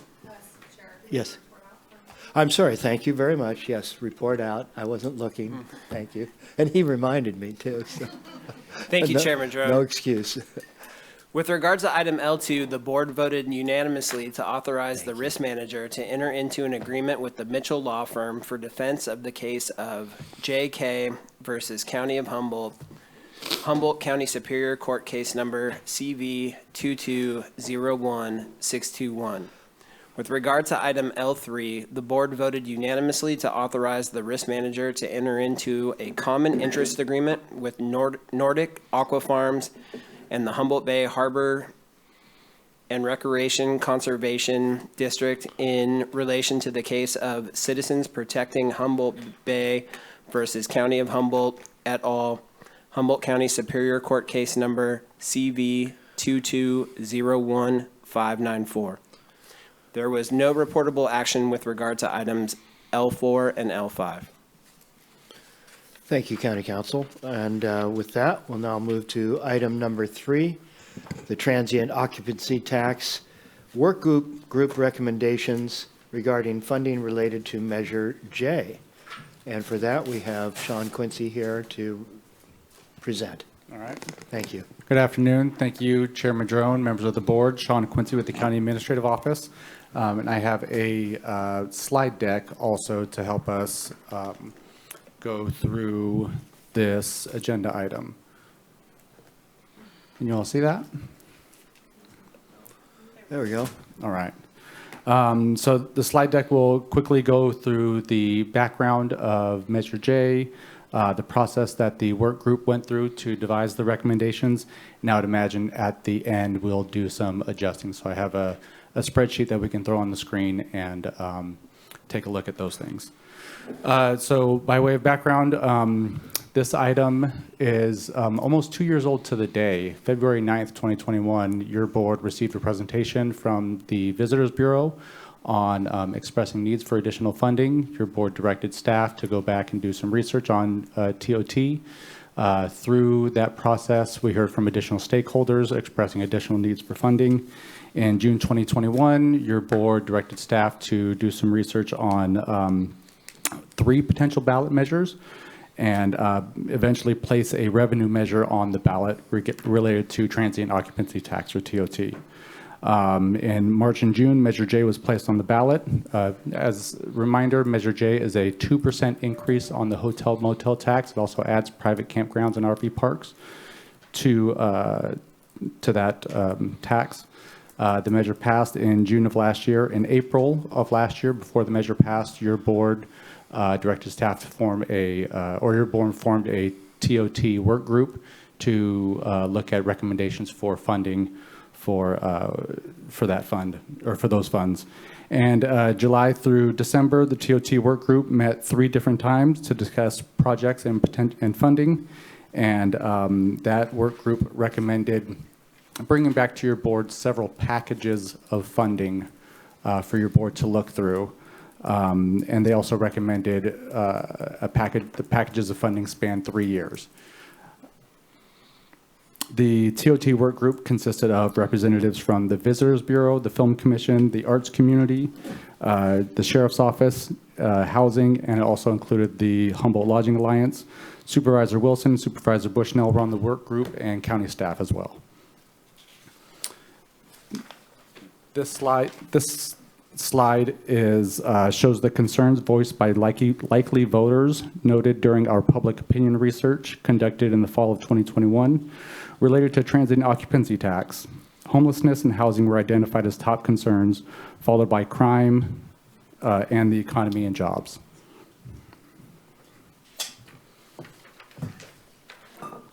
The public opinion research also noted funding priorities of those likely voters. Related to the TOT recommendations before your board today, likely voters mentioned the need to ensure the items in bold, including maintaining 911 response times, investigating and prosecuting crime, 24/7 coverage by deputies, job creation programs, local tourism, economy and jobs, and public art and theater.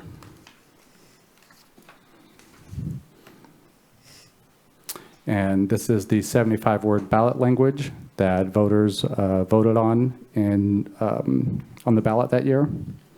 I noted in bold some of the items that were related, I believe, to TOT and the recommendations before your board. The TOT work group discussed a variety of approaches in providing recommendations to your board. A few key principles the work group discussed were that they wanted to make sure that the recommendations were based on projects as determined by stakeholders. They specifically did not want this to be a year-by-year application process similar to Measure Z. They wanted to make sure that those projects were related to the impacts of tourism. They wanted the projects to produce measurable outcomes, be visible to the community, grow and support tourism, and improve the quality of life and well-being in Humboldt. The projects proposed include a grant matching program related to housing, a grant program for arts, web updates and support for the Visitors Bureau, support for Forest Moon Days and development of a soundstage, and an emergency application for tourists and funding of an existing deputy ranger position. The amounts shown here express a range, and those were the ranges submitted by the members of the stakeholder group.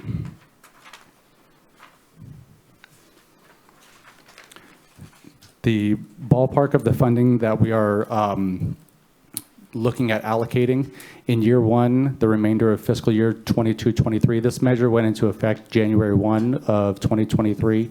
So staff estimated $440,000 will be available to allocate for the remainder of the year. $880,000 will be available to allocate in 23-24, and then staff estimates in the neighborhood of $1 million for 24-25. I should note that the amount available to allocate in 24-25 will be dependent on the actual revenue received in 22-23. And as noted here, the total requested appropriations on the low end are a little over $2 million, and on the high end, a little over $8 million, So there is clearly not enough funding available here to fund all of the needs expressed by stakeholders. And this slide, I hope that you can see it, it just provides an overall comparison of the different funding packages that we're bringing before your board today. It's a lot of numbers, I know, but the gist of it is that there's a housing package here. The housing proposal was to provide grant matching funds. The minimum amount that would be meaningful for housing would be about $750,000 to provide for a local housing trust fund grant. And the maximum there is $5 million. So the housing proposal provides more funding, obviously, to housing, a little over $1 million by the end of 24-25. And so that similar approach was taken to each focus area. So the tourism, there's a little bit more money allocated to the tourism-related projects. The safety gets more funding in the safety project, so it's a little bit more than what the public safety proposal was submitted as needing funding for.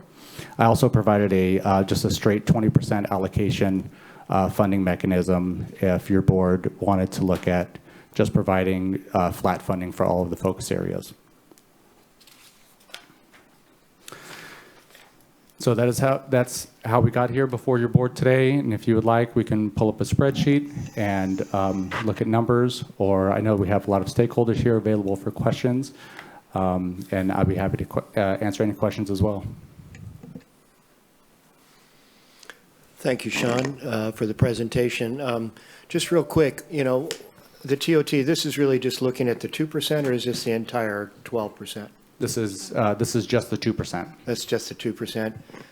Maybe I'm confused, but I thought we had also set up an ad hoc to look at the total amount. And was that Michelle and myself? But it's Mike and Michelle are on the ad hoc and took part in the work group? So Supervisor Wilson and myself were on the 2% increase with county staff. You and I are on the ad hoc that is going to review HLA and the Visitor Bureau. Humboldt County Visitor Bureau. Thank you. And so we have our first meeting coming up. If you look through your emails, probably you'll see it from Scott. Great, thank you for that. And yet there is a proposal in here for the Visitors Bureau. Mm-hmm. Oh, obviously, I understand that. I was just trying to get clarity because I was starting to get a little confused on which groups were doing what and when things were happening, but that clarifies it. Thank you very much. All right, board member comments, questions? Yeah. I think Supervisor Bohn is asking for it to come back up. Okay. I didn't know she could hear. And then you want to comment? Just want to look at it? Go ahead. Supervisor Bohn. So the 22, 23, 23, 24, and 24, 35 should meet the totals? Is that what I'm?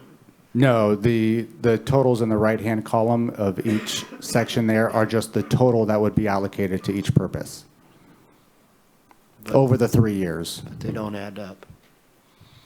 So, I don't understand. The first one would be 430. Because I go to the arts, just arts, it's 50, 50, and 100, and I think, and I'm simple, I'm a dropout. No, that first column, you're right. It should, for arts, under the housing package, the arts, tourism, and film should read $200,000 for those three, over 3 years. Okay, but now I go down to safety, and arts is 50, 100, and 150, and it only shows 150. So 50, safety should Should be show shown 300, shouldn't it, or not? Because if you had 90, 365, and 300, you kind of come close to 750, but you don't even, you're still off by 5,000. So none of the numbers match up, and I'm not exactly sure if we're just, those estimates? No, I'm sorry, I was messing Tired? with this. COVID always works. COVID works on everything. The figures in your staff report are accurate. This presentation was, if you give me a second, I can update the tables to make sure that the numbers are right. No, I guess I can total them. I'm just Let's saying. do that. Update Are the numbers tables. right? Are the numbers right? The totals are just screwed up? Correct. Okay, Yes. I'm fine then. I can add those. Yes. Yes. The totals, the totals. The totals are wrong, the numbers are. All right, so go ahead and update that while we're entertaining additional clarification questions, et cetera. Supervisor Arroyo, and then, I have a couple questions, if you don't mind. So I understand why year one, the projected revenue or the revenue is half of year two, because it passed halfway through the year, right? Why in year three are we anticipating, are we just anticipating the tourism sector will grow? And how did we kind of come to that conclusion that we'd go from 880,000 to $1 million? That's just based on past performance. Okay. It's been growing at a decent clip the last couple of years. Okay, great. That's good to hear. And then I understand that, before my time on this board, there was a group put together to analyze some of our investments in tourism and marketing. And I was wondering if folks could speak to where that stands and how that's being explored. I could speak to that. And this is the other ad hoc that Supervisor Madrone is on with Supervisor Bushnell. So yes, a number of months ago, staff came before the board to receive an update from the Humboldt Lodging Alliance and the Humboldt County Visitors Bureau, and also to explore what we wanted to do as an organization and a community going forward in marketing our tourism assets. From that meeting, what transpired was the development of an ad hoc who would review the contracts. And we are actually looking at a neutral third party to go through those contracts and audit them, so to speak. So review the performance under the contracts and to assess our tourism assets, and then to return with a proposal for a more long-term marketing strategy, which, may include status quo, may include moving forward with one of the agencies and not the other, may include taking, our resources in a totally different direction. Those recommendations still to be determined by the ad hoc and the full board. go ahead. May I continue with that? I thought I just had two, but this expands as we go. So it does make me wonder, these potential scenarios involve proposals from our current collaborators. So it does make me wonder, since the timing is a little bit off, since the ad hoc hasn't come up with and that audit hasn't occurred, hasn't come up with recommendations, would any funds related to that just be a bit of a placeholder, or would those be going to the proposals submitted in our agenda packet? Yes. It's totally within your board's purview. This was the group that the board delegated for us to call together to make these proposals. And yes, I agree that the timing of everything is somewhat wonky.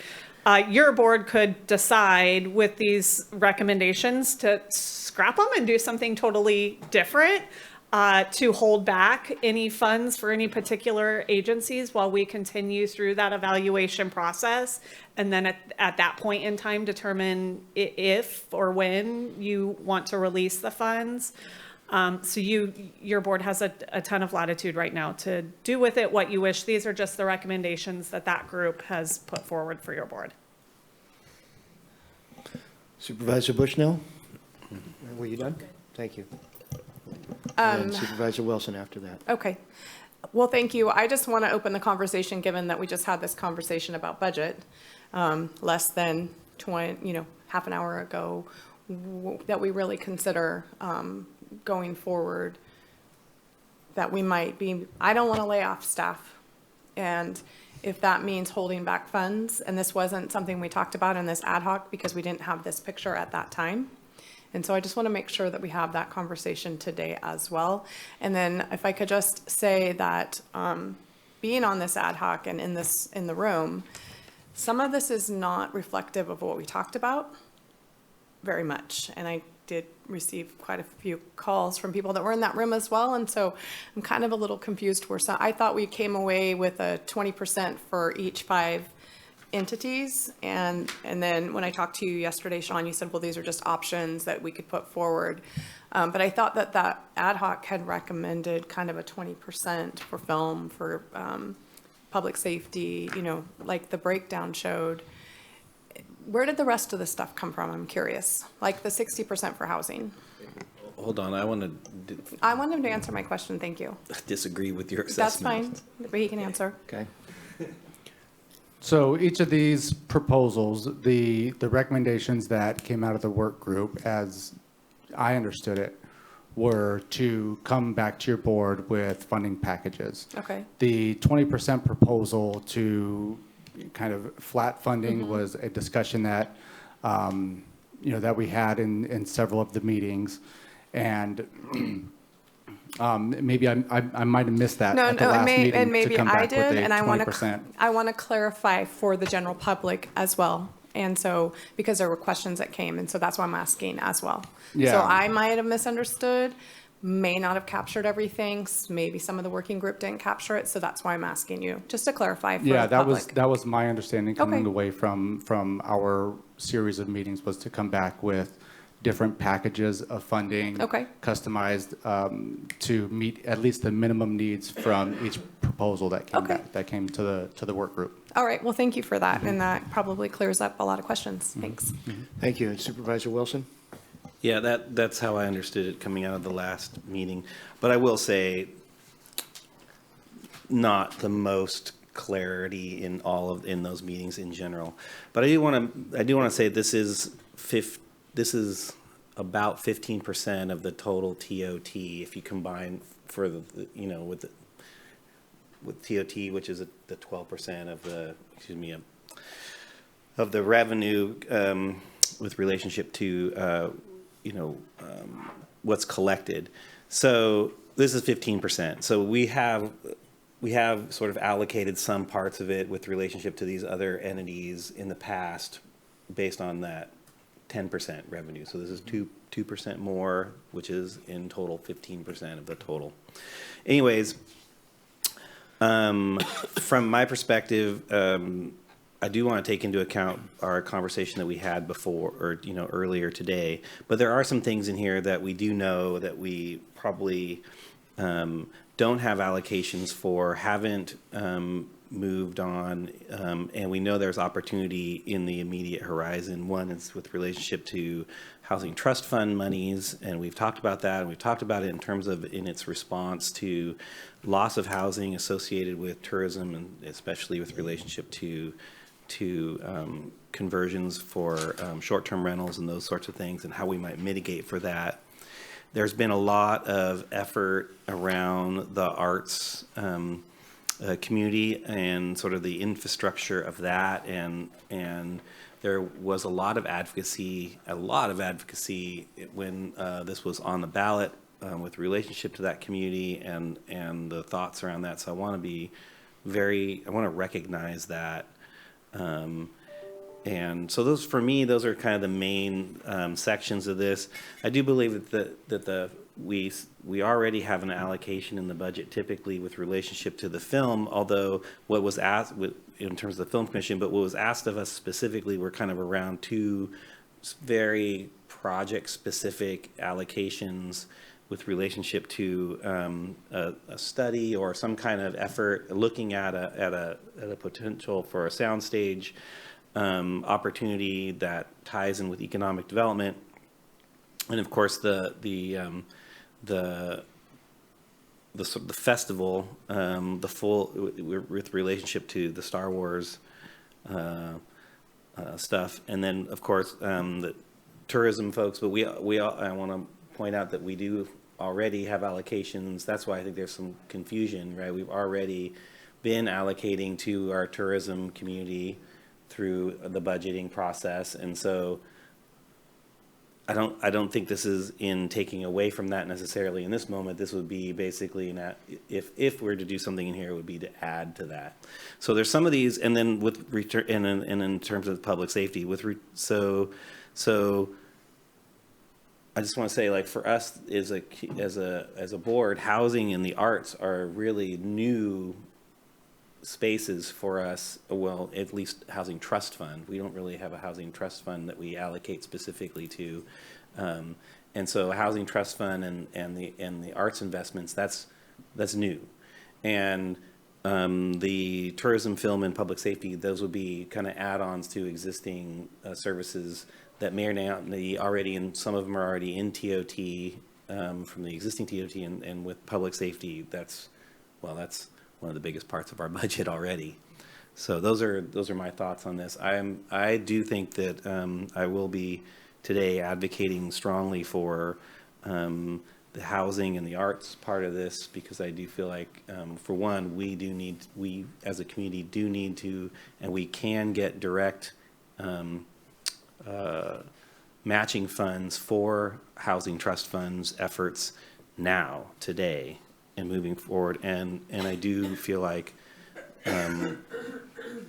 we would all benefit from a more robust arts community. So those are my thoughts. Thank you. Anybody else on the board? Any questions, comments before we go to the public? Supervisor Bohn. Can I get the survey results up there? I mean, somewhere, we're 5 up here, but I've got it. I want to see it. So that's what, how many people did they? I believe it was 600 likely voters. And that was out of all the districts? Correct. Broadly? Yes. So This is there's a funding priority slide, and there's also a slide for the concerns voiced by those who were polled.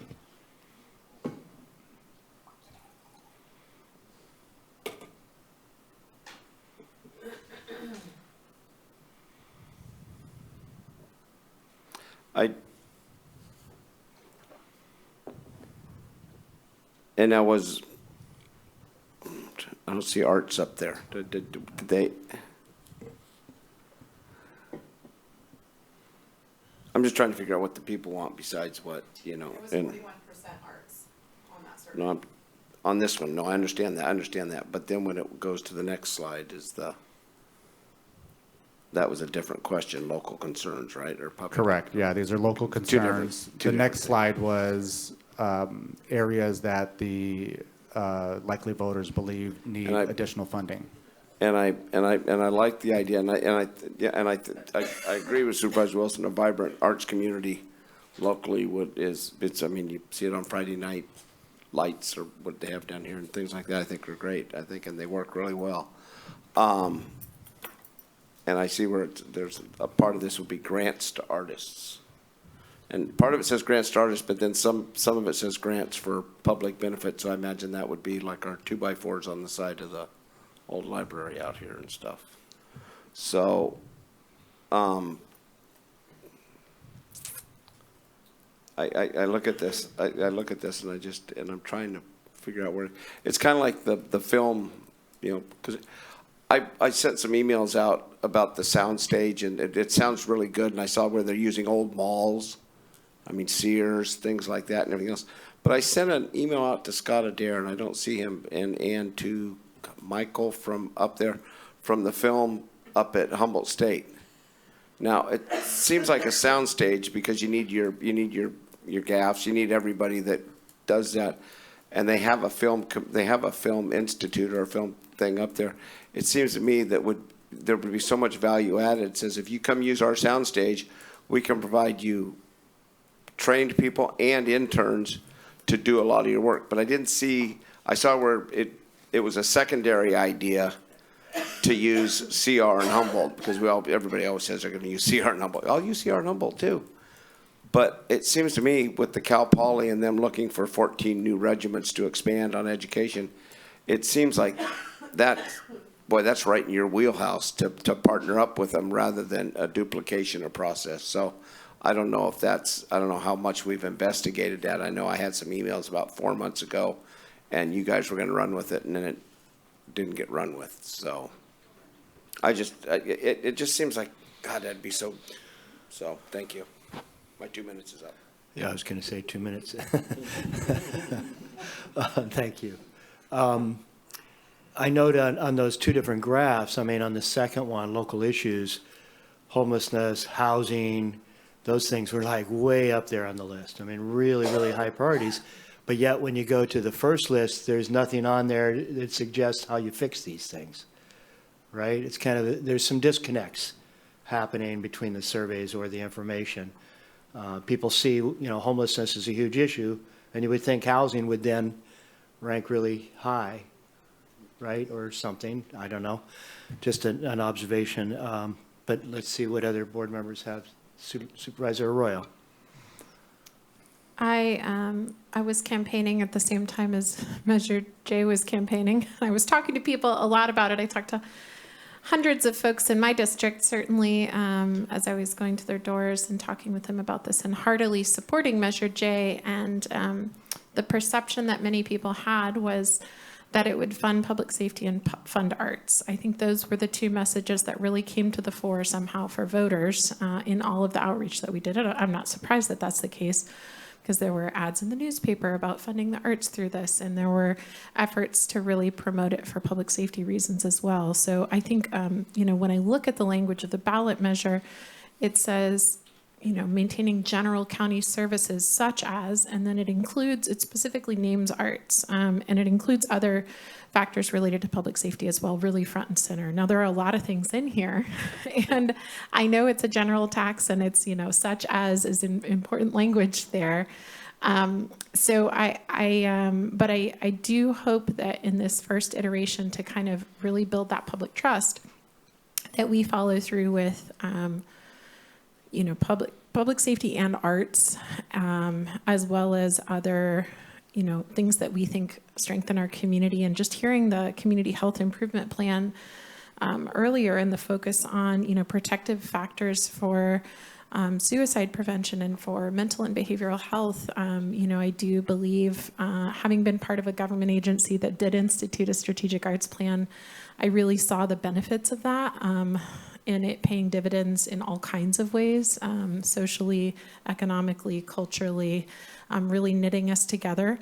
But I also want to recognize that there was a strong public safety focus in the polling, and in the outreach that I did talking about this, people really brought that up as an interest. So I do have a question and concern around, the tourism proposal to invest in the physical location on I'm forgetting the location, 422 First Street. I want to get our ducks in a row as far as where the visitor serving place in Old Town is. We have a visitor center a block away that the city of Eureka has invested really heavily in. I know that's a city of Eureka effort and not a county effort, but I really, really hope we could sync up with where we're drawing visitors in Old Town and the cleanness of, what we're doing there, how we're funding it. And have a clear and straightforward kind of plan for that. And so I'm a little hesitant to embark on funding that right now.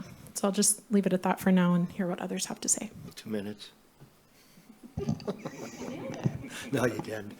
You both went a little longer, but that's fine. Thank you for being concise. Supervisor Bushnell. Thank you. So I also am leaning towards public safety. The arts, I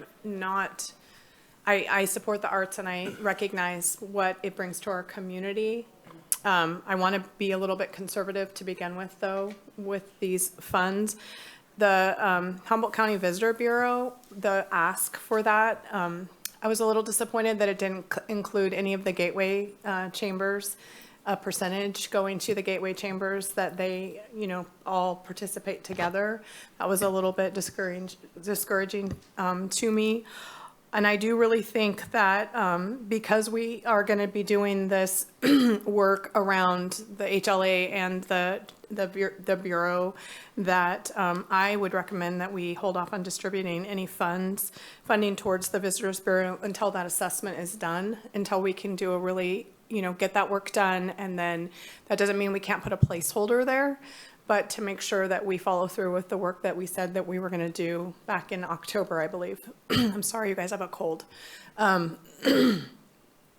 Just a cold. So that's kind of where I'm thinking, and I would really like to hear from like the sheriff, if we could, and the arts and the film. Those people are here today too, to see how they're feeling, if we could. Yeah, definitely want to Okay. go to them after we finish any questions or discussion here at the board. So also, I think, if I remember right, the Gateway Community Funds came through the HLA contract, didn't they? No, it came through the Visitors Bureau? Oh, it's TOT, okay. So any more questions, clarifications here at the board?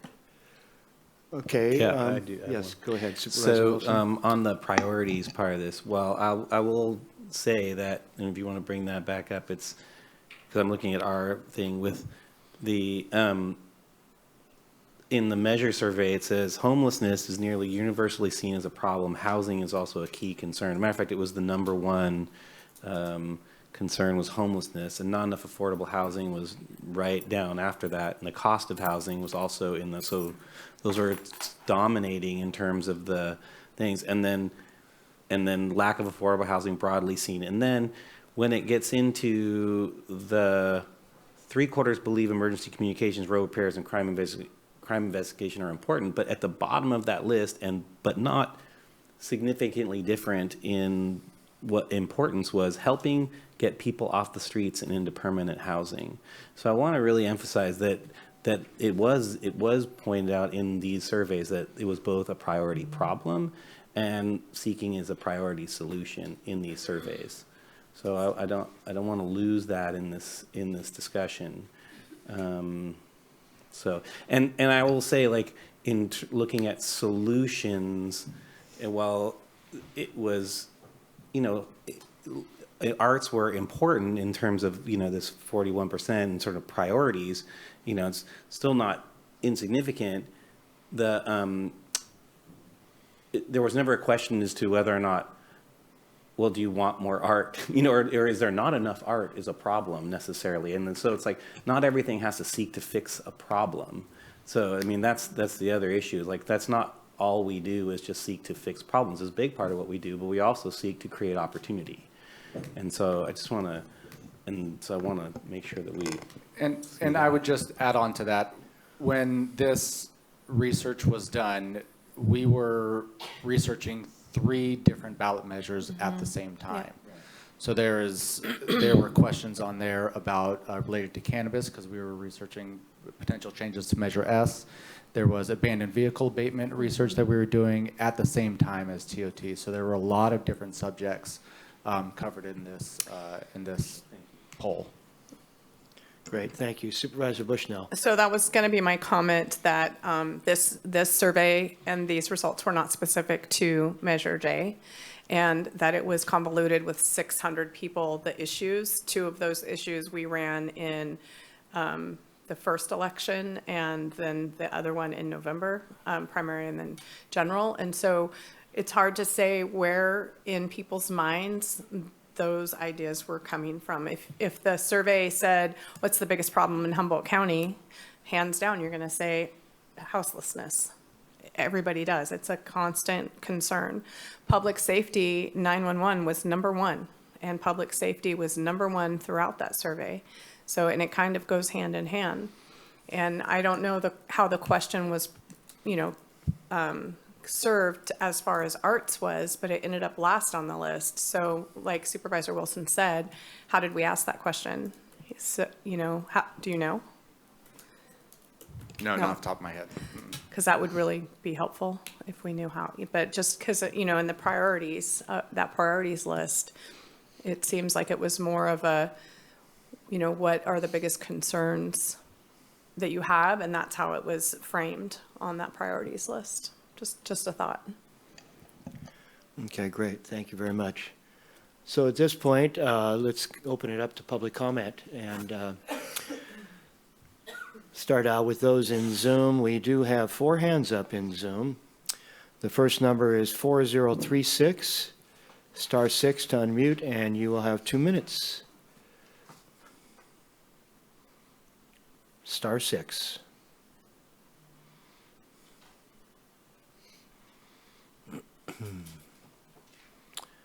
There you go.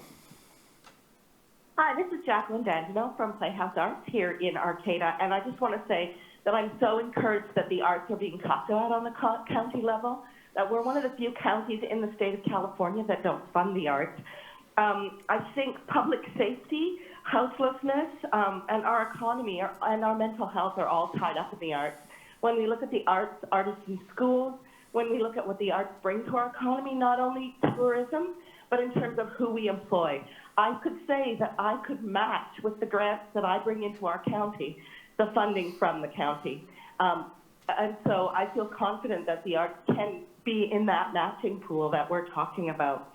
Right now, we're doing a project with houselessness. If we look at the Creamery District and what was developed here, what that meant for public safety, and the way that we work with the Public Safety Commission. So we work in a lot of these areas, and what we're looking for is not for the Playhouse and Playhouse Arts to be funded, but we're looking county-wide for how we get arts to areas in the far reaches of our county. I just drove out to Klamath and back to bring things to Klamath and to work with people out there. So I think that this measure and the time for the arts to be funded, especially with social emotional learning, social isolation, the arts are on the front line right now, and we need to be supported from the county, not only from our state and not only nationally, but our county. Our cities support us as well. We need that support from our county. So thank you so much for taking the time to really put the arts front and center. And I advocate for our 40% that we put forward to totally fund the arts, which will then wrap into a lot of areas. So thank you so much. Thank you very much. And next we have 8496, *6 to unmute. And you've got 2 minutes. There you go. Hi, thank you. This is Laura Lassiter. I'm with the Southern Humboldt Business and Visitor Bureau, and we are a county-funded organization through transient occupancy tax, destination marketing organization for the County of Humboldt, Southern Humboldt specific, and really discouraged here on this TOT working group. We have zero communication from our tourism representative on the request from the community, from the county, zero communication.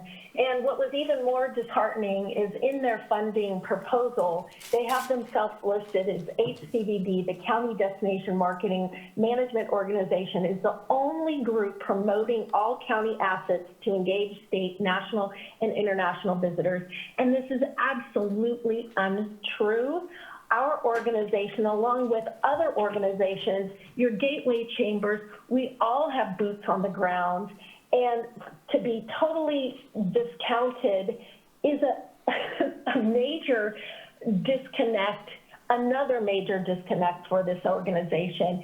You know, for years, and we are a broken record here, we've been asking for not additional but accurate representation on the visitor guide for years. So much so that back in August, your board requested that they pause and not print anymore until it was done correctly. And where are we 30 today? seconds. We've seen over $46,000 spent in rent alone for the HCVB. And now additional money they want on top of that. Fund the ones that are doing the work. HCGA, SHBDB, your gateway chambers, the ones that have boots on the ground that actually do something on a state and county level. Fund those organizations. Thank you. Thank you. And next we have 6228, *6 to unmute. Thank you. There you go. Good afternoon, Supervisors. This is Natalie, Executive Director for Humboldt County Growers Alliance. You have a very challenging decision in front of you. I mean, housing, safety, the arts, they're all super important, and how you prioritize is well above my pay grade. And so I leave that to your hands. I absolutely believe that tourism should and needs to be a top priority for funding for our county. Frankly, I was shocked reading this staff report that the cart was being put before the horse, and that the ad hoc committee with Supervisors Madrone and Bushnell has not yet been convened, and yet there was this proposal from the HCBB for a very specific funding request. Based on the comments that I'm hearing today, my blood pressure is going down. I am looking forward to the work that will be done by this ad hoc committee to develop a marketing and tourism assessment. You know, to what Natalie said, Eureka did with the Arts Council, a strategic arts plan can be very unifying. That is what our community needs to do. I highly recommend that our county put a placeholder for tourism marketing and make sure that there is funding set aside, but do not make any specific funding for programs and projects or infrastructure 30 that has seconds. not been mutual. Thank you so much for everybody's comments and questions. Have a great afternoon. Thank you. And the last hand up in Zoom is 5288. There you go. Ken Sawatsky here. I was very distressed. I made a phone call, I think it was yesterday, to John Porter. If I'm going to go to people who I feel represent this TOT production thing, it's John Porter. He wasn't aware of this meeting. It's happened again. I thought we were going to be notifying everybody. So that bothers me a lot. The math not being correct bothers me a lot. There's what really irritated a lot of people with Measure S was that money was not being put back into the community where it came from. This money should be being put back in the communities where our county TOT comes from.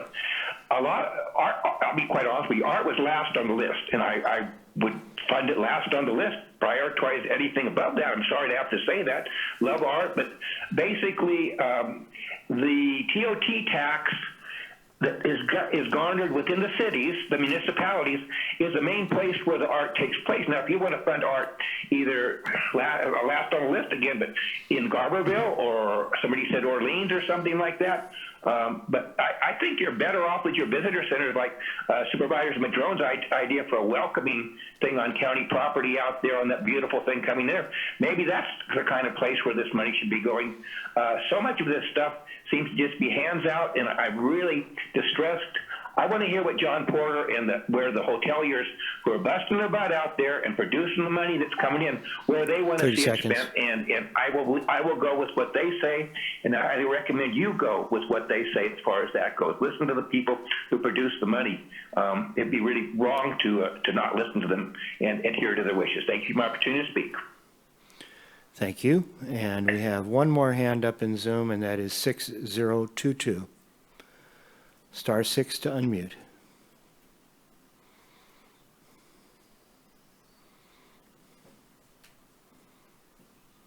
Star 6.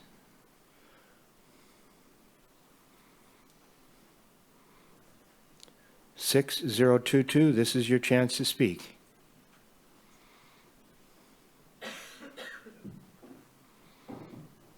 Star 6 to unmute. Last chance.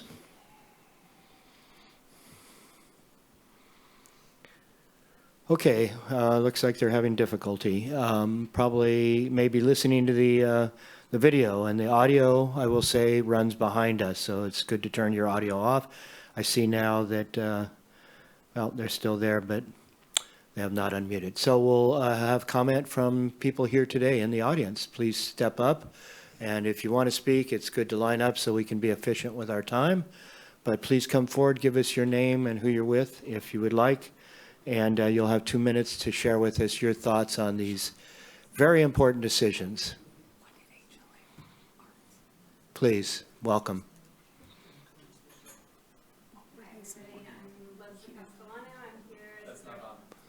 Oh, try it now. Okay.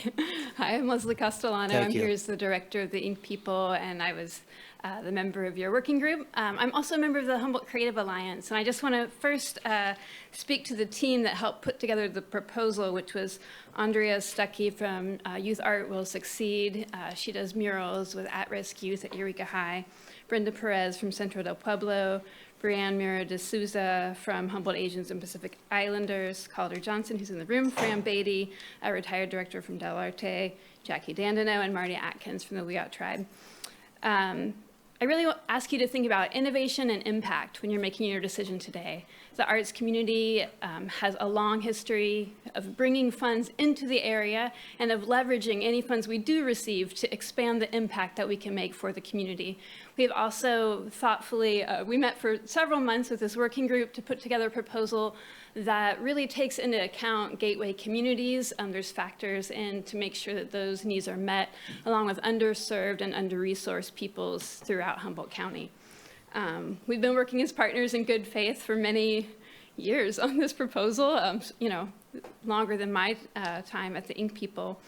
We're scrappy and we get things done with whatever we have, and you'll see an impact. You'll see people engaging. I personally, in my life as an artist, have worked with at-risk youth, have worked in the county jail, have worked with people who are houseless, have worked with people recovering from addiction. And I just want to say that that is similar in many of my colleagues throughout the community. So we are your frontline creative community workers who are really thinking about how do we create community that brings all people up. And that's what we want to do with this funding. You'll see an impact, and we'll report back and be responsible with the funds. Thank you very much. Next, welcome. Hi there, good afternoon. My name is Chris Ambrosini, and I was luckily enough to be chosen to be on the ad hoc committee also. I don't know how lucky I was, but anyway, I do appreciate, first of all, for actually even forming this ad hoc committee and giving everyone a chance to give input on possible ways that the money could be spent. I know that you have some tough decisions here in front of you today. And for myself, just sitting on the committee and being able to see the 5 different organizations and how passionate they are about each organization and how they could spend their money, I think that was really enlightening for me. And I do support all 5 of these organizations. And I know, again, it's a very tough decision for all of you. But if it would be, my recommendation would be to allocate whatever total you decide to go with, but 20% to each of the 5.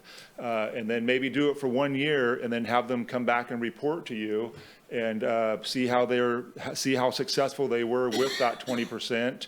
And then go from there. I know that there was a 3-year plan, but again, I would like to see doing it for 1 year and see what they do with the money, and then come back and and see how you want to fund it for future years. So again, I appreciate your time, and I definitely appreciate being on the committee. Thank you. Thank you. And just for clarification again, we have an ad hoc committee that has not met, and we have a working group that has met. They're 2 different things, and they have slightly different responsibilities.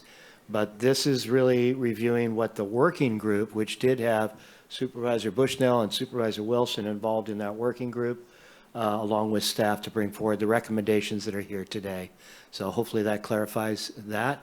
And the ad hoc will be convening at some point in the not too distant future and starting our work on the rest of this puzzle, shall we say, okay? Or opportunity, I'll put it that way. Welcome. Hi, Cassandra Hesseltine, Film Commissioner for Humboldt and Del Mar counties. First of all, I want to say thank you, because every single time I come to one of these meetings, whether it's the county meetings, city council meetings, anything important like that, I'm always in awe. And I'm always humbled, because I think I've got my projects and my things, and then I come and I go, oh my gosh, you guys have so much real stuff to think about. And so thank you for all the things that you guys do, because it's not easy. I wouldn't want to make the decisions today that you have to make. And so thank you for your time. I just want to clarify a couple points that you guys touched on. the funds that we would receive, if we were to receive anything from Measure J, would be on top of our general funding that we do receive from Humboldt County. That funding goes straight to just my employees and my office and a little bit of marketing. You know, we do not have anything extra to be able to do anything on top of that. So that would be why we need more funds on top of that in order to move forward and expand. Our two events would bring in outside dollars, so it would help. It would step on the, visitors, bringing in visitors. It would help with job creation. It would help with arts, and hopefully we would co-collaborate with the art community in regards to both having film, which is an art, as well as a festival, which also would expand on art and bringing something positive in our community and giving buy-in to everybody where they would feel happy to live in an area where we have a festival like that. And then the soundstage, it would involve both colleges, and actually we have continued to pursue that. I've had 2 meetings with HSU, and we also have worked with Scott about working with College of the Redwoods, but we're still in that research phase, so nothing's been solidified until we know that we can keep making each baby step. So that's where we are, and again, good luck with today. I really appreciate everything that you guys do, and that's it. Thank you. Next, welcome. Hi, Calder Johnson with the North Coast Repertory Theater and the Humboldt Creative Alliance. I also just want to say what Cassandra said. Thank you all. I come here, and I don't have to do this every Tuesday. You guys do. But I wanted to say one of the things you just said, Natalie, recently, like about health impacts, particularly for youth and in rural areas. I was one of those kids. I grew up out in Willow Creek in an extremely isolated childhood, homeschooled, a lot of challenges. And I think of all of the arts programs and the arts organizations that were operating out there in the area at the time and the effect they had on me. And that was huge. And a lot of them aren't there anymore. And it's a huge concern to me. I also want to say too, we got a text from Brenda Perez from Central Del Pueblo. She was trying to get on the line there, but she wanted to just make sure that everyone knew that how important arts and culture are to Central Del Pueblo and to their organization and their community. And it is true. I mean, this is the stuff that keeps our community together, and just it's part of. And the thing that you said, Mike, that I really appreciated, that it's not always about solving problems. It's also about creating a place where we want to live and where we want to visit. And I think that certainly for myself, I just want to support all the words that Chris said and all the words that Cassandra said. And we, the arts community, are ready to roll up our sleeves and collaborate with everyone to work on all of these great things that we can do together. So. Thank you all very much. You have a great day. Thank you for bringing that text forward. That must have been the person that was trying to connect. Appreciate that. Welcome.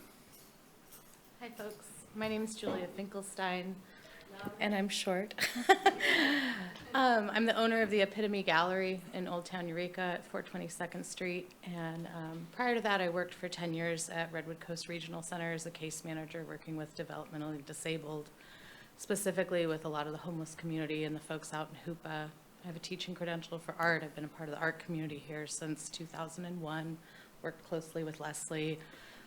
I've seen the impact that art can create in our community. I think that that the arts provide an opportunity for wellness and upliftment that works hand in hand with addressing hardship.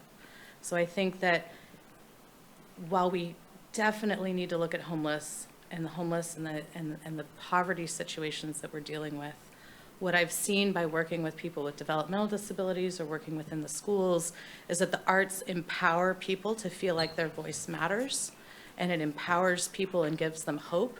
I've been a resident in Garberville. I've helped create some of the murals there. I've done murals here. I've done murals all over the county, working with youth, working with people from all facets of life. And I know in owning the gallery and watching what the gallery has offered that it also is a draw for tourism. And I've seen and talked to all the people coming in. It makes a huge difference when they come to our community and they see it as a place of hope. So I just want to be here to advocate that both are equally important. Where one addresses hardship, I think the arts cultivate wellness and empowerment. And I think that's crucial for the overall wellness of our community. So thank you for considering us. Thank you. Welcome. Hello, my name's Joanne McGarry, and I always think of that bumper sticker that says, Earth without art is just eh. And I think the arts are vitally important to our community. And I am a climate activist, and so what I want to toss into the mix here is I want to support the arts throughout our county, and how people get there is really important to me. I have yet to see what's happening with our draft climate action plan, but I think what we really need to talk about is supporting the arts throughout our community, and they will help if people get there in a safe climate way. It can help our public safety. It can assist our housing. It's really important that we have a holistic approach to our community and not just try and solve the horrible issues that we're facing in terms of the unhoused or crime or even traffic. So I want to support the arts, keep it in the earth, and let us get to those places to appreciate the arts in a real climate action way. So I just wanted to toss the climate into the art discussion of allocating some of these funds. Tourism is great, but let's not have everybody drive their Mercedes up here from the Bay Area. We've got to figure out better ways to get around so that they can see the beauty of our place. So thank you. Thank you. Welcome.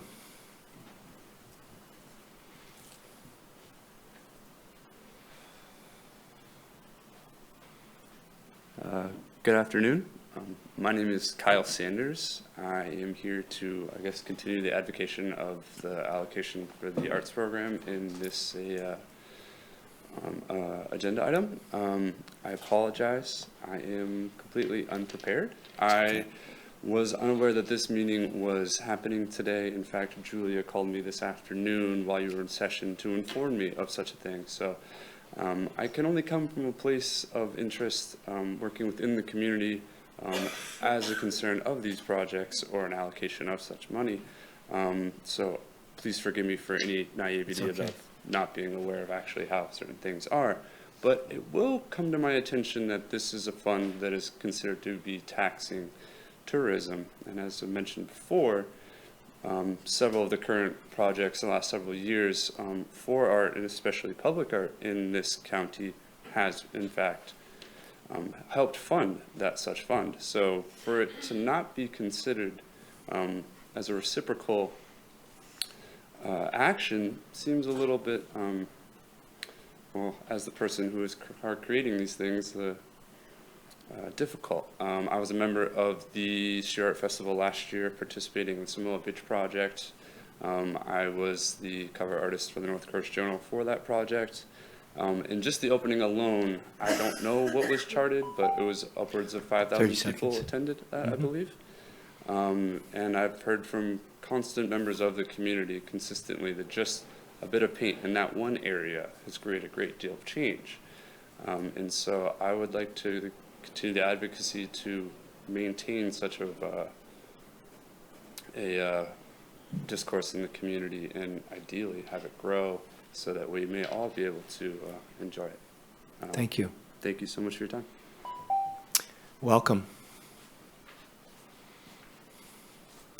Good day, everyone. My name is Julie McNeil, and I'm a local working professional artist, and I'm just here to support the arts and culture sector. And just briefly to mention the California Arts and Corrections program that I worked for the past 8 years. Up at Pelican Bay State Prison, we had groups of artists, musicians, we had a podcast, we had theater performances, and the arts became a portal to get people experiencing incarceration into programs like victim awareness, like addiction treatment, and all of the other kinds of programs that were there. So I really support, thank you very much for considering to the community at large support for the arts and culture sector. Thank you. Thank you very much. And Sheriff Hansel. Thank you very much. I'll be quick. I said everything this morning, but I just wanted to urge this board to wait. I think we don't need to rush. I think you need to make a calculated decision on this money. and waiting 2 months till we get the next year's budget on track, and we know exactly where all the revenues are coming in, all the expenditures are going out, and we know which programs to support. Once we push this money out, we can't get it back, until next year. And so I would just urge us to wait, and maybe in June, when we come back to finalize the budget, we can finalize the TOT as well. There's a lot of deserving programs, absolutely. And art can help, the theater can help, all these programs can help. But we want to be able to provide the basic services that the county obligates to the citizens as well as the tourists. And part of that TOT tax is supposed to cover the impact from tourism on our community. And so we want to be able to make sure that we have the roads and we have the services that the county does deliver out there to provide to citizens and tourists that do come in our areas, okay? Thank you very much. Sheriff. Okay. Looks like that's the end of public comment, so we'll bring it back up here to the board, and I've got Supervisor Arroyo. Thank you for those who have stayed to give comment. I know there were probably other folks this morning who were here for this item as well. I actually really like the idea of cutting the pie into 5 slices. And I hear that last comment, and I take it to heart. And I also respectfully, lightly push back in that I was talking to a lot of people when this, was being discussed, who, this came forward during a pandemic, during a lot of economic uncertainty, but people were saying, look at how many folks are coming here to enjoy what we have to offer. And, it's reasonable to ask of them to fund things that are like visible and enriching for our community. And so I do think it makes sense to go forward with making those allocations. I like the idea of cutting it into 5 pieces, but actually waiting to determine the recommendations from the ad hoc committee related to the tourism component. I just think since this board has already asked for that it makes sense to wait to determine how best to utilize that. But that would be my proposal. So I'll just go ahead and make a motion that we move forward with that. Could you clarify the motion, please? That we divide the funds into 5 equal portions, but we and go ahead and allocate those. Actually, I'll say for years 1 and 2, because year 1 is like already done, so that we would then get a report next year to bring back a report about how those were all allocated. And so you had mentioned about holding back one of those funds? Yes, thank you. Holding back that 20% for tourism until we have just a little bit more information and recommendations from the ad hoc committee. So basically to break it up into 5 parts, but only allocate the 4? Yes, at this time. At this time. Is there a second for that motion? Can I ask a question of the motion maker? First, we should see if there's a second or not. I would maybe second if I can clarify. Okay, please go ahead and ask your clarifying question. Thank you. I'm wondering if there is any interest in having that. I agree with your motion. However, I'm nervous about our budget, and I'm wondering if there would be any interest in holding back for 2 months just to make sure our budget is stabilized. And if we get into problems, then maybe we could rethink, but just in case. So I heard there a question of whether or not you're willing to amend your motion. To amend the motion to defer for 2 months. Okay. I'm not at this time, but I want to have more conversation about it. So Okay, it's an awkward position. All right, so I'm not hearing a second at this point. I'll second the motion, but I'm Okay. going to ask for modifications. Okay, so we got a second, but before you jump in and do that, I'd like to okay, go ahead, Supervisor Wilson. Thanks. So I'll second this motion, but I will ask for modifications to see where we can get, because some of these are just not co-equals necessarily in need and impact. And so for me, the priorities, and I hear what folks are saying with relationship to the public safety element of this in terms of mitigation impact. I know you're hearing me what I'm saying with relationship to housing and the mitigation for the impact of that. And I'm hearing with relationship to the opportunity associated with our arts, and not just the opportunity, but also the opportunity, not just an artful opportunity, but a social and economic opportunity associated with that as well. I would offer that I would propose, instead of dividing them evenly in 5 sections, I would actually leave off the tourism part of this for now, because there's already tourism funding being considered with relationship to the rest of the TOT. Again, we're only talking about the 2% that, I mean, the 15% of the TOT that we're talking about today be divided mostly evenly between housing, arts, and the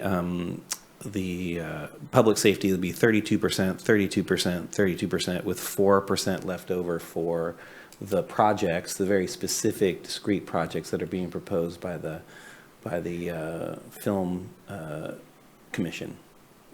That would be what I would propose. That's my. I'm asking for that amendment to the motion, if that's possible. I guess I have to answer right now, don't I? I have to think about it. Okay, let me think about it. Wait 2 months. Let's have some more conversation. Okay, with that, we still have a motion and a second on the table with a request to amend, but not accepted at this point. I'm going to go to Supervisor Bushnell, and if we can all keep our comments to 2 minutes or less, so we can keep moving along. Cumulative, no. So I'm individual, just brief comments. No problem. I'll give you a chance. So I still like the original motion with the 5 equal splits. However, I do want to just put a proponent in there for the tourism portion.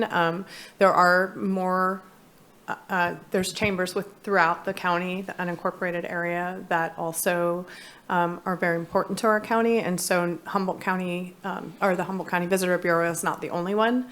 So when we're considering, funding that portion, they ask solely for themselves. And I would like to share. I don't like that it solely would go to them and they don't recognize their partners. And so maybe opening that conversation up, or I don't like the amendment. I like the original proposal. But I do really strongly want to see if we can wait 2 months to make sure that our budget is stable. Supervisor Bohn? Well, I guess I need a clarification. These are funds that are just collected in the county, the unincorporated area. Are we going to fund things in the incorporated areas? I mean, at the same time? I mean, I find myself, and maybe I'm being very selfish to the people that live in the unincorporated areas, but it's, I mean, some of these areas are getting new motels built right in their towns now. They get quite a bit more, 20% more sales tax than we do.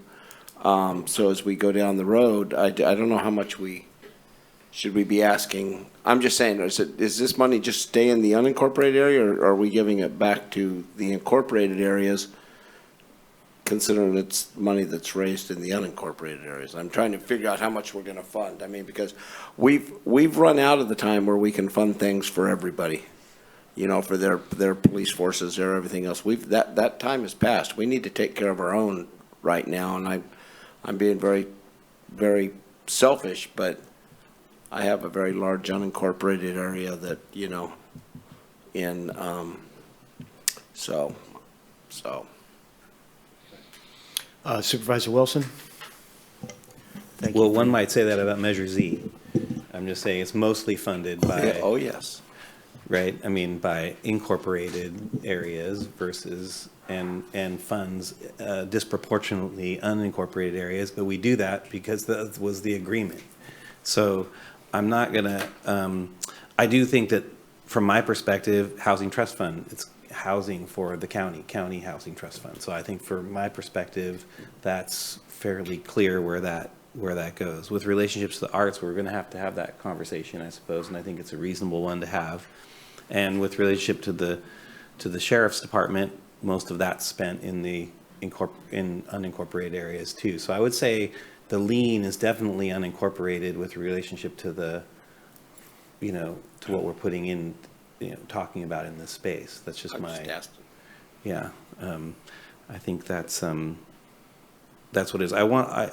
Going back to, I want to make sure that, wherever we put these investments, that they're leverageable for matching. And that's one of the reasons I push hard on Housing Trust Fund, but also for the arts. That is very important. And again, it's like looking at the public safety part of this. Maybe we would have some expectation with relationship to matching funds associated with this investment if we're asking everybody else to do the same in this discussion. I'm saying that we may have an expectation that sometimes the expectation is that there's matching funds associated with that when money is being spent, it's because it's drawing in other funds from someplace else to match that.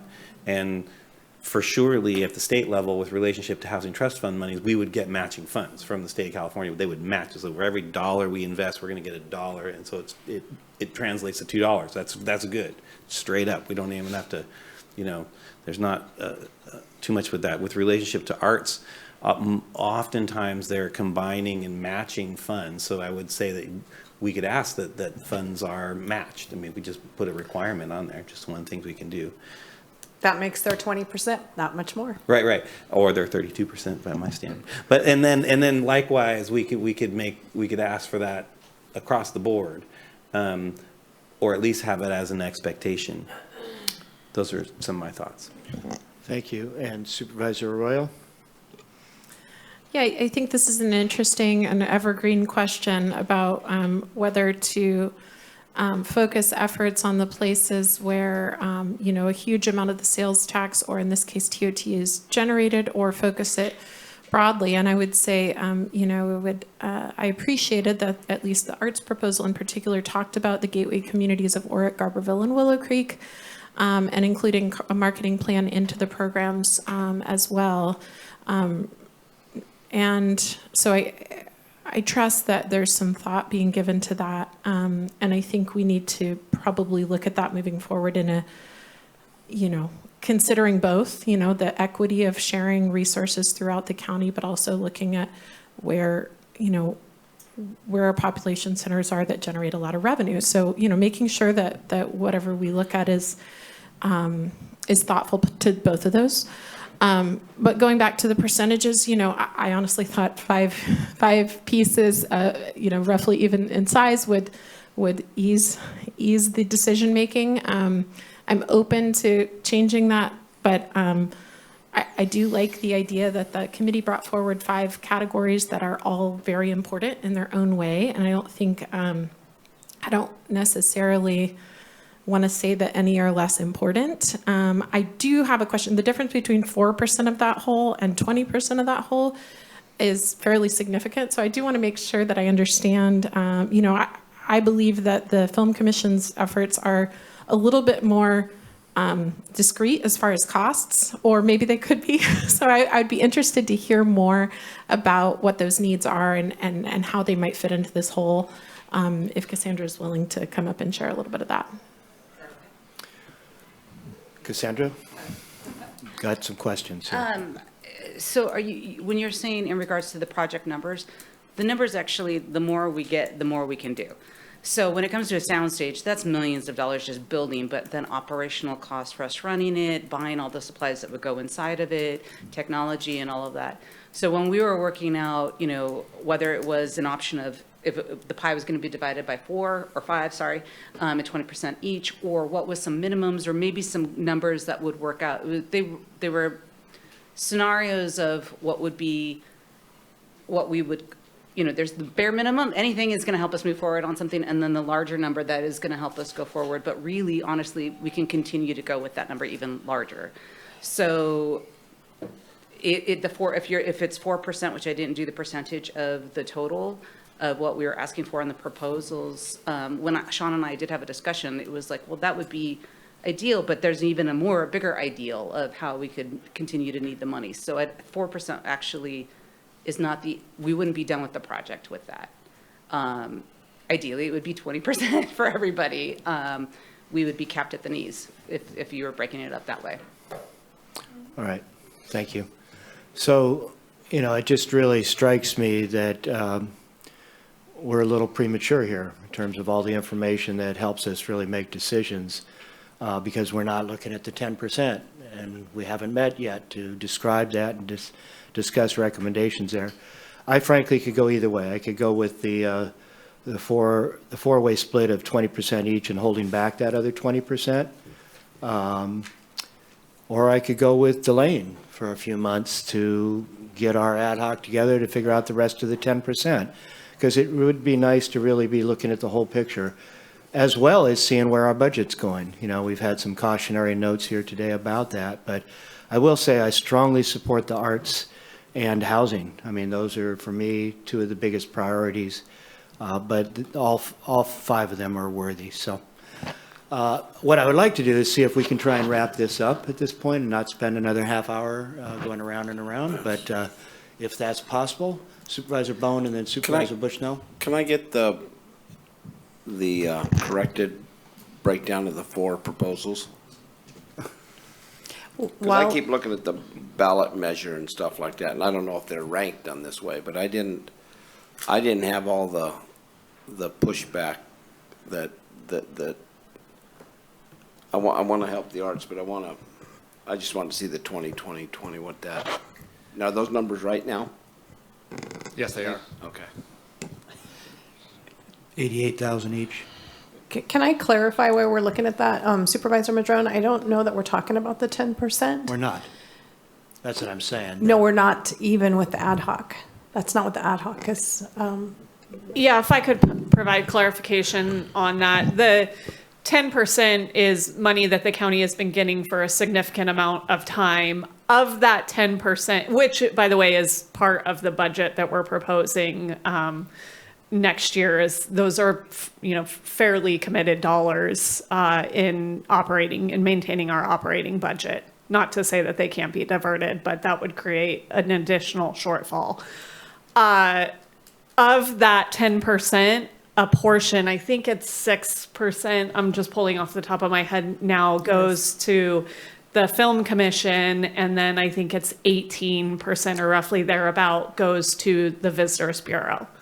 So they get a portion of the portion, which is 10%. But the 18% is then divided with the gateways, and then the rest goes to general fund and is utilized. But in the ad hoc that we said we would do is to discuss HLA and the Eureka Visitor Bureau, but I didn't think the money's amounts. I think our ad hoc could come back and say, we want to discuss, but just not to confuse the public. Okay, I appreciate that clarifications. Thank you.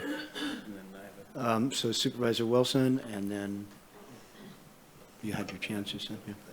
I'm just gonna keep pushing back on the 20 option. I'm gonna say, Cassandra's one of my favorite people. Tracy, she works with, one of my favorite people. Their project, very interesting. But I'm just, if we're going to put it on par with a housing trust fund for the county to create housing and just say they're equal in where, our budgets are moral decisions. And I just have to say, I think that there is an idea that they have proposed that needs to be vetted, and there should be some amount of money to help them vet that, to then come back to ask for what we know what it is. But I just feel like that's a big chunk of money for a thing we just have a page on. And we know a lot about housing trust funds. We know a lot about housing efforts, and we know what a crisis we have with relationship to that. And we are one of the only counties of our size that doesn't have a housing trust fund and doesn't have a dedicated funding source for that. That's why this is kind of a pretty big hump for us to get over. And here's our opportunity to do that. And I just want to emphasize, this is like a pretty important piece of funding for us, and a really important element. And I know what the Film Commission is really important to me, But in this moment, in terms of impact with relationship to tourism and with relationship to short-term rental impacts on our housing needs and the pressure that we're having in this community, I'm just going to keep pushing that is a bigger priority. And I don't think they're even. That's all I'm saying. So I'm going to rest on that. Supervisor Bohn and then Supervisor Arroyo. And I want to, looking at that slide, I'm going to tell you, the safety, I keep looking at the safety part of it because one of it is, you know, that's not the one, but anyway, the safety part of it, because we heard this morning, and I'm going to, because I do it all the time, agree with Supervisor Wilson, we heard what one room did for one person, took almost 400 touches by police, emergency rooms, 911s, and everything else. That's one person. And that's a very rare thing. That was the extreme. But that maybe if we cut that 10%, so we take 40 touches away, and all of a sudden we start. So that's where the housing comes in, and that's 750,000 total there. So that's $1.5 million we get matching because that's the easiest match we got. Now I come down and look at the safety, and the total comes out. I mean, it's not as much as the housing, but they're working on the trails every first Saturday out at the McKay track. We're having the new trail is now open, which is part of the city of Eureka, but it goes into King Salmon, which it is not part of the city of Eureka. We're going to have to start patrolling all of that. We're going to need, I need somebody out at the McKay track. I can't do that. I chase people out of there weekly. I take my four-wheeler out there and I'm chasing homeless people out of there. And I'm not in a position to be chasing people out of there. But they're out there because it affects the ball fields. And they're out there. And they're coming out there in droves now because they have a new place to go camp and an easy way to get there. So we need that public safety officer for our end of it. Because we're paying for one now that does the trail in Eureka. So I mean that's, you know, and then art still gets a total of $300,000. Tourism still gets $300,000, and by this film gets $300,000. And then if you go back to the 2020 and 2020, it's, you know, so they're going to get 66%. And then sheriff's going to get, you know, 50% more, and housing's going to get 65, whatever, more. So, I mean, I'm kind of stuck on the safety proposal because of what it does, and mainly because of what that gives quite a bit to the housing. I mean, that gives a big chunk to the housing. It does not. It gives more to the sheriff, but it also gives $100,000 more, 50% more to the other three. So if I go off the housing. So when I'm trying to parlay this into, all five of those things up there are not equal. And you're right. If we all do it 5-5-5, everybody gets a little piece of the pie. But does it accomplish anything? So I would probably not vote for anything unless it was a safety, and I'd actually ask for the safety part of it to be held back for 2 months, because the fiscally responsible thing we have to do is make sure we are doing everything we can for our organization, our employees, and making sure we do as much as we can. And then we're serving the people that we need to serve, and that 2 months. We're not asking for a lot here. Thank you, Supervisor Bohn. So, Alicia says I'm asking for too much. I just saw it. Well, actually, 2 months is not enough. So we're not going to propose a budget to your board until the first Tuesday in June, and that's when. I mean, we realistically in late April or early May, but we've got all the departments to comb through, and so I would be setting us up for failure if I said that we would have a much better picture in 2 months. I've heard that number, and that's when you were saying 2 months, and I knew it was June. So I mean, I could wait 4. I mean, I could wait to actually see where we're at fiscally, because we took a huge gamble 8 months ago when we were able to give our employees the largest raises we've ever given. That was a huge gamble. We were told it was a gamble, and I still think it was a gamble that was well worth it to show our employees we trust in them and that we would make it work. Well, now we got to make it work. Okay. And I don't know by giving the, am I done? Seeing if we can wrap this up, yes. I understand that. Thank you.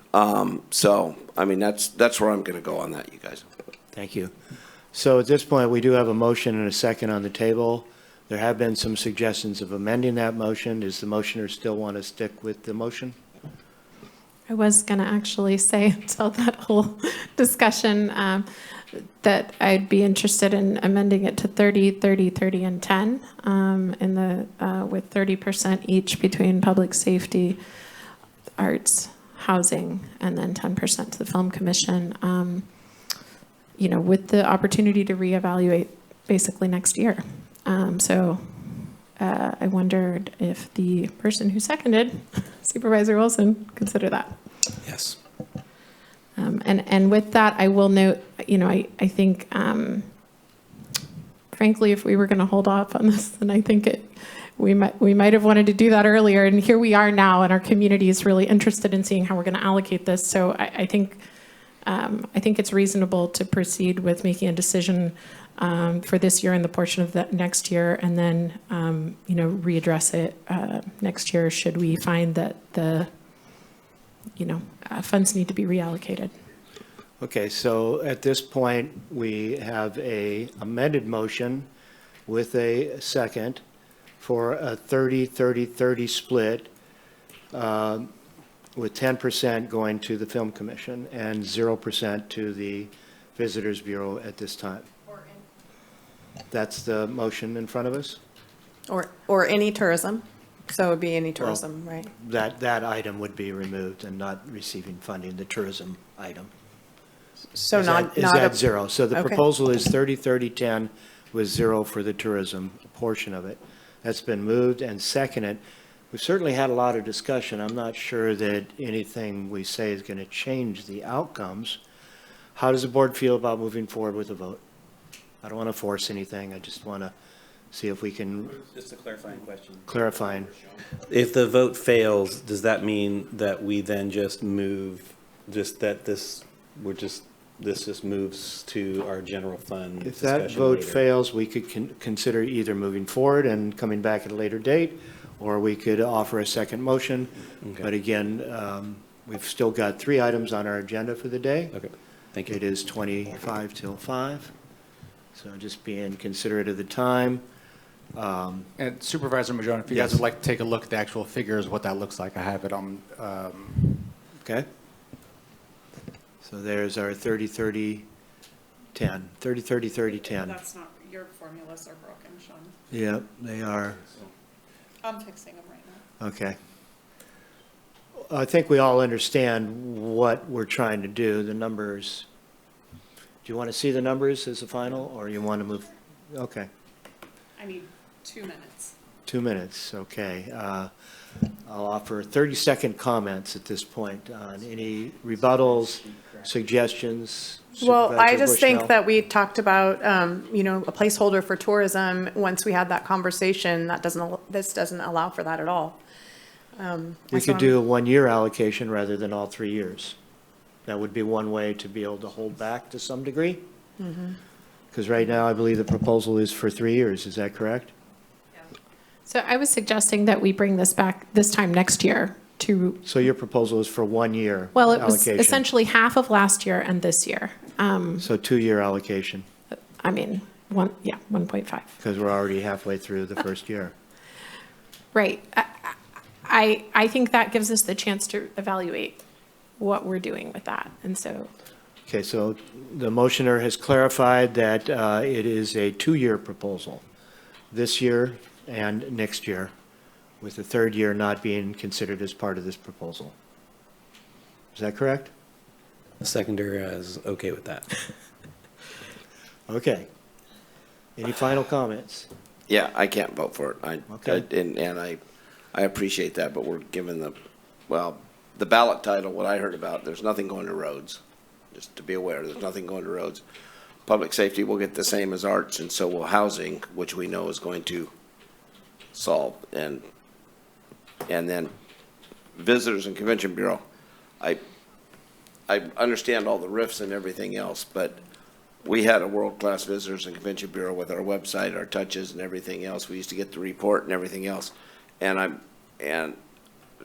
I don't know how the hoteliers, the guys that have the lodges, feel about that, but I think tourism is what, you know, and Visitors and Convention has been an advocate of theirs. So anyway, I'm just. I will note that this doesn't cut the funding we already do for those sections. And so just. Okay. So do we have the numbers? Yes, I'm sharing screen. I'm not sure who over there. There we go.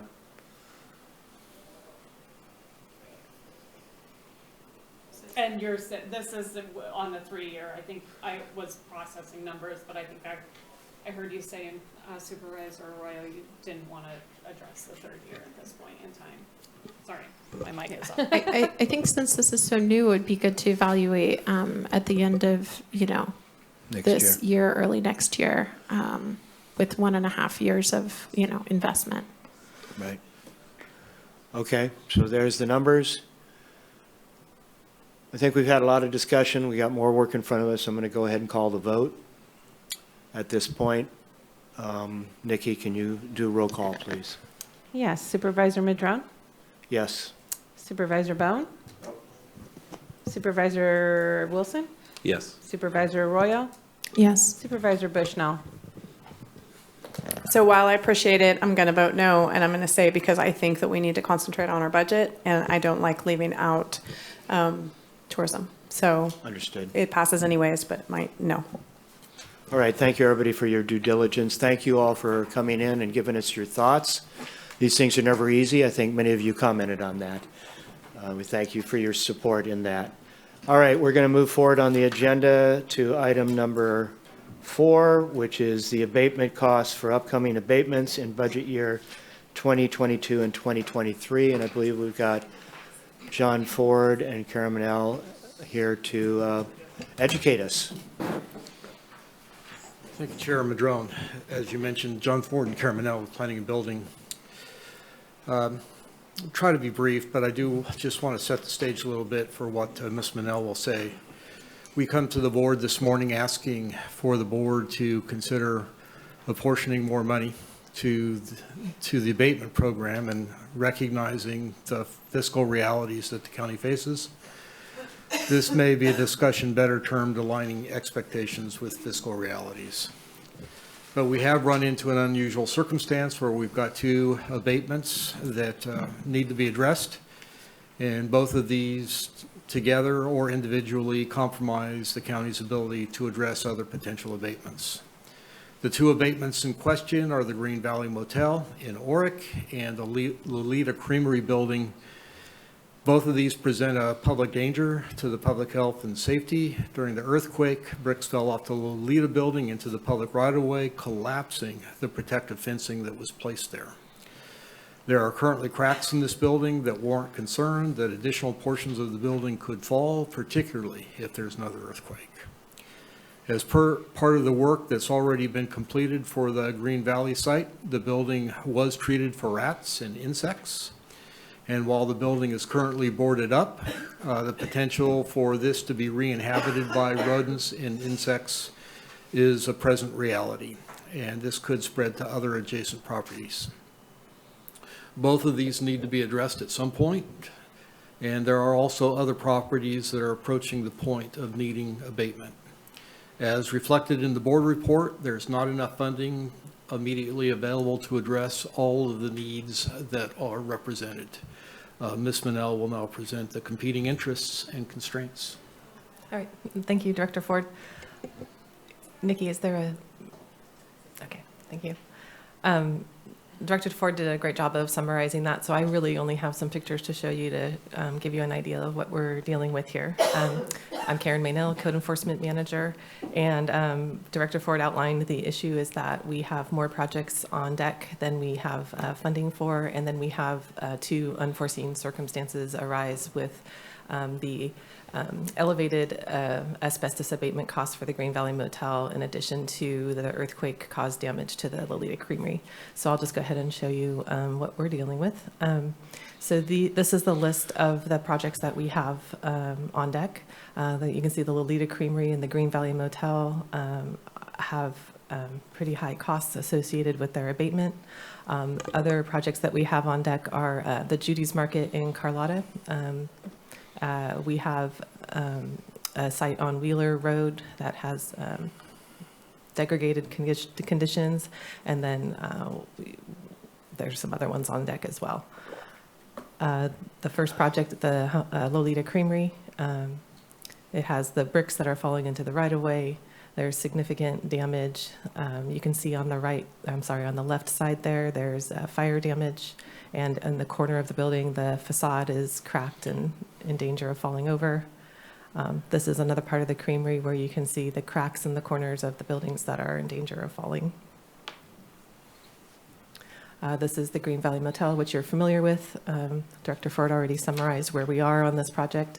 The asbestos abatement coming in at a lot higher than we anticipated. So this project alone is about $515,000, but that would include the demolition and abatement of the gas station next door that burned after we had already visited the site and boarded it up. This is Judy's Market in Carlotta. We have done the asbestos study on this, and we're waiting for the contractor's estimate to come in on this. I'm not exactly sure what that estimate would be. My best guess would be $50,000 or $60,000 for this one. It happens to be the site of a school bus stop for Cuddleback School, and I think it's important to take this building down. It's been there for a long time and causing a lot of complaints and potential issues. And then one of the other sites we have here, it's on Wheeler Road, which is just outside the city limits behind the Lost Coast Brewery. This is a site with a severely dilapidated house that no one's actually living in, and the site conditions include junk vehicles, solid waste, and quite a few neighbor complaints that our department receives. So here again is kind of a list. Behind these projects that we have here, the Mattoll Road project is issue with a bridge being installed without a permit in an SMA area with tree removal. That site needs to be addressed and permitted. We may or may not have a potential buyer for that site that would be willing to take on that project.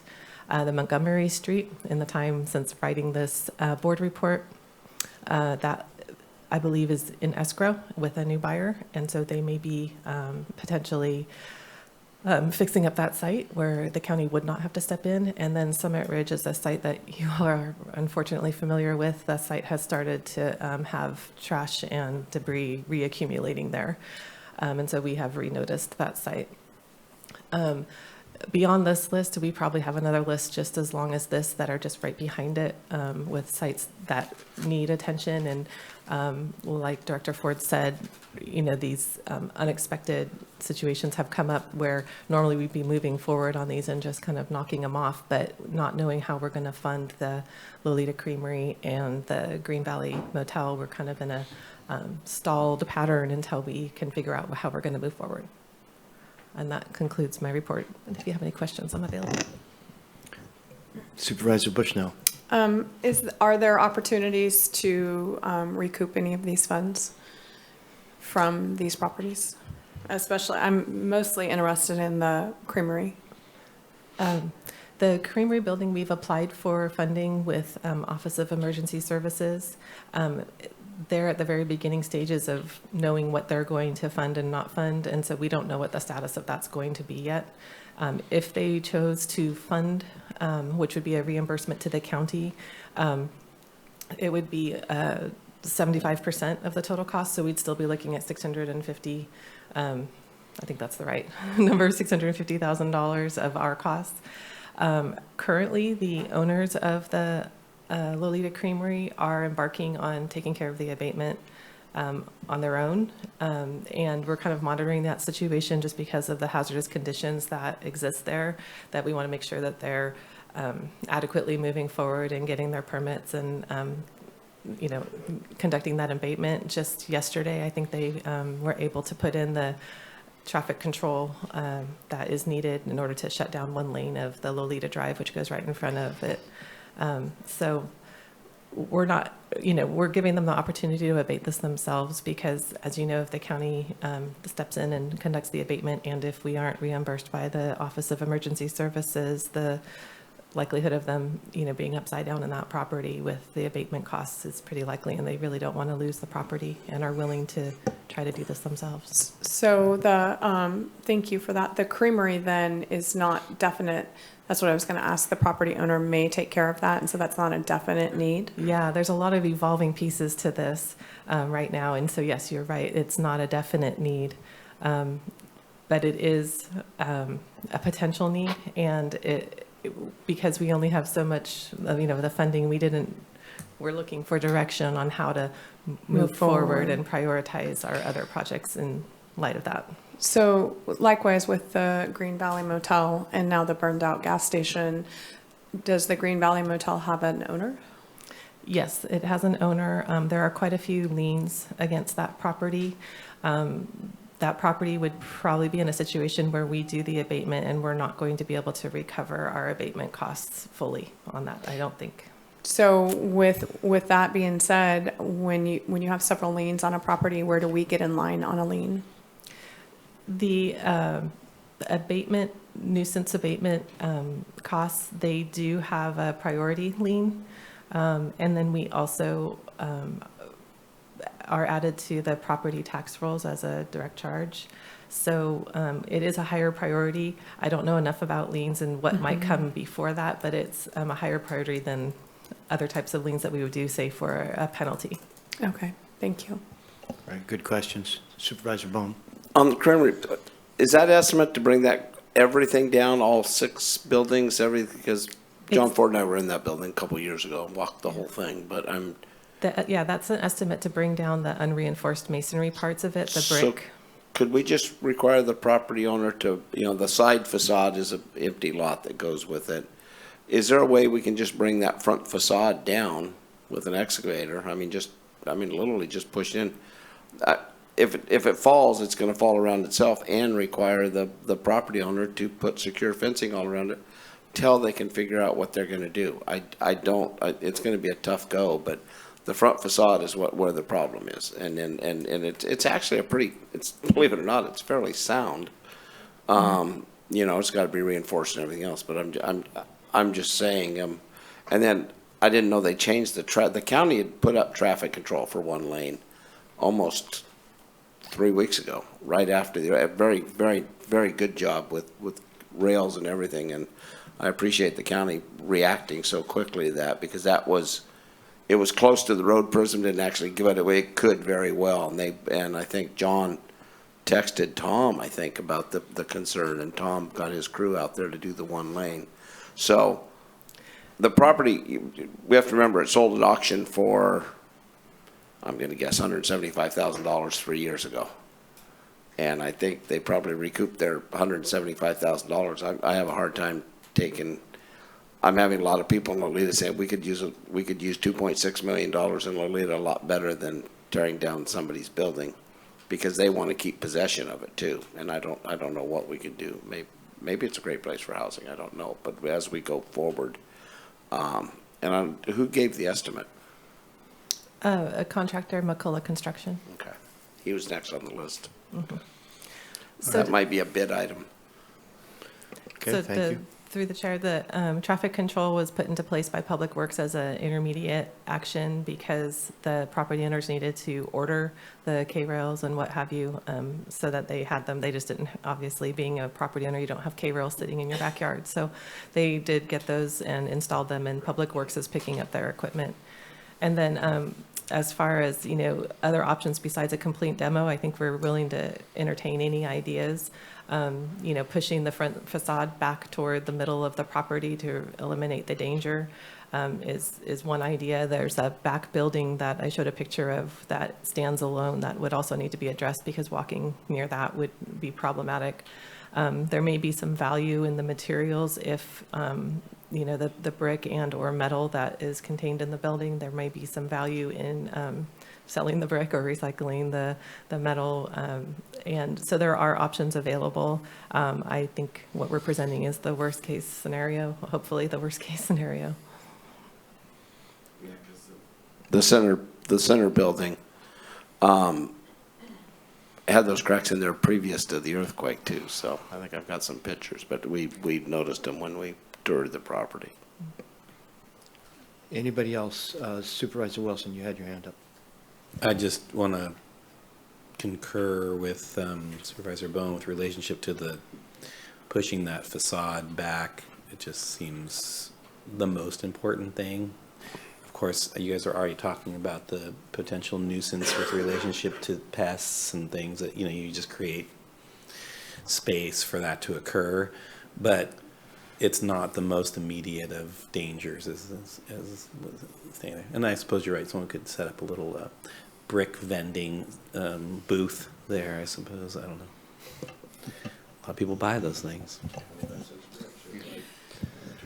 So I will say that I appreciate the county's efforts on Green Valley Motel already. Immediately after we were able to help relocate the folks that were living there and everything else, we went in and fumigated and dealt with the pest because they were going to head for the school next, right next door. So thank you for those efforts. And there's always been this kind of commitment to finishing the job to the community. And Oric desperately needs, just like Garberville and other places, but I would say Oric is probably one of the most needy towns in a way of our whole county in terms of a facelift, you know, and it's hard to really be doing all that economic development when you have this kind of thing right in the middle of town.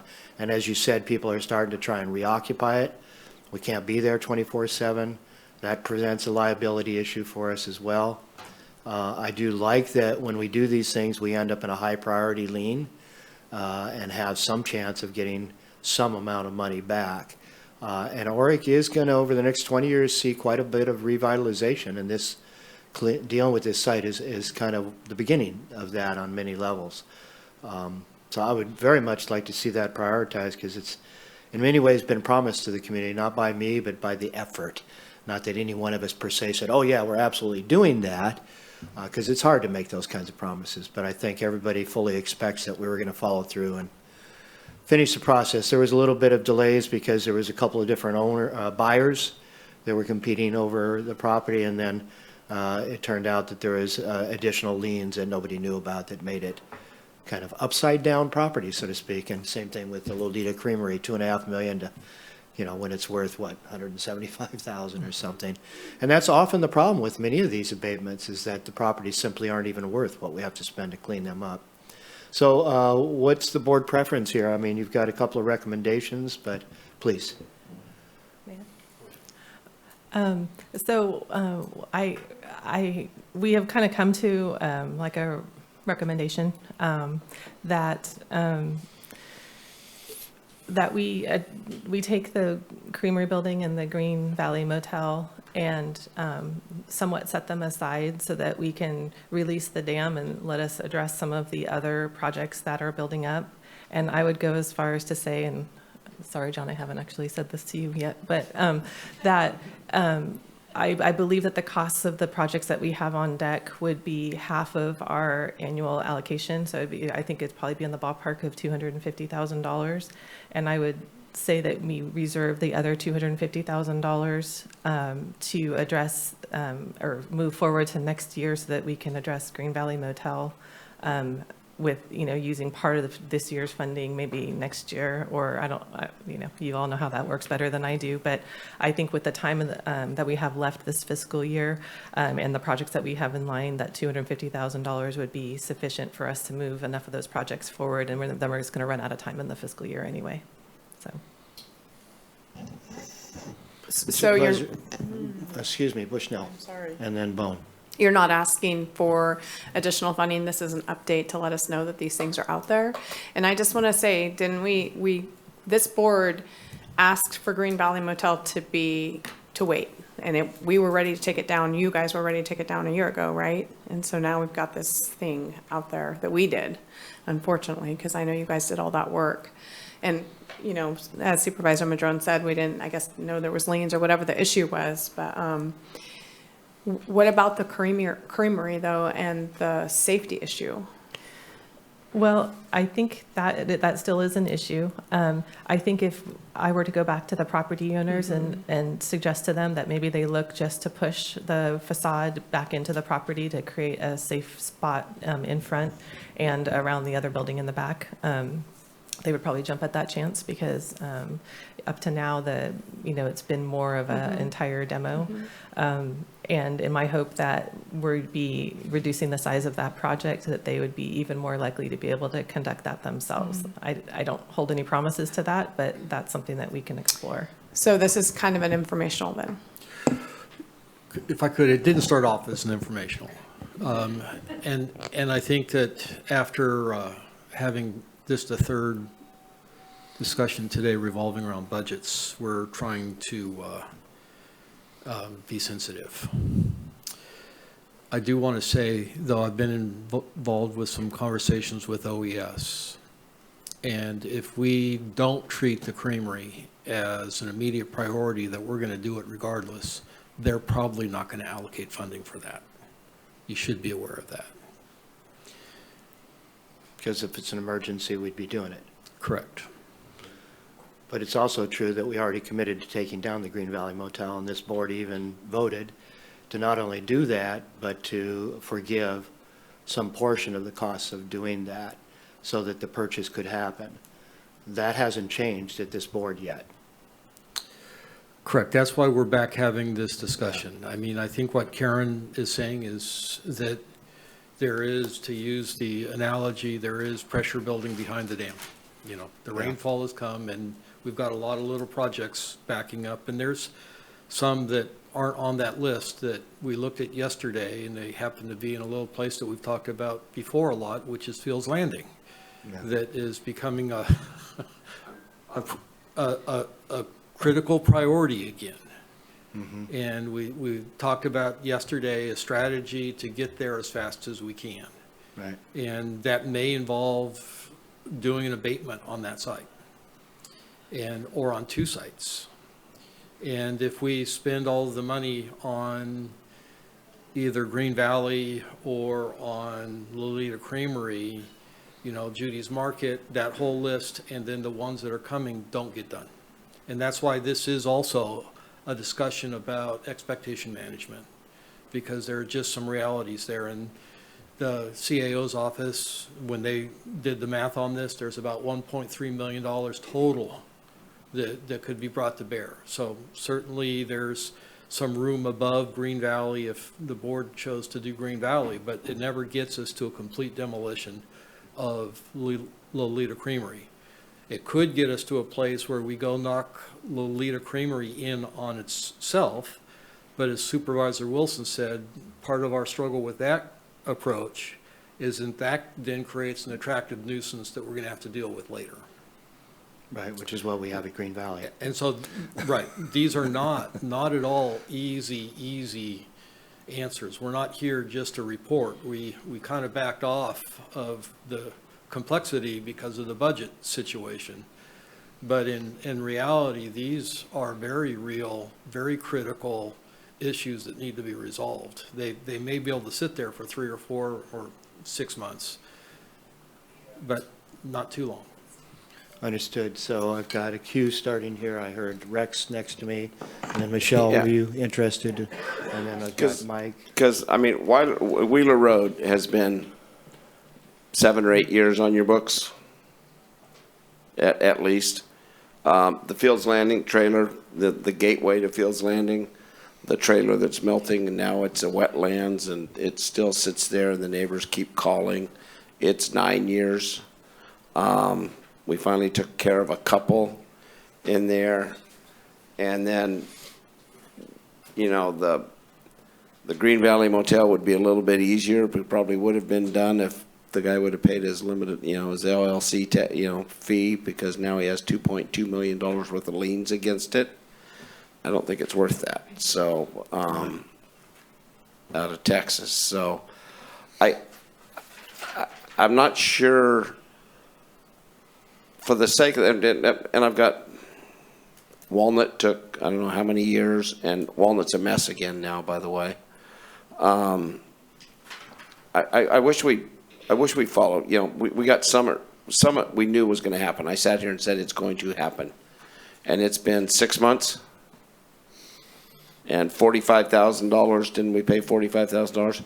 And Summit, they even had a lawyer here saying, hey, everything's gonna be fine. And now it's in worse shape than it's ever been. But the problem with that is there's 5 houses being impacted by this, neighbors. And we're not being very reactive to them. And if I lived in one of the houses, I would say I'm not paying my property tax till you guys take care of that, because my house, I couldn't sell my house. And that's the same problem we're having in Fields Landing in a couple areas. I don't know how we fix it. So,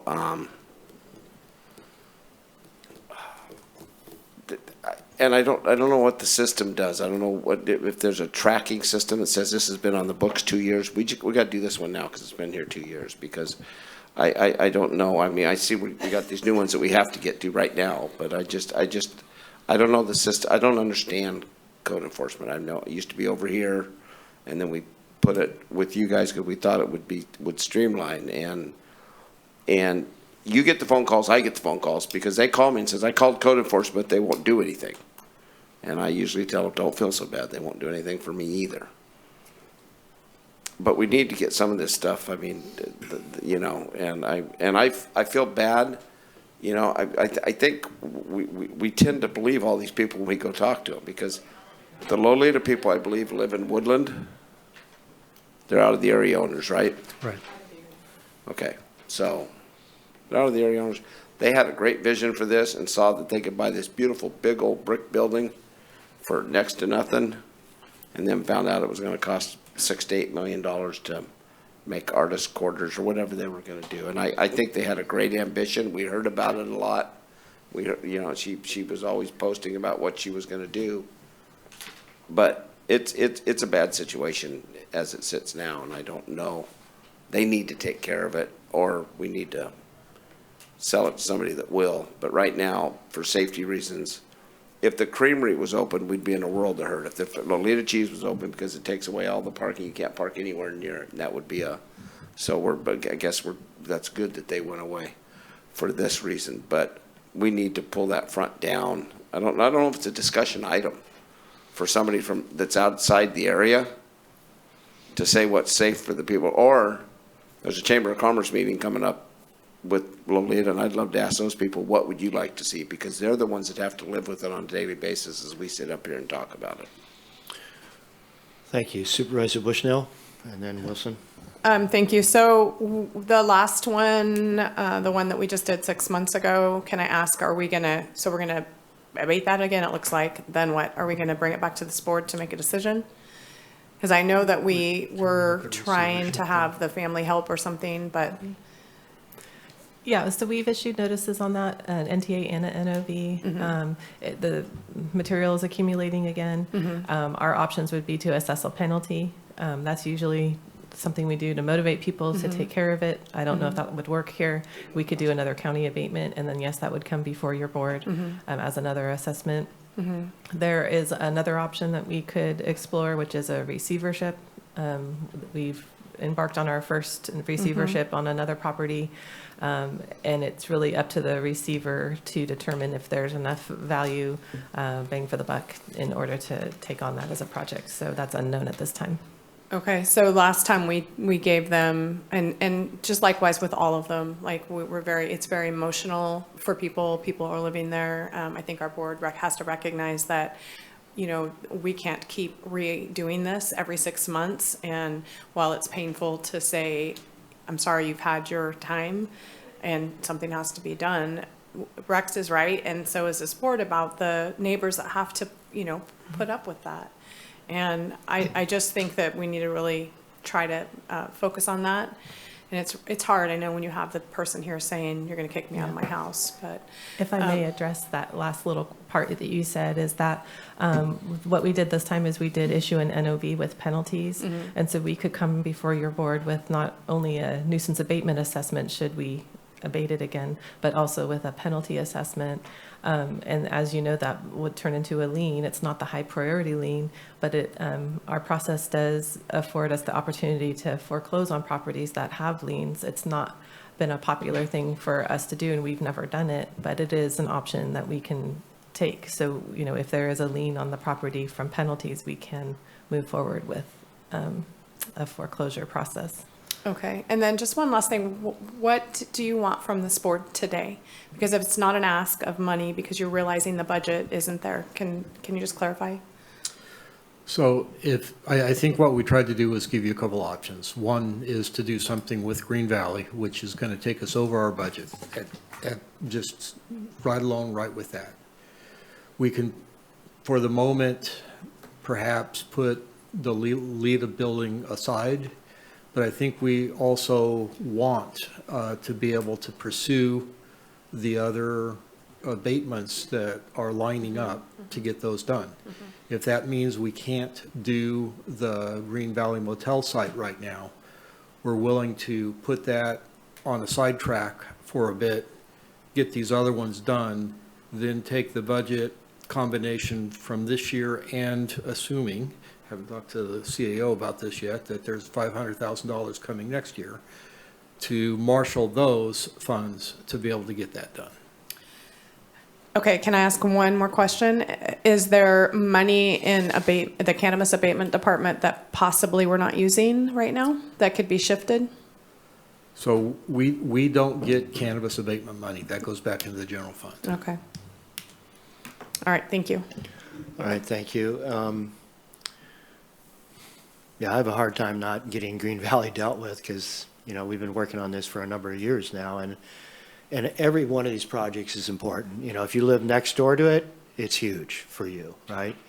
But we're talking about the difference of something literally in the downtown area of a community as compared to a house next door to a few people. Not that that's not important, but given all the promises we've made to that community or have failed in following through with promises with that community, I just find it really hard not to move forward with getting Green Valley dealt with. And you know, we had talked many times, Director Ford, about this over the last year, and it was supposed to be done already multiple times. And it just kept getting delayed. And then now other things get moved out in front of it, and particularly ones that we already dealt with, but they're back again, you know, and it's no fault of yours. Karen, thank you for all your hard work on this. Bottom line is we're not allocating enough money to deal with the abatement liabilities we have as a county. And so we're being, you know, very tough decisions here in regards to what we do about that. So it's both a decision today about what we use these funds for or not, as well as probably a large budget question about what we're going to do heading out into the future, because it seems to me that these abatements are going to continue to grow given the economy, given the amount of cannabis properties that people are going to be walking away from and everything else. So it's not going to get less. We're not going to see less abatement issues or costs. So it's a huge budget issue. But I had Supervisor Wilson next in the queue, and then Supervisor Arroyo. I just want to be clear. I mean, one of the things was being asked of us was to sort of take a gamble as to whether or not there was an idea that maybe the funding could be reimbursed, you know, based on the emergency issue associated with the cheese building, and It's not only the cheese, that's not the building we're talking about. We're talking about the Foremost Dry Factory. Oh, okay. Big difference. Lolita Cheese was a viable business. Mike. So, What? sorry. I'm just trying to. That's okay. Okay. Well, the big brick building right there in the corner. Okay. Yeah. Okay. Thank you. Anyways, I'm just saying that's what we're being asked to. And right now, it seems like the flavor of the board is don't take a chance, because if we don't get reimbursed, well, then we're out, and that's terrible. But on the flip side of that, it could be there for a long time, and we have an abatement issue that could last for years in that situation. Or you push the facade in. Well, pushing the facade in still leaves an abatement issue that we have to deal with for you, and we won't get the money. It takes the public safety, some of it. I mean, there's still public safety issue around, vector control and other things like that. But just saying, like, that's okay. I'm a little nervous about that. And then on the green something, Mark, what's the Green Valley Motel. The Green Valley Motel, there was a deal in the works, which is why we were so sort of, promoting getting that done. But now that deal doesn't seem to be there anymore, right? And so Well- now what's the kind of like, what's our return on the investment in that spot, other than, getting this issue of this terrible blight? I believe the board took two actions. One was to authorize the abatement and tear down of the whole place. Yeah. I can't remember if the fire in the gas station happened after that, Yeah. which complicated things. And also other liens showed up on the property that killed the deal with the two different potential purchasers that basically backed away because I think there was like $1 million lien that nobody knew about that showed up and made it totally upside down. I see. And So, but there were, if we're not going to act on Green Valley Motel, I would submit that we need to take an action to reverse the previous action that we took to abate and demolish the Green Valley Motel. Because we already took that action as a board. And we have not completed that action. So we've got a couple of convoluted pieces here today. If I could, just for clarity, I would say that an action today, it doesn't have to be all or nothing. It could be just not this moment. I understand. Okay. And then anything we do on either of these or any of these, our lien supersedes, isn't there like a super lien? Yep. Super priority lien? Yeah. Received an email from somebody who mentioned that county nuisance abatement can be a super priority lien. Okay, great. Okay, so did we have Arroyo next, I believe? And then, yeah. And it's going to get harder and harder as we go along. Well, I will say that having been part of many long and protracted receivership issues in Eureka, it's helpful, but it can be just as lengthy. And then you have another, the receiver makes a big difference. Who the receiver is makes a big difference in the outcome. So I was going to suggest that we move forward with the Green Valley Motel and really strongly urge the owner of the Lolita Creamery to deal with it as soon as possible, or note that further action may need to happen that they'll be financially responsible for. These super priority liens, I think, are a good option, but this seems like something bigger that we may want to take up as part of our strategic planning process or something like that, because I do think these blighted properties have pretty significant broken windows impact on the neighborhoods. So I do think it makes sense to move forward with the Green Valley Motel, as this board is already determined to do that. And it sounds like we don't have quite enough to do that, nor to proceed with these other ones. But yeah, I don't know exactly how to address the issue at hand other than to say, it's clearly something we need to take up very soon as far as what our priorities are. Supervisor Bushnell. Thank you. I think our TOT should have went here, honestly. But so I understand the Green Valley Motel, but there also is the Carlotta. Yesterday when I was coming to town, kids are standing under that, and because it's a bus stop. And I've been getting pounded by that community for 2.5 years.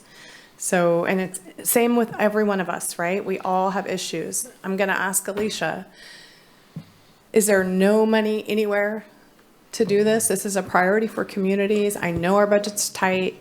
The Green Valley Motel needs to come down. It obviously needs to come down, and it's been waiting a long time.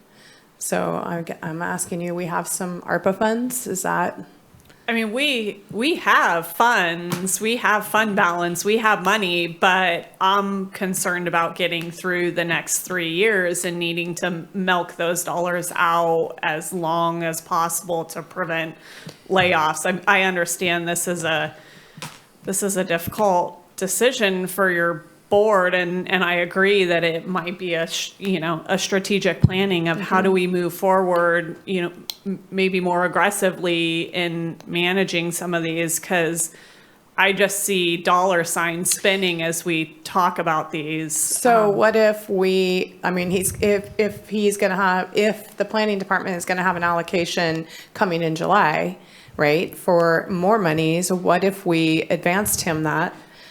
Yes, we could, although my caveat, as I hear you all talk about that, is that would then mean that no abatements would happen next year unless you allocated additional dollars, which I'm not sure that your board is going to be satisfied with. But we're looking that. at him putting off, that department putting off those abatements until July, right? Why not just get it done? And we can advance that money, knowing, and then it's going to mean that we're going to have to sit still for a year and try to deal with that and try to deal with our community. But it could get the Green Valley Motel down. It could get those other 4 structures or other 4 abatements. And then I agree with Supervisor Arroyo, lean on the brick building people. And then we sit still next year and we get all of that accomplished right now. I don't necessarily want kids standing under that burned out building anymore. It scares me. They play in it, it's scary. And I would just advance the money right now and say you guys are on hold next year. Well, it sounds like we're getting closer to some motions here.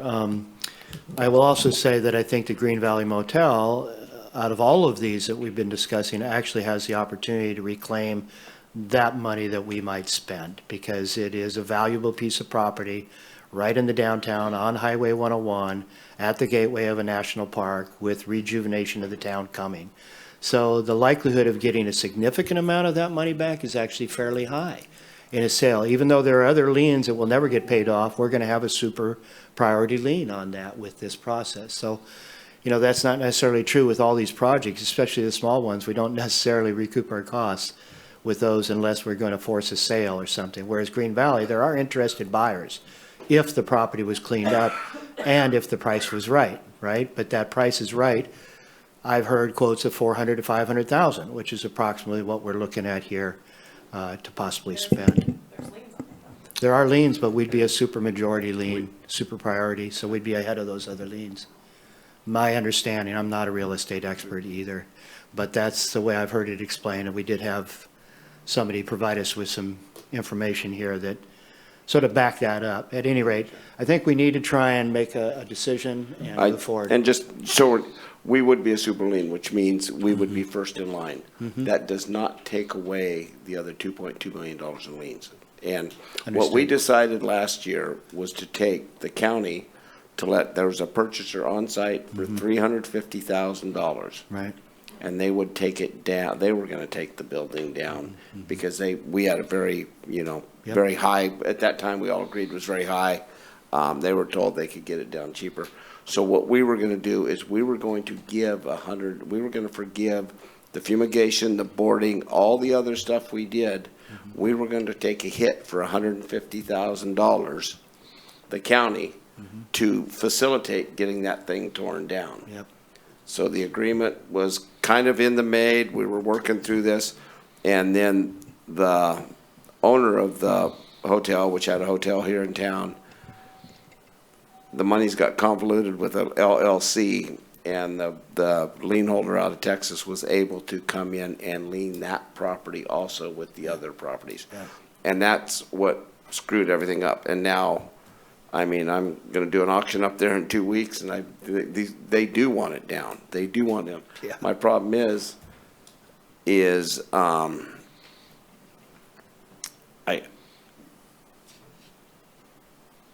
want Phil's Landing done, but I'm willing to. We need all of them. But the thing is it's just I need to have an idea, because I don't know how code enforcement works. If you get a very, very, very bad situation, what prompts it to take 1 year, 2 year, 3 year? When is it too long? Judy's there. I mean, is there a property owner on that property? Are they not willing to take it down? We were working with the property owner on that property because she was willing to take it down, but she didn't take the necessary steps. Even though she conveyed her willingness to do the work, I don't think she had the Because the majority of follow-through. that is, if I'm not mistaken, is burnt down, right? Yes. It's a burnout, so. Yeah. I mean, that's basically the facade, that, a little bit, but I remember that, and, so, I mean, I don't know how it works, if there's a property owner, if there isn't a property owner, how fast we can turn on these people. The problem being is when we have a problem area and we get it, we're finding out in 5 years, 6 years, 7 years, they don't get better. And I just don't know how we can, you know, they kind of, so I don't know. Thank you. So Supervisor Bushnell. So I would like to make a motion that we allocate $250,000 additionally to the 500 that code enforcement has right now, knowing that, John, 250,000 is all you're going to get next year out of that 500, or maybe not even that, so that we can take care of the Green Valley and the 5 buildings or 5 properties you had identified, and really lean on the creamery, hoping that we can get some monies from the disaster. And knowing that when these items come back to our board, that while they are emotional, we obviously need to deal with them appropriately because we've given people many chances. So my motion would be to advance $250,000, take care of the Green Valley Motel with the 500 that you have and the other 4 projects, and reduce next year's allocation by $250,000. So we have a motion. Is there a second to the motion? I'll second, Okay, we have a second from Supervisor Bohn and a first from Bushnell. We need to take public comment. I'm sorry. I know that we normally try to do it, but I think it's good to get that out there because it's getting late. And at this point, we'll have public comment from those on Zoom. We have one hand up at 5288. You've got 2 minutes, *6 to unmute. There you go. I have a quote I got. I think it was Bill Barnum's grandfather said, some of the best deals you do are the ones you don't do at all, like not buying that building, which I didn't buy, in the creamery. Anyway, I do totally support the motion that's before you. The only caveat or question I have was regarding John Ford, and you basically have to launder these things, and I do really say this is what I do, and that's how you get rid of the liens. Those other liens all go away if you have the superseding lien. But John Ford mentioned that OES might potentially pay for this particular, significant portion of that project. And I would hate to see you not go ahead and quote unquote, wink, wink, nod, nod, set aside the money that would be required to do the job if that showed an intent to do it and it was necessary, and then you were able to get that other money. And I'm guessing the landowner would probably be able to afford the 600 and some thousand or whatever the difference was. I just would hate to see you miss out on that particular one, not that the money gets spent, wink, wink, nod, nod, but if it's set aside, if John Ford was addressed and said he thinks that might improve our odds to help OES to fund that project, you might consider that one. Other than that, great conversation. You guys didn't keep it very brief, but off we go. It's getting close to like 5:30 or something. Okay, thanks for my opportunity to comment. Bye. Thank you, commenter. And at this point, there are no other hands up in Zoom. We will take comments from those here today in the audience. Please come forward. You got 2 minutes. Good evening, Chair Madrone and ladies and gentlemen of the Humboldt County Board of Supervisors. My name is Travis Smith, and I'm here as a private citizen at this point. I own several parcels on Wheeler Road, and in fact, the property that's in question right now, I share an easement with this individual. In about 15 minutes, I'm going to drive home, and I'm going to get to see what new piece of junk this guy has brought in and is sitting in my driveway right now. That, in fact, I'm going to have to call Karen's folks tomorrow at some point and say, hey, there's a new development over here. We got a new junk car here, or we got a new something. I support the current motion that's on the table at this point. This has been a real bad situation going on Wheeler Road. It's invited a lot of riffraff into the neighborhood. It takes an awesome neighborhood and turns it into just a real bad spot. And so I appreciate your efforts and thank you for my time to comment this evening. Thank you very much for that. Appreciate it. So at this point, seeing no other public here in the audience wanting to comment, we'll bring it back to the board. Supervisor Bohn. And Travis is exactly right. I've had to send the police up there because they're towing cars up there and stripping them and then they're ending up on our streets, and we've documented that. And All right. and to say that nobody's living there, that's pretty good stretch. It does not seem that anybody's living there, but there are people living there because they're there 24/7. So. Thank you. Supervisor Bushnell. So thank you. The only question I would have is, I don't want to miss the opportunity if we get the 75% for the brick building from the disaster. So John, can you, before we vote, can you hit on that? How that would look? Would it come back to the board? What would it be? 650,000? That's a lot of money. Well, we're not sure whether or not it's 75% or 100% or what would be covered right now. That OES hasn't even really landed on that. I think that there was a astute comment made by the commenter that the county positioning itself to say, yeah, we know this needs to be done, sends a message to OES that may put us in a more favorable position to get whatever funding is available. Well, if the commenter didn't, you just did. So the other thing is, if we end up leaning properties and we get funding back, and this question is probably for Alicia, can that go back towards funding up the abatement program? So if we... No, I understand the question. I'm running through the logistics of those dollars in my head. I'm not sure I've actually participated in a reallocation of dollars, and I don't know if John, if you have, but yes, in theory, if we know that dollars are coming through the door specifically related to an abatement, then we can earmark them to be repurposed for abatements. So that discussion can happen at budget time if we so have monies that have came through the door. Correct. It doesn't happen that quick, I understand, but just to keep that thought process going in case we do get monies back from lien sales on those. Okay, thank you. All right, thank you. Well, I believe we're ready to call the vote at this point, having had all the public comment and great discussion. Nikki, if you'll please do a roll call. Thank you. Supervisor Arroyo? Yes. Supervisor Bohn? Yes. Supervisor Bushnell? Yes. Supervisor Madrone? Yes. Supervisor Wilson? Yay. Thank you. Motion passes 5-0. Excellent. So at this point, I'm actually going to jump to item 6 because I think we can get that done in just a couple minutes, and then only have one item left on our agenda, which is item number 5, which is probably going to take more than just 5 minutes.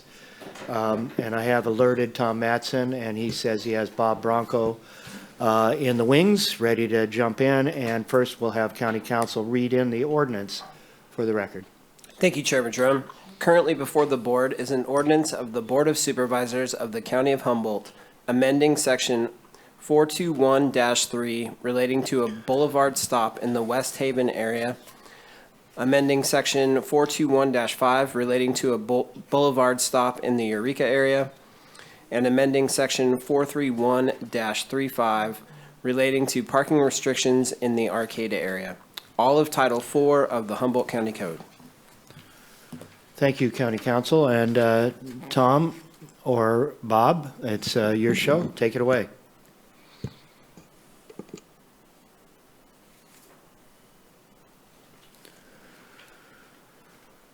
Tom, are you there? Or Bob Bronco? Yeah, Thomas. Just, there we go. Tom? There we are. Bob's going to handle this one. Okay. Thanks for being there, guys. All right. I didn't realize I was getting advanced. This is a very small traffic ordinance for a change. And to get started, if we could have, okay, council's already introduced the item? Yes. All right. So this particular item includes 2 stop signs where we're converting a yield control stop intersection to a stop control. There's one in Eureka, at Wilson and Montgomery, And there's a second one in the West Haven area at Kingdom and 8th. And then in addition to it, there's also a correction item to go ahead and correct an incorrect road number on the no parking ordinance for Pickle Hill Road. I know that there's been some concern and comments and questions regarding speed limits and the trail crossing that the city of Arcata recently constructed out there, as well as the no parking zone. I do have a small graphic to show what that is, and if the clerk of the board could show that graphic. Yeah, it's up right now, Bob. Okay, perfect. Thank you. So on the graphic, it does show where the 25-mile-an-hour zones are that were recently created. It also shows the existing 30-mile-an-hour zone. It shows the no parking zone that was established a couple years back in anticipation of the trail crossing, and it also shows where the trail crossing is on the diagram. All these locations are generally approximate on this particular diagram. Are there any questions for me at this time? I don't see any. Seems straightforward. Thank you, Bob. Is that it? That's it. All right, great. Appreciate the brevity. I make a motion, we accept staff's recommendation. I'll make a second, but I have a comment. We had a second from Bushnell. She was a little quieter, but she was in there first. And so we've got a first and a second, and comments from Supervisor Wilson. Yeah, is it Montgomery and Wilson, I think, is the corner. The necessity to put in a stop sign in that location as opposed to a yield actually, it seems to me, came from the fact that then the adjacent property built up so that you can't see around the corner anymore. And so I asked Director Ford, do we not have some kind of ordinance with relationship to fence heights and those sorts of things on corners in our more, urbanized areas? It turns out we don't. And so really this is interesting that we're responding basically to to the development there. And maybe as we move forward, we might want to consider updating some of our ordinances associated with this so that, that the design of our streetscapes is actually, safer and has less obstructions in this regard in the future, rather than sort of responding with, stop signs and stuff like that. That's all. But I am supportive of moving forward because we don't have that. Great. Thank you very much. Supervisor Bohn?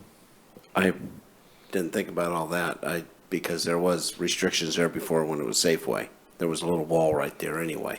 But with that being said, the person that wrote me asking me if we could change the yield to a stop got almost hit from a car heading west, and they couldn't see because of cars. They were coming and cars parked there, so the car had to yield. So they didn't stop to even bother looking. They just kind of yielded around, and it was almost a bad situation. So basically, they're making them stop and look, and there's plenty of vision to see both ways because you've got the sidewalk there and everything else. But just I didn't even think about that part of it and stuff. So yeah, and Wilson? It is my district, so. Okay, I see Bob Bronco has his hand up. Bob, go ahead. Yes. The county does have a site visibility ordinance that does apply at driveways and at roadway intersections that does restrict the height of fences and signs and other obstructions such as vegetation that would interfere with sight. There were some items on the Ace Hardware site that were projecting up into the visibility triangle area, and notification was sent to the property owner advising them to remove those items to restore visibility at the intersection. Even when considering the visibility triangle, as was pointed out by Supervisor Bohn, the intersection has a lot of on-street parking, and as such, it does affect visibility. And it's the department's recommendation that safety would be enhanced at the intersection with stop controls. Thank you for that. All right, at this point, I'm going to go to the public, and I don't see any hands up in Zoom. Is there anybody here in the audience wishing to speak on this item? Seeing none, bring it back to the board for a roll call vote. Thank you. Supervisor Bushnell. Yes. Supervisor Wilson. Yes. Supervisor Arroyo. Yes. Supervisor Madrone. Yes. And Supervisor Bohn. Yes. Thank you. Motion passes 5-0. Thank you very much. So we're going to our last item on the agenda, and again, we have Director Ford as well as some staff. Looks like Michael Richardson is here as well. Chair, I hate to interrupt, but Please. can we get Yes, a take few minutes, please? Take a 5-minute break. I'm sorry, It is late. guys. No, we have to maintain balance. So we'll let you guys get your presentation together, and we'll start up in 5 minutes.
All right, we're back from our brief recess. We have only one item left on the agenda, and it's going to get done in 50 minutes, maybe.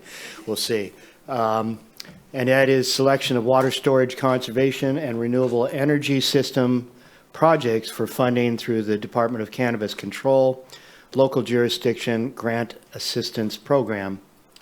So, Director Ford, take it away. Thank you, Chair. Madrone, good evening. Good evening, board members John Ford and Michael Richardson with the Planning and Building Department to present the proposed grant awards for funds provided by the Department of Cannabis Control. Mr. Richardson will present the recommendation, but I wanted to set the stage for that. First, I want to apologize to the board and to the recipients and to the public, because we brought this forward last fall with the hope of being able to grant the money and allocating that for use to capture water this winter. The ranking of the award recipients, in doing that, we allowed the wrong data sets to appear in our ranking. We had correct data sets. Unfortunately, we used the wrong ones, and that resulted in incorrect rankings. And so now we are coming back after having verified all of the information to make sure that it is correct. This was, I know, extremely disappointing for prospective recipients and your board. We apologize for this. We do believe that those issues have been corrected.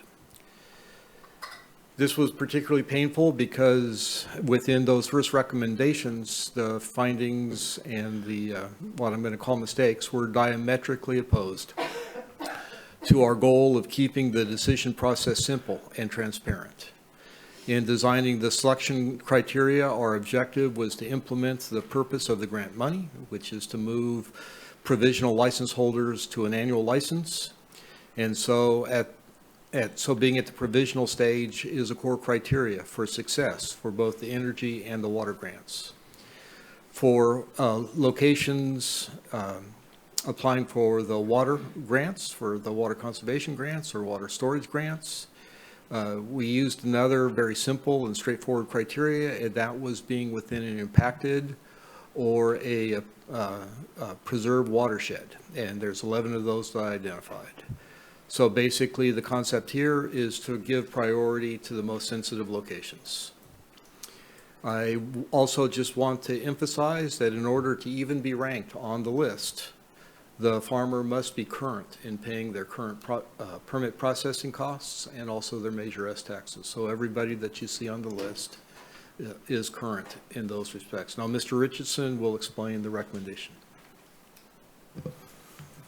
Thank you, Director Ford, and good afternoon, Supervisors. Michael Richardson.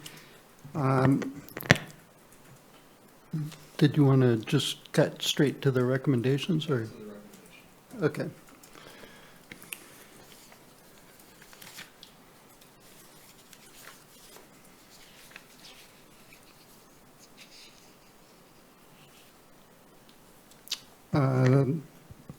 The county received 80% of the $18 million that has been allocated to the county in March of 2022, and that's what we're going to be dispersing. This is the initial push out.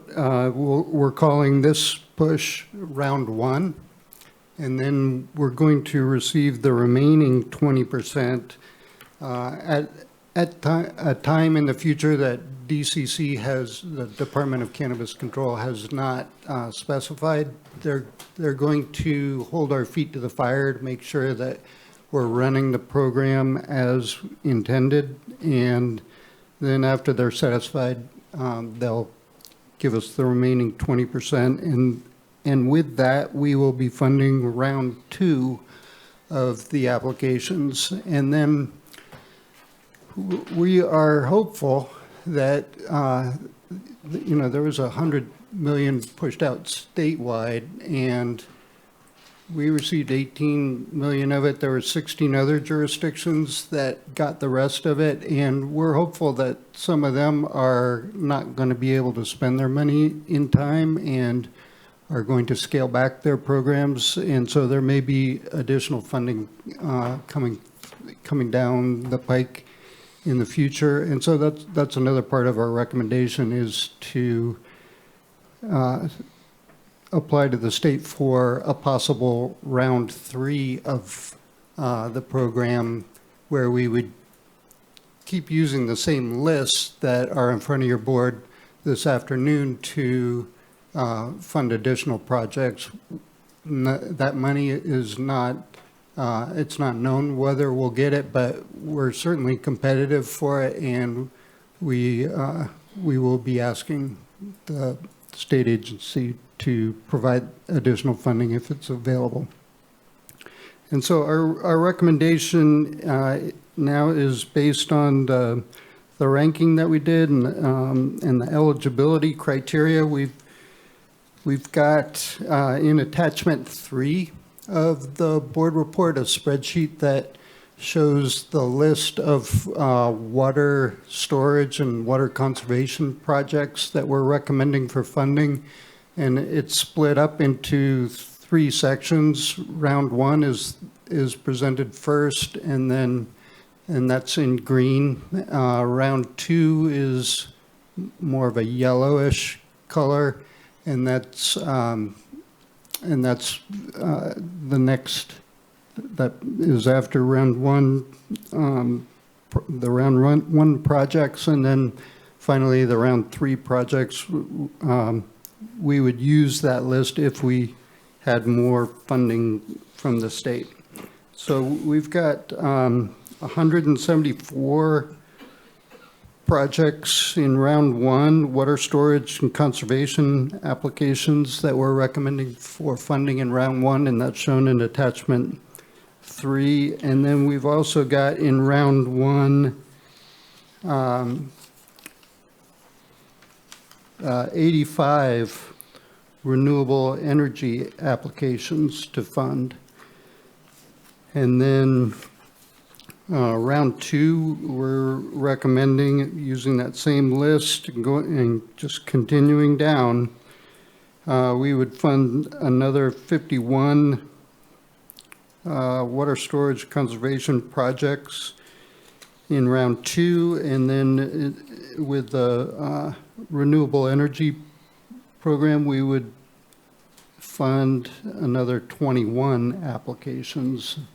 And then that would leave 131 water storage projects and 183 renewable energy projects that could be funded in round 3. We do have some alternatives that are presented to your board. We're not recommending any of them, but your board could decide that we didn't quite hit the target with the intent of the program and send us back to the drawing board. Your board could also direct us to not use the existing list for round 2 and round 3, but instead just focus on round 1 and have us re-notify or, create this whole new application process for spending the remaining funds when we get them. We're not recommending that because that's going to cost money, and the list that we have is good. It was developed in a open, transparent, and collaborative manner. And then another alternative that we present is it's actually based on the attachments 5 and 6 in the staff report. And what that tries to do is to spread the money a little bit more broadly by only allowing one applicant to be funded per parcel. And so we have, for instance, in attachment 3, you'll see round 1 funding. There are sometimes several applications submitted by the same applicant that are recommended for funding in round 1. And so an alternative for your board to consider would be to not fund more than, not provide funding to a individual, an applicant, such that they receive more than one amount. We're not recommending that just because the notice of funding availability that we sent out didn't identify that as a criteria, and so it's somewhat unfair. Plus, in addition, just the name on the application isn't really a good determinant of whether or not the same individuals are going to be benefiting from the project. There are a number of companies that have different names that are owned and operated by the same individuals, and so if we just use this list that has an applicant's name on it, we may inadvertently be funding the same individuals just because they have different company names. And so those are the alternatives for your consideration, and I think that's as much as I need to say at this point. Do you have anything else? Okay. Great. Appreciate the nice, concise presentation, and I'll bring it back to the board for questions, clarifications. Supervisor Bushnell? Thank you. So, Michael, the last statement you made about some multiple, maybe farm holders getting, receiving dual applications, can you elaborate on, very small elaboration of the grants are very specific to the cannabis farm? So if they've applied for water storage, that's what they have to do for that farm, is that correct? And if they received a second grant, then it's specific to another farm. Is that correct or not? That's correct. It's one per parcel. And so also the criteria from the state, these are provisional license holders, and the idea is to get them to the finish line? That's correct. Okay, which I can say that I have a little bit of problem with, that we're not rewarding people that have done everything that they were supposed to. And I know that that's not our criteria, that's the state's, but it does bother me. And then the other thing that I wanted to ask is, so can we stipulate when it's time to make a motion that before we submit or before we pay, that we check to make sure state licenses are current? Yeah, that's certainly a option of the board. Part of it. No. And secondly, I would like a report back in 6 months to this board on the completion of those funds. So, they're awarded and then that the work has been done. And thirdly, I would like to ask about, there are a lot of farms that are fallowing right now through the county. And if they're not, it's up in the air whether they will continue forward or not because of financial constraints. How are we going to manage that with this grant? So if we're going to grant someone this money that currently is not cultivating and they never go back to cultivating, I might have a problem with that. So we would recommend that we modify the agreement that the grantee would sign, that they would recognize language along these lines, that they would recognize that the purpose of the grant is for cannabis cultivation, and that in receiving the grant funds, they are committing to cultivating for the next 5 successive years. Something to that effect. Is there, and I don't, it'll have to be discussion with this board, but is there language that would be put in then that money would be, would have to be paid back and then could go out to the next recipient, sorry you guys, that would qualify? I think the action of the board would do 2 things. One is to modify the agreement. 2 would be to direct staff that when money is repaid because people haven't complied with the terms of agreement, that the money then is offered to the next person on the list that has not yet been funded. Thank you. I just want to make it very clear because I'm very supportive of this item and it's very much needed in the cultivation community. However, I really want to caution people to not spend this money wrongly. If you're getting it for water storage and you're getting it for energy efficiency, please do that because that is what it's for. And it's going to be very terrible for people if they, think that they're going to make the money down the road and be able to install that and then they can't. They're going to have to repay it. And I just really hope this works out well for the cultivating community. Thank you, Supervisor Bushnell. Supervisor Bohn. And So, then Arroyo. Michael, let me just, And then so Wilson. that's, green is what we're funding right now. Yellow is what, That the would next be round. Round 2, yeah. And then faded pink is if we get more money, you get it. Right. And then tagging on to, and this would be probably an economic nightmare.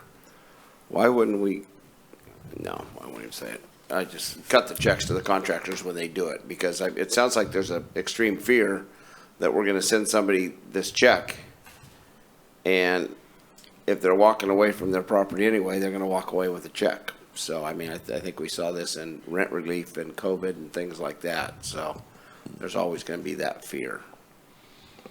Thank you. Supervisor Arroyo and then Wilson.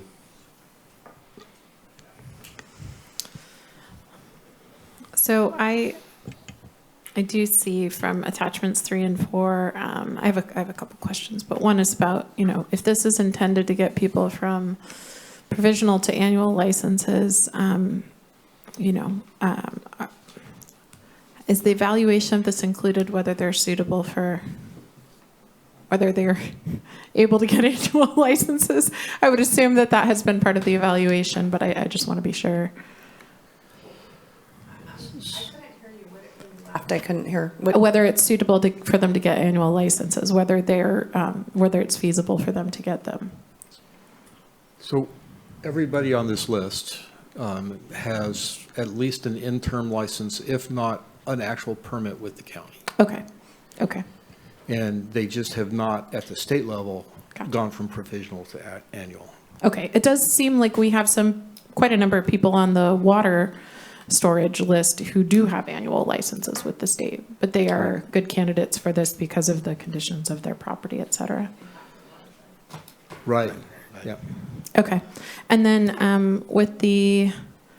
I don't honestly really have questions about the energy recipients, but with the water storage recipients, I was looking at the agreement language itself, and I see that it says something about like basically you'll comply with all the rules of the state. And I found myself wondering if all of the people who are going to be, I understand we have forbearance, we have, rainwater catchment, and in some cases we may have both. But when it comes to forbearance, it also makes me wonder if we've evaluated whether they have a legal water right, because I know a lot of people don't have that very well documented. Yeah, I guess my question is, have we evaluated whether they have the legal right to? Absolutely. They don't get a permit without absolutely demonstrating that. Okay. I mean, if there's one thing that the analysis of a cannabis permit focuses on, it's water. Okay. I just, I know it's been complicated for people to determine their water right in some cases where parcels have been divided and it's been hard to document. So, okay, that takes care of my concerns around that. I think I'll hold off on any more questions for now. Supervisor Wilson. Well, I think some of the concerns that I brought up with the first time we went through this discussion are surfacing again, but even, I think, more poignantly. And like I said, I've been through like a facade upgrade program with a building I own, and with that, it's amortized, so that if I sold the property, that the money would go back into the programs for somebody else. So I wouldn't just take the money, upgrade my property, and sell it, and then just take the profit from what was, directly was given to me. So it wasn't a gift of public funds. And I don't see a real protection provision in this case where someone could take these new assets given to them by the state through the county and then sell their property, whether or not it, and then move along, and the property's value has been increased due to the assets and the that have been gifted in this way. And so I feel like there's room, it's sort of ripe for that, especially in an industry that's in collapse in this current moment. It's quite vulnerable in this space. I mean, you could even, it appears to me, take the assets and just literally sell them off after receiving them, and there doesn't seem to be really any protection of the value that the public's investing in this space in a place that's under such flux. I mean, that's a little bit of, I guess I'm a little nervous about that. And if it was like a really steady and everyone's doing well, and then we know there's a positive trajectory, I guess I wouldn't feel so uneasy about that. And so is there a way we can protect the public's assets, and in that? Yeah, I think I think so. And I think it gets back to fussing with the agreement. Yeah. And the agreement that the grantee would sign. Currently, there's a provision in there for time of performance. And it currently talks about just needing to start within 2 years. But I think that maybe we could do something to extend the term of the agreement to say 10 years, and that use the 2 years as the period that they have to have everything installed, and that put a provision in there that all the improvements that are funded by this grant need to remain in place and remain in use, say for the duration of the 10-year period. And by in use, do you mean an active permit?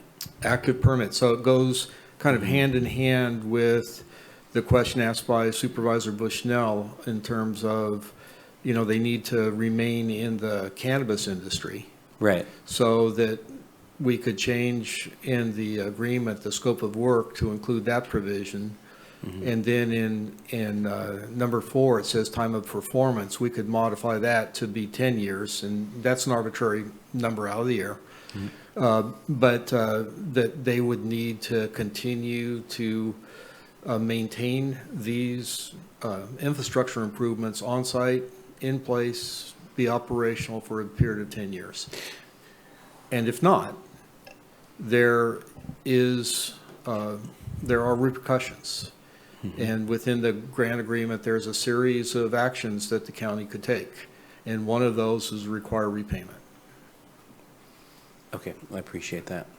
I mean, I would be, again, more inclined to think this was a valuable thing if it was tied directly to that. The other question I have with relationship to the provisional license holders, I mean, I think what Supervisor Arroyo was asking, and maybe I'll just try and reinterpret it, is this the last thing that is keeping them from moving from provisional, you know, and if it's not, then that means they will never move out of provisional, which means they're never gonna, then if that's not the case, then I guess it's kind of, why would we invest in a permit that will never actually become fully vested?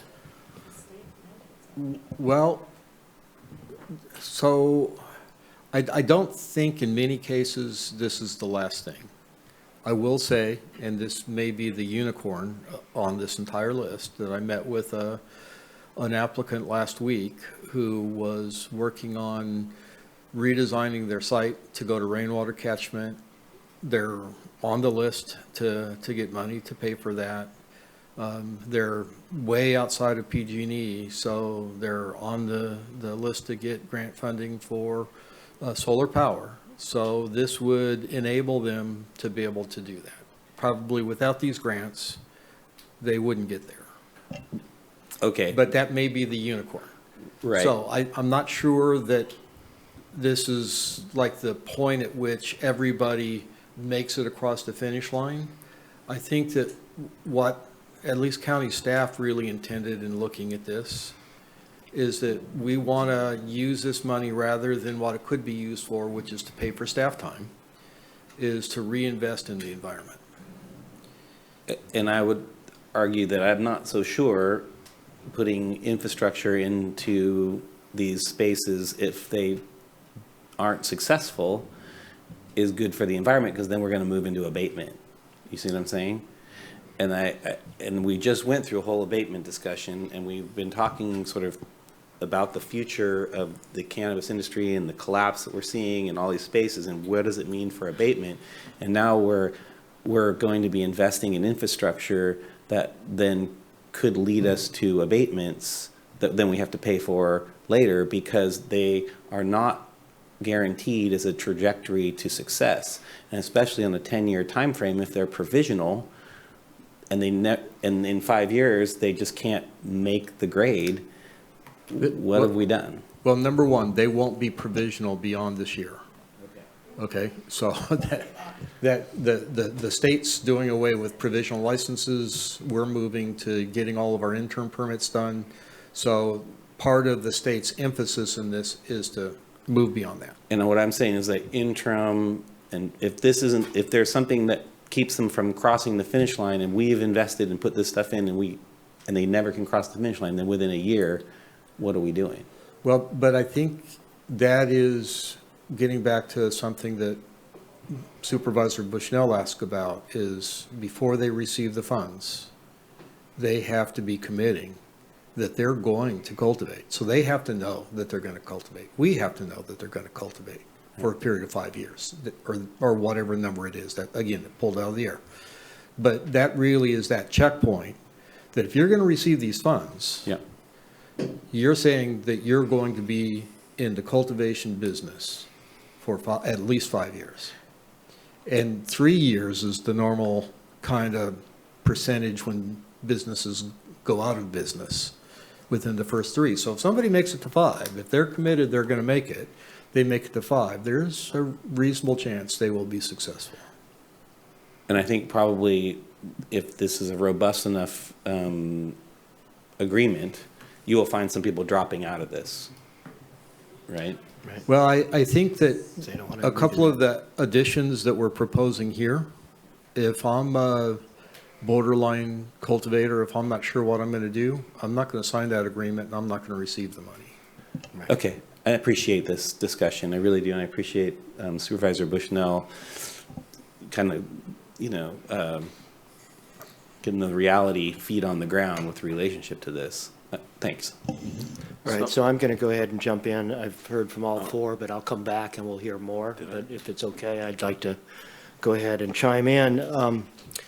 First of all, I very much wish the program had been designed differently to reward people that have already shown they're responsible farmers and have already made all of these investments. I think that rewarding good behavior is really what I would prefer our incentives going to, but we didn't dictate this program, the DCC did.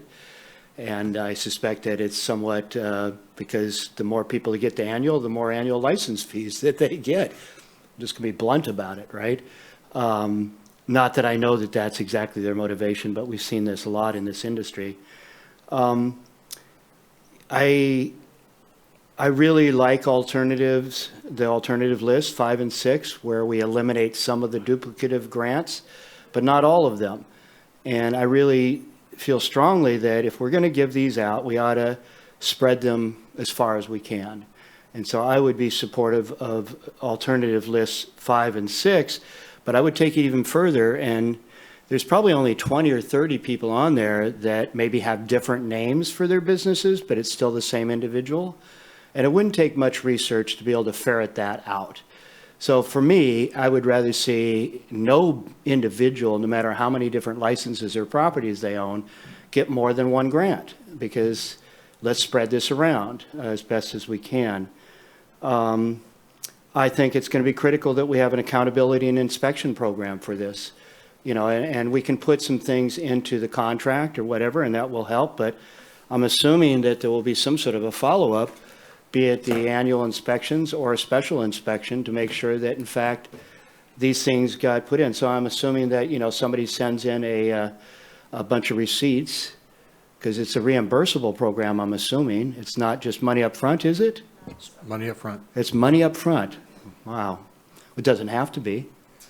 But at any rate, I don't want to make it harder on people, but I mean, there needs to be some accountability and enforcement to make sure that the money actually went to what was proposed. And then there's the idea of commitment in the long run. Is that stuff still going to be there?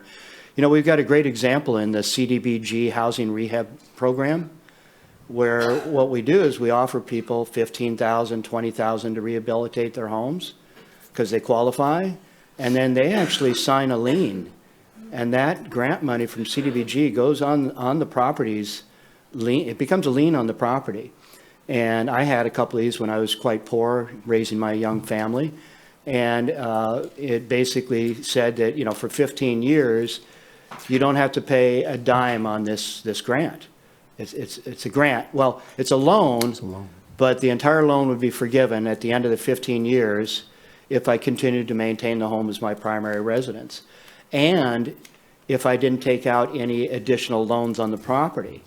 So at a certain point, we got better off, and we wanted to take a loan out to do some additions or whatever to the home, rehab, and I paid the entire CDBG grant back in order to be able to move forward with my refinance program. So that money then rolled over to another home, who then used it to rehabilitate their own home. So that's a great program. It's pretty straightforward. You already do that with your CDBG program that Andrew and others run for the county, and I know RCAA did this for years, working in partnership with the county. So that's an easy process. You put a lien on the property, that for 15 years or 10, whatever seems appropriate. They got to make sure that they fulfill that commitment. Otherwise, it's going to get paid back through the lien process or some other thing. So that's a real a real handle on how that might work? If I could, Supervisor Madrone? Yes, sure. We did inquire about that with DCC. Yeah. They were not supportive of that at all. Because they see that as a barrier Yes. to people paying their annual licenses? Sorry. Let me just finish. So the other thing is that, if we don't duplicate all this, and if there are these requirements for accountability and enforcement, there are people that are going to decide they don't want the grant, even though they got approved. That opens up even other people. And I would hope that at some point, we're going to run out of those that haven't actually done this work yet. And we're going to get to those people who have actually already invested their money and done all this. And maybe we can provide some reimbursements for those that have already stepped up and done the right thing. Because I actually believe that that's the group of people that are going to be around in 5 to 10 years as the farmers in Humboldt County, those that have already invested to get their full annual license and everything else. Now, there are people that maybe just don't have the financial ability to get there. I get that. So there's a lot of variability there, but I'd really like to incentivize rewarding those people that have already done the responsible thing. And I know, giving up taxes is not a popular thing, especially with all the budget discussions we've had here today. But, and you said that people have to be current on their Measure S taxes. Mm-hmm. As of what date was that they are current?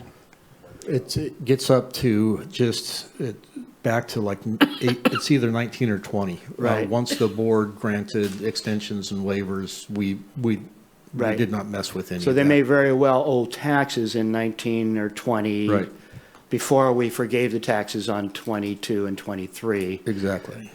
So they may actually have some debt there, but that they're still eligible for the grants if their taxes were current up to 2019 or somewhere in there, 18, 19, whatever it is, or 19, 20. But the point is that, one way we could provide incentives for those responsible landowners who have already spent money doing water storage and solar and the rest of it is we could provide them with a tax credit against outstanding Measure S liabilities to reward that good behavior. That's a concept. In order to do that, we can't do that tonight. It's not on the table. But we could direct staff to take a look at that and come back to us if that was the will of the board. Anyway, those are my thoughts. Thanks for entertaining that. And Supervisor Bohn. John, or Michael, when we were looking at these proposals, like on the water storage, was that the only thing that was keeping them as a provisional? Because if that's not, if we're funding, the only thing stopping them from getting their state license is water storage. So we're going to help them meet that point. But if they have other criteria, do you have the feeling that we might be just throwing good money after bad? Did we find out how close they are to getting their state money? Because all of this is going to come to life when if we don't. So, I mean, if there were 3 things holding them up, but we're only going to pay for water, okay, let's get some water. But there's 2 other things that we're not funding. Are they actually going to follow through? Mm-hmm. Yeah, we didn't get into the applications at that level of detail. Because as somebody said to me, this could be a PR nightmare if talking about a gift of public funds. Yep. So one of the criteria that the board could direct staff to do is to not allow the allocation of money until people have satisfied all the criteria to obtain their local permit. And the benefit of that is that does then, one of the things we've done as Humboldt County, this was an objective from the beginning, is to equip people to get their state license. And so if they're going to be able to walk through this board chamber and in front of the planning commission and get their local permit, they're going to be able to get their annual license. See, because I want to get them this money, especially the people that are putting in tanks. We're not going to be building any ponds in February or March. But if they could go out and buy their tanks, they're going to be full by the 1st of April, no later than you may, because we're going to get some more rain. So they would actually be able to, fulfill getting those tanks full for the season. So but I'm just saying, if they're a long ways out, but we're giving them an out to get this, there's a good chance. I mean, and we're putting a big bet on a lot of people doing the right thing. And I'm afraid that it may not happen. I don't know. I'd have the same worries if these guys were rebuilding houses or if they were doing anything. That's a concern. Supervisor Bushnell and then Arroyo. Thank you. I mean, I think we need to clarify that our concerns are that we're in an economic downfall because these are really great people that don't intend to do the wrong thing. I really want to say that. Secondly, if we're gonna, with what Supervisor Bohn just said, if we're gonna require them to finish other parts of their permit first, they're going to have to, and they don't have water storage or they don't have water for this growing season and they're waiting for this, which we're already 5 months past what we were going to allocate, then they're going to spend that money that possibly they were going to spend to finish their permit on those water tanks so that they can grow this year. And I think the state is the one that wanted provisional, right, as a criteria. And also annual holders and provisional holders pay the same fee. Okay. It's not different. Thank They are paying the same fee. The state's idea is just to get them to completion and that this would possibly help. Okay. So it doesn't change the funding amount that the state receives. Thank you. One of the other things, Director Ford, that I wanted to ask is with the water storage, if they are using water storage tanks, I would like to cut the allotted time from 2 years to 1. They don't need 2 years to buy tanks to install them. I think that's a really long time. I understand the pond concept, but not the tanks. That's a long time what are you going to do for 2 years with that money? Not that I'm not trusting, but if the criteria is clear, if we give them $10,000 next week, go buy your $10,000 in tanks and get them in. And then also, a lot of these tanks aren't for rain catchment, they're for forbearance. So some of them are wells that they're going to be able to forbear into those tanks. And that was some of the criteria, right? How much are you going to be able to forbear water conservation? Is that correct or not? Yes, there was a mixture of conservation and storage because to enhance forbearance. Okay, all right, thank you. So Natalie, Supervisor Arroyo. Thank you. This is a great conversation. I know we're all tired, but it's important. So I'm looking at a couple of examples. I won't name the businesses, but where people have, 2 parcels, they've ranked highly enough to qualify for, our list of recommendations for both water storage and energy conservation. And it looks like, if that's the case, which it is for a few different people on here, and they're asking for the maximum amount, they would be getting a check of up to $180,000. At least in one instance, I see someone who's got 60,000 and 60,000, and then another 30 and 30. One LLC. And in that kind of, situation, I guess I do want, even though I'll back up and say, I recognize this is an enormous workload to administer 18 million in funds. And we're really administering a state program. And asking our staff to figure out how to do that effectively, which is an incredibly onerous process. So kudos to you for going through this far. Thanks. And could I just add, with like 300 applicants? Right. Tons of applicants and tons of need and a lack of staff. So huge effort. Thank you. And it makes me so anxious to just cut a check for almost $200,000 to someone who, is still a provisional license holder and in this case, I believe an interim permit holder with the county. So that's an enormous investment. I realize it's state money and we're the pass-through, but we're still, we're going to be left with the impact in these watersheds of ponds, of water tanks, potentially full of very large water tanks. I guess I realize the impacts are there whether we approve this or not. There's still people growing. They're still using water, using energy. I'm just struggling with how we have that level of accountability. So I appreciate the conversation about, will we ask them to commit to growing for, operating for a certain number of years to make it worth it? What that number of years is, I don't know. You said 5, you said 10. I don't know what the right number is. I don't know how viable it really is for people to accept this funding and do the good, try to offset the kind of impact that this grant is intended for, and how many years to ask people to commit to. I guess my only question in all of this is, would we hold back the funds for county permits for the projects they're proposing? Like, does it make sense to cut them a check less the cost of the grading permit? Things like that. If I understand the question right, it's would we hold back part of the grant amount for county-related permits? Like, they have to have a grading permit to do a pond or Correct. a tank or, whatever. Not necessarily. 5,000 gallons or smaller. Okay. That's not that permit. Okay. So they could use the money to pay for the permit, but we Mhm. wouldn't subtract that out. We would give them the amount of the grant. And then they would use that towards the permitting, the installation, if it's a pond, the grading of the pond.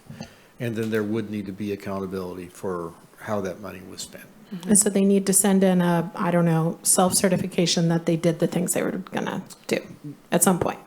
At some point, they would need to give us that evidence, and then as part of the annual inspection, we're going to be walking the site to make sure that what they say they did is really there, and it looks like it was supposed to look. Okay, thank you. Supervisor Bohn, and So- then Bushnell. And I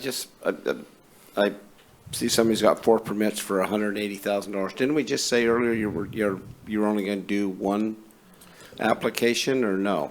Our primary 5 and 6. Our primary recommendation is to allocate money based upon farms, because that is, as Mr. Richardson mentioned, we did not indicate that the funding would only be available for one person, one per person. That was not a criteria that was in the original information we sent out. We are aware that there's concern about allocating multiple awards to a single individual. And that's why we provided alternative. How many multiples are there out of all of them? It's about 20 to 30. There's probably about 20, yeah.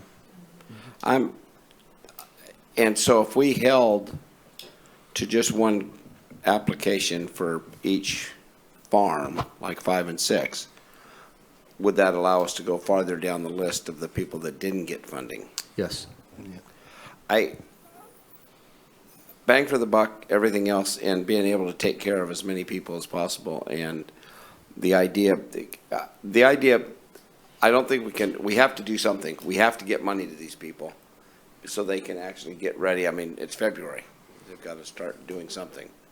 A lot of them are going to have a lot more expenses. They have, wind. They had weather too. So I think that idea may be, a way to look at that. Supervisor Bushnell. Thank you. I'm going to just be a little bit of an advocate for the other side. The criteria was not person, it was farms, and qualifying criteria for a farm. And that also came from the state, which it's not our money, it's the state's money. Secondly, we're talking about viability of people and farms. Most likely, multiple farm holders are succeeding better than the individual. And I'm not advocating for either. I'm just trying to be the opposite, of the discussion. And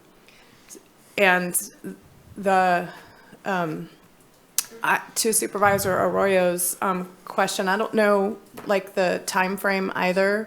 5 years is a long time. I think 3 is probably more appropriate. But I would also want to, John, I don't know if it's possible if we put that criteria in there that we then could also allow for a repayment program. Because, you know, the idea is we'd want to get the money back if they don't succeed.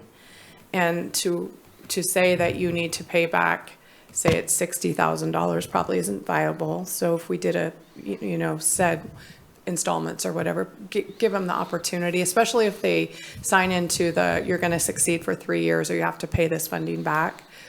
Something to make it as successful and not just so, you know, cultivators are trying, and I really want to recognize that. And some of them feel like this is gonna be it for them. This is gonna make them a viable entity with this help. And I don't want to say, you know, that we're gonna kick you when you're down, because the market is crashing. That's not all their fault. But to be able to try, and if they can't, then yes, you have to try to pay this back, but to give them a pathway to do that. Does that make sense? Okay. And you said yes for the microphone? Yes, I did say yes. Thank you. Yes, and I just want to remind us that there is the possibility of getting significantly more millions to help even more people. But in order for that to happen, we've got to show that we're delivering these funds in a timely manner. So that's why funds might become available, because other counties aren't delivering in a timely manner. So I hope that we can make a decision today to move this forward, because even approving it tonight, it will probably be 3 to 4 months before people get their grant, knowing the process that it goes through in the county and the auditor's office and everything else. I mean, I've got people contacting me now about previous grants that they still haven't gotten reimbursements for, and et cetera, et cetera. So I've gotten a number of emails in the last couple of weeks about, you know, 90-day, 120-day, et cetera. So I'm just curious, do you really think these things are going to go out in a month or two? I highly doubt it. I mean, Through the chair. Yes, please. We did have a very constructive and positive conversation with the current auditor, who did not want to overpromise and underdeliver. Yeah. But wanted to underpromise and overdeliver, and said 6 weeks. 6 weeks, that's pretty phenomenal. That would be very responsive and very timely, because people are going to be wanting to get stuff together for this season. So let's go out to public comment. As we continue to talk, more and more hands are going up in Zoom. There may not be many here in the room, although there's at least one that's diehard here, ready to probably comment. So let's go to Zoom. We've got 7454, *6 to unmute. Full disclosure, I just ate my mandarin orange chicken from Costco. So anyway, I'm a happy camper, and it's over 6:30. I like this discussion. If you're kind of pulling numbers out of the air as far as how long this asset goes, and being an accountant in accounting things, and probably Cheryl will tell you the same thing, what is the life of the asset and what is its value? So what does a solar project go? That's 20 years. The tank probably goes 20 years. I have them who've lasted a lot longer than that. So the time frame should be 20. Very easily, someone can go ahead and take and you have an LLC.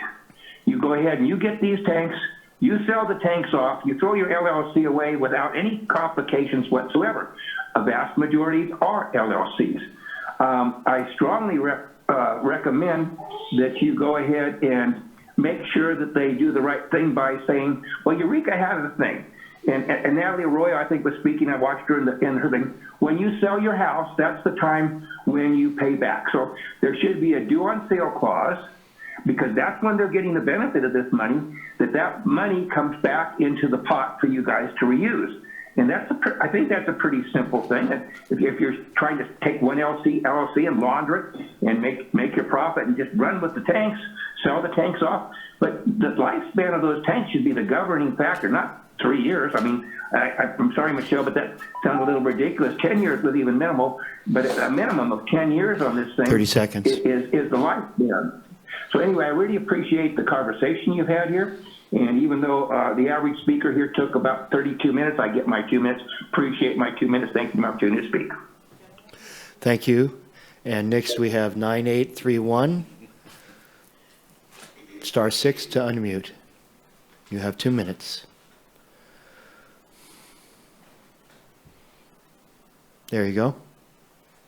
Hello, this is Holly Carter. Thank you for taking this conversation, and we're glad to be finally having it. There's a number of things that kind of feel frustrating and triggery about the conversation, I'll be really honest. One is about the timing of Ms. Bushnell, when you brought up 6 months. And then John Ford, thank you for speaking to the fact that it does take time to get the funds out, and there is a county process for a modification. So I think that process can also speak to Mr. Arroyo's concerns about tracking. People will need to add this infrastructure to their existing county permits. That will take time. We've seen those take as long as a year or longer in the county process. So to be able to do this properly and be in conformance with CEQA, you need to give people enough time to be able to go through the permitting process as well, because it is land-based infrastructure. I'm not sure what's right about how long it takes, but what I hear is some interference with business decisions, with requiring cultivation. I'm wondering if requiring an active permit is the same as requiring cultivation. We've lobbied hard years ago for being able to fallow, and we appreciate that option for a number of business and personal considerations that are really important. I also want to say that my Pell Grants that I received did not guarantee my success as a student. They don't guarantee my success as a business person or a graduate.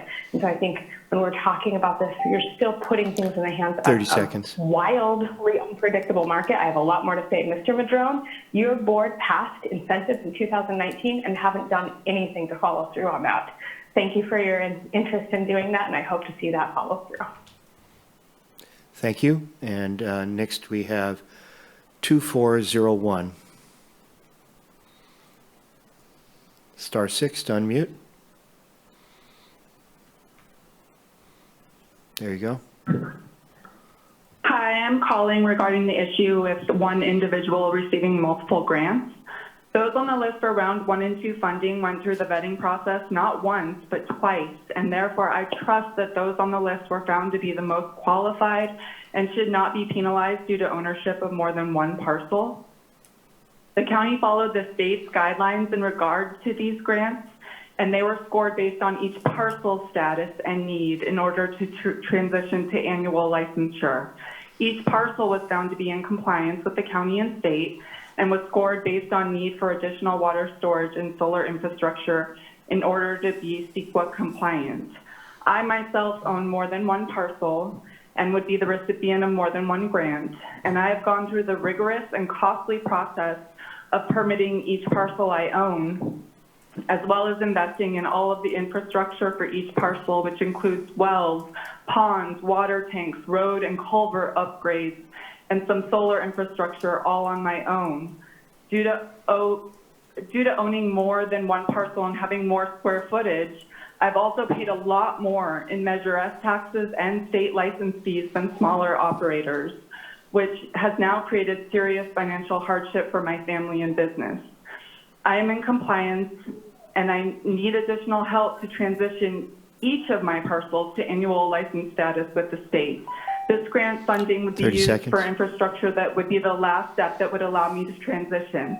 I'm a family-owned and operated farm. I have 2 young children, and my parcels went through the vetting and scoring process, just like all the other applicants. This is a parcel-by-parcel determination, and the ownership status of the parcels in question should not be a determining factor. Per the state's guidelines, each parcel is looked at individually and scored individually. So I ask that you determine who receives these grants based on those factors and not ownership. Thank you, caller. I know that 2 minutes goes fast. The next number we have is 0297. Star 6 to unmute. And you have 2 minutes. There you go. Hi, can you hear me? Yes. Hi, can you hear me? Yes, we can. Good evening, everyone. I'm a cultivator here in southern Humboldt. I'm calling today to ask supervisors to approve the slate 5 and 6.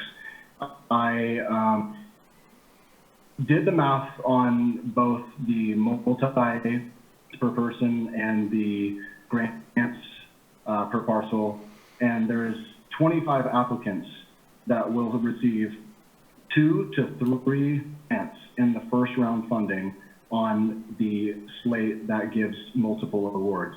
That's 25 applicants that will get 2 to 3 awards on the first round. And if you supervisors approve the 5 and 6 on the slate, you will have an additional 33 applicants come into being funded. So that's an additional 32, possibly families, other people that will be able to get this grant.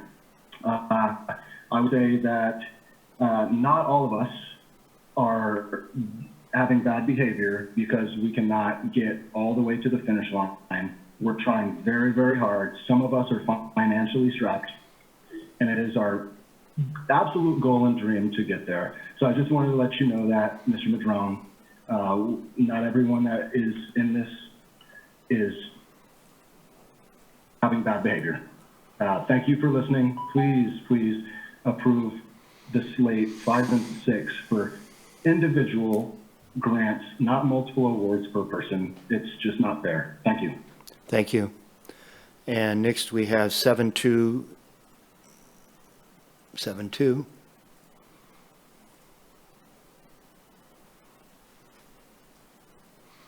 Star 6 to unmute. There you go. Hello, this is Larry Goldberg. I am an independent energy consultant, and I work with Six Rivers Solar and with Tisha Machete from Ag Dynamics. I just want to tell you about our experience with this grant. 6 months ago, we interviewed over 30 cannabis growers and prepared over 20 applications for quotes for qualifying clients to submit to the Renewable Grant Program. Unfortunately, it wasn't until we were deeply involved in preparing applications that we realized the limitations and possible complications of different methodologies for calculating savings that we believe may lead to potential fraud. In the official notice of the grant, no methodology was mentioned, and throughout the online information on the county's website, there was no mention of methodology for computing the savings. According to the grant documents, each individual was supposed to come up with their own methodology and somehow show their work. As a result of this, we don't think that most of the applicants actually did the necessary homework, so to speak, to prove their savings. We had numerous commercial growers contact us simply looking for a quote for a $30,000 system, not even considering whether it would meet their needs, yet alone yield any significant savings. We had numerous growers tell us they were working with local consultants, some of which we never heard of before, who were preparing their applications and only wanted equipment quotes, which provided quotes. So the problem that we have is that I don't see the methodologies being used as being sufficient for most of the ranking, but we felt that it could have been done on a much better basis. We don't think that the planning department evaluates proposals significantly to be able to come up with the proper ranking. With that said, we do have several. Thank you, Speaker. I'm sorry, time runs out quickly with 2 minutes. The next number we have in Zoom is 1467, star 6 to unmute. There you go. 2 minutes. Hello, this is Dylan Mattoll. First of all, I would like to thank our Board of Supervisors because based on everything that I've heard tonight, in your comments and this conversation, it's clear to me that it's obvious to you the flaws in this program and the ranking system, multiple farms being awarded multiple awards. So I won't go into all that. Instead, I'd like to, focus on what we can do to move forward. So we have future grant funding coming for this same program potentially. First, I would say that I think that if we were looking at this as far as like who is quote unquote deserving of these funds, the list should probably be inverted with the most compliant farms falling at the bottom of these lists. That said, I think that the water storage program was not limited to water storage. and that there's road improvements and other improvements that could be made using these funds, maybe on the next round, that would benefit the greater community, other people on road systems, if farms do fail, which is inevitable, as opposed to just spending $12 million on plastic water tanks that are disposable items and may or may not remain on the farms and produce income and taxes for the county long into the future.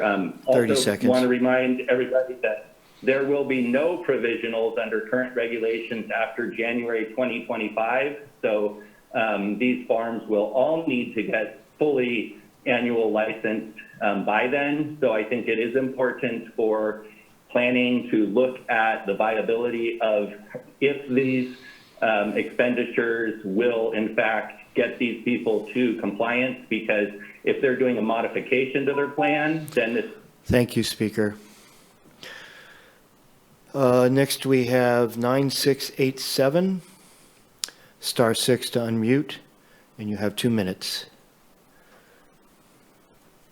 Thank you, Supervisors. This is Kelly Flores with Margaret Advisors. 5 years ago, product was selling at like $1,500 a pound, and digging wells was encouraged. No one knows if these businesses will be viable in 5 years. And if you require people to have a $30,000, $60,000, or $50,000, $90,000 debt to the county, if this industry becomes untenable, no one will agree to this funding. Adding tanks and solar to these properties improves the value of the properties. Requesting that these assets remain in place for 5 or 10 years, that's totally reasonable. We want to keep the value of these properties. But requiring that they remain in use, that these businesses continue, is completely unreasonable. We have no idea what's going to happen with this industry.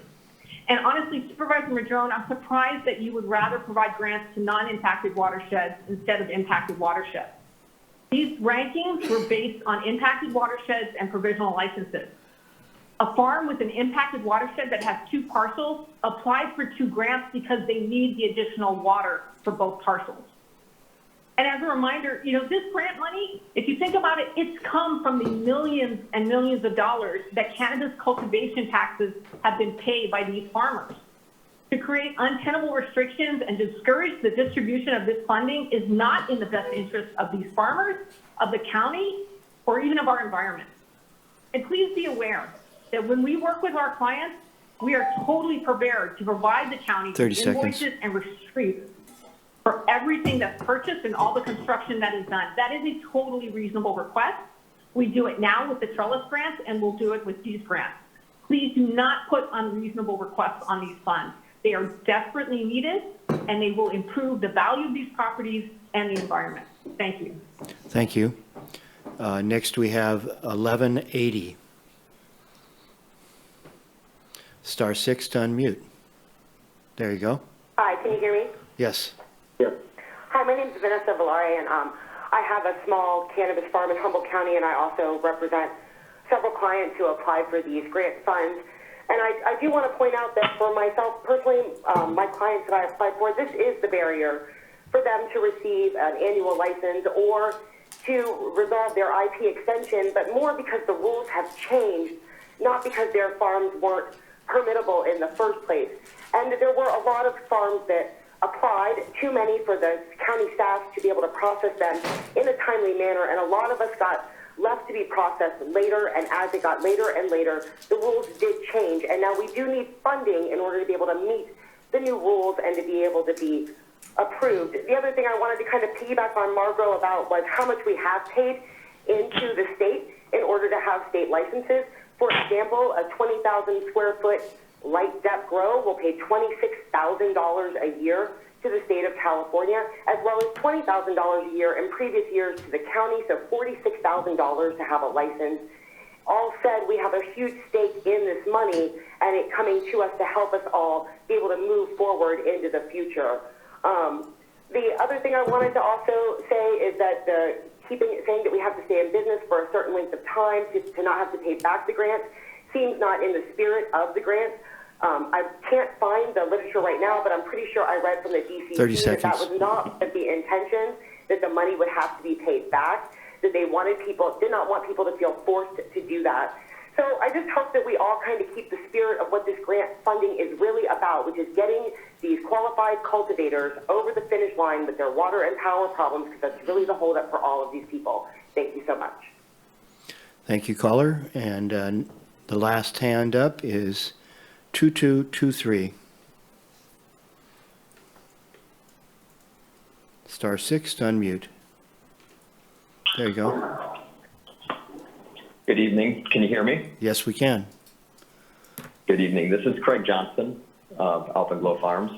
I appreciate the board taking all the time to hear all the voices from the community and to offer their own opinions. I think there was a lot of good information brought forward, and I also appreciate the planning department going over this 2 times already.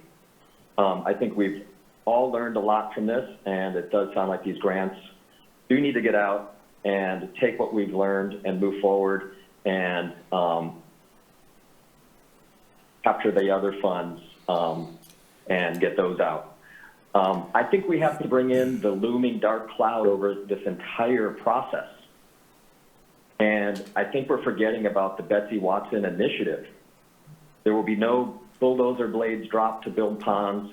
There will be no expansion of solar panels. There'll be none of this can happen. And how do we move forward? And I ask through the chair, Director Ford could answer that. Thank you so much, and I appreciate the time to speak. Thank you, Speaker.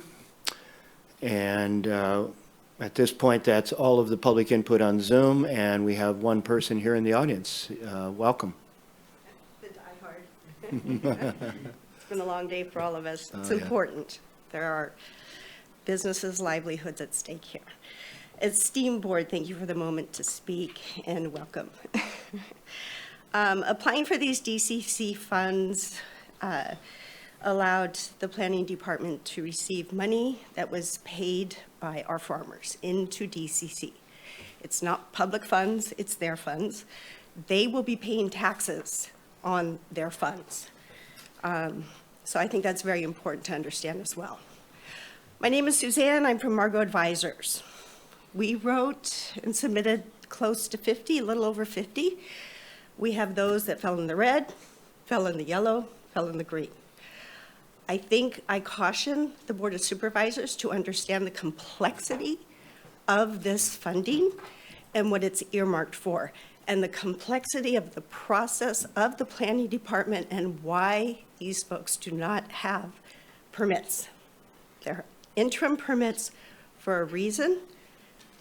I think it's important to listen to their recommendation. It sounds fair and great to spread the wealth evenly, but the circumstances are not even. So I think it's really important to understand that. There are other monies available, other funding. Fish and Wildlife currently has an open rolling grant available to nonprofits, cities and counties, and tribal 30 seconds. nations. Only they can apply for this money. It's earmarked for cannabis. So I encourage the board to support planning department on seeking other grant funding from folks who want to give it to us. So I suggest, recommend, beg, plead, follow planning's lead, approve staff report as permitted, and don't make too many restraints on paying back, trust that this money is going where it needs to go, and people are going to be accountable for it. Thank you. Appreciate that. Yes. So before we go back to the board, I wanted to give John Ford a chance to answer the question that was brought up and see if you had any other feedback before we jump back into board discussion, and hopefully can wrap it up with a motion. That was the question about what's the status of the initiative in terms of our impact analysis, I believe, just roughly speaking. We currently have a report that we're preparing for the board that is scheduled for the February 28th meeting. February 28th. So at the very next meeting, we'll be coming forward with a report on that. Great, because we're going to go dark for 2 weeks, I believe, and then February 28th is going to be even bigger than today, so, oh joy.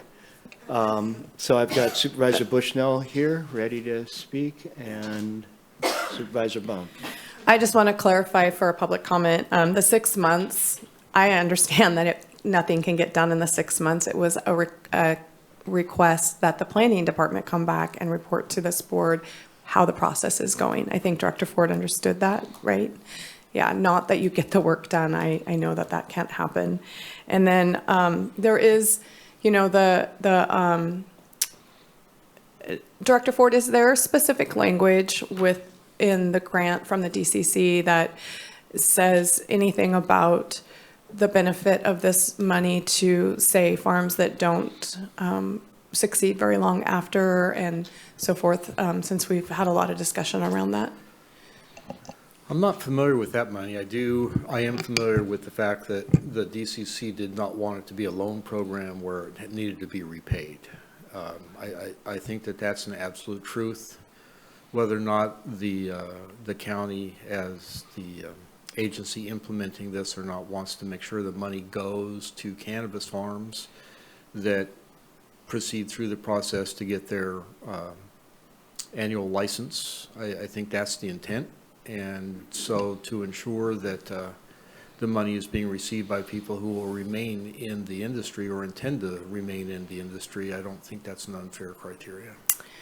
Thank you. I guess, you know, at some point we have to trust the cultivators and trust the planning department that you guys have ranked and done this correctly. You know, you took it back because you saw some flaws, and so you then, you know, redefined your criteria and came back with this list, right? We did not redefine the criteria. You checked. Right. Applicants. What Okay. Yeah. Okay. So you made sure that applicants were eligible better.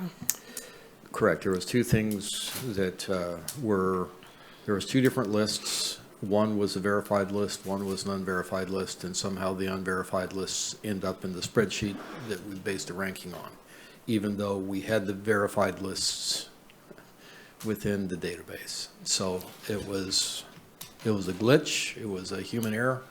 The information was there, the information was correct. We just didn't put the correct information into the equation. Okay. Well, I guess I'm going to make a motion that we go with staff recommendations, but that Second. Thank you. That we add that the planning department reports back to this board in 6 months on how the process is going.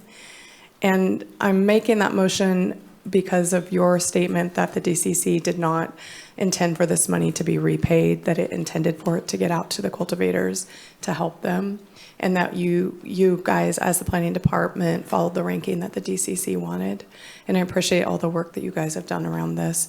I know that it's very convoluted and that there's been a lot of questions of this board today, but I really am going to trust the planning department's discretion that it's done right, and that the cultivators, they intend to do the right thing as well. So that's my motion. I have to second all of that? Yeah. So motion to approve staff recommendation with a second, and there was an addition there you made? Just a 6-month report back to us on how the funds are getting out the door. Okay. I just think it would be nice to update the public and this board that they've gotten out the door. Any further discussion? Supervisor Wilson? Yeah, I'm going to, at least, I'm not going to support that because I just leaving it to the state requirements only doesn't mean that the impacts to the landscape and to the system of cannabis farming that we're trying to move forward, the impacts of that come to us. And so I guess I'm, you know, without some understanding of and I don't think it's not a loan program to require repayment if the intended use isn't done. I don't think that that's a loan, and so I'm not really concerned about that. I don't think it was perceived as a loan in that way. So for me, I think putting requirements on it from our perspective, and so I don't mind if I'm the only no vote on this. I'm okay. I can bring in the collective anxiety and concerns and put it into one vote. That's fine. I mean, I'm okay with that. we are gonna see some issues with this. I'm sure of it, and I agree that there's lots of people out there wanting to do the right thing, that believe they can do the right thing, and are going to do the right thing. That's not in question. The problem is it doesn't take very many people to not do the right thing, or to not predict very well their capacity to deliver on what this grant is supposed to do. And right now, this isn't that. I just don't feel like I don't think there's the sideboards to get us there personally. And I don't feel like the state is offering any money yet for abatements with relationship to when things go sideways and we get abandonments of various infrastructures, both associated with this grant program or not. And it's an interesting, if we were doing this 5 years ago, there would be kind of no question as to kind of where we're going with this. Or 10 years ago, we'd be like, oh, well, we're putting in the right system. But in this current environment, it's a very, it just seems so tenuous to me. So I just have such a level of discomfort. That's all. Supervisor Bohn? Okay, and you're right, this isn't a loan, this is a contract. Right? John, is this a contract? No, I said it's not. No, I understand. You're trying to say this isn't, but yes, they are under a entering into an contract, agreement, if they right. don't fulfill their contract, are you saying we don't recover the money? Once we write the check, it's gone no matter what? Because this is the nightmare I was just talking about. Now I'm misunderstanding completely. What's on the table? No, one of the things that if they agree to receive the money right now, the way it's written right now, if they agree to receive the money and they violate what they say they're going to do, and it could be that they use the money for something else, and if our first inspection, we go out there and find that they have not installed those improvements, they're in violation of their agreement, one of the provisions is that they repay that money.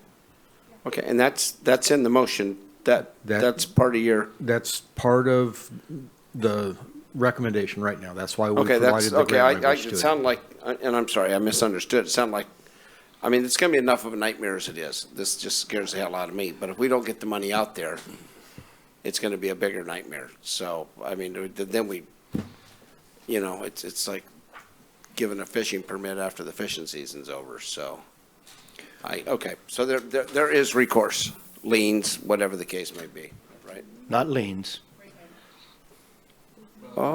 It could get to a lien if it's an Yes. enforcement action that is brought about in order to address the violation of the agreement. Okay. It could go there. Okay. All right. All right. I think we've gotten some clarity. One last brief comment. Well, just in clarity, the motion was just as written in the staff report. That's in the staff report. Okay, thank you. Okay. So we'll call the question. Roll call, please, Nikki. Can you show it in the staff report just so Supervisor Wilson will be Sure. comfortable Before we with that? call the roll, we'll get a screen share up here. Yeah. Sure. Sorry. Yeah, I can read it, I'm sure. It is provision number. You already have it, Michael. No, I'm looking Evaluation, in monitoring, reporting. The agreement. So, item number 10, this is in the agreement, which I believe is attachment 2. Says the failure to comply with any terms of this agreement shall constitute a default by grantee.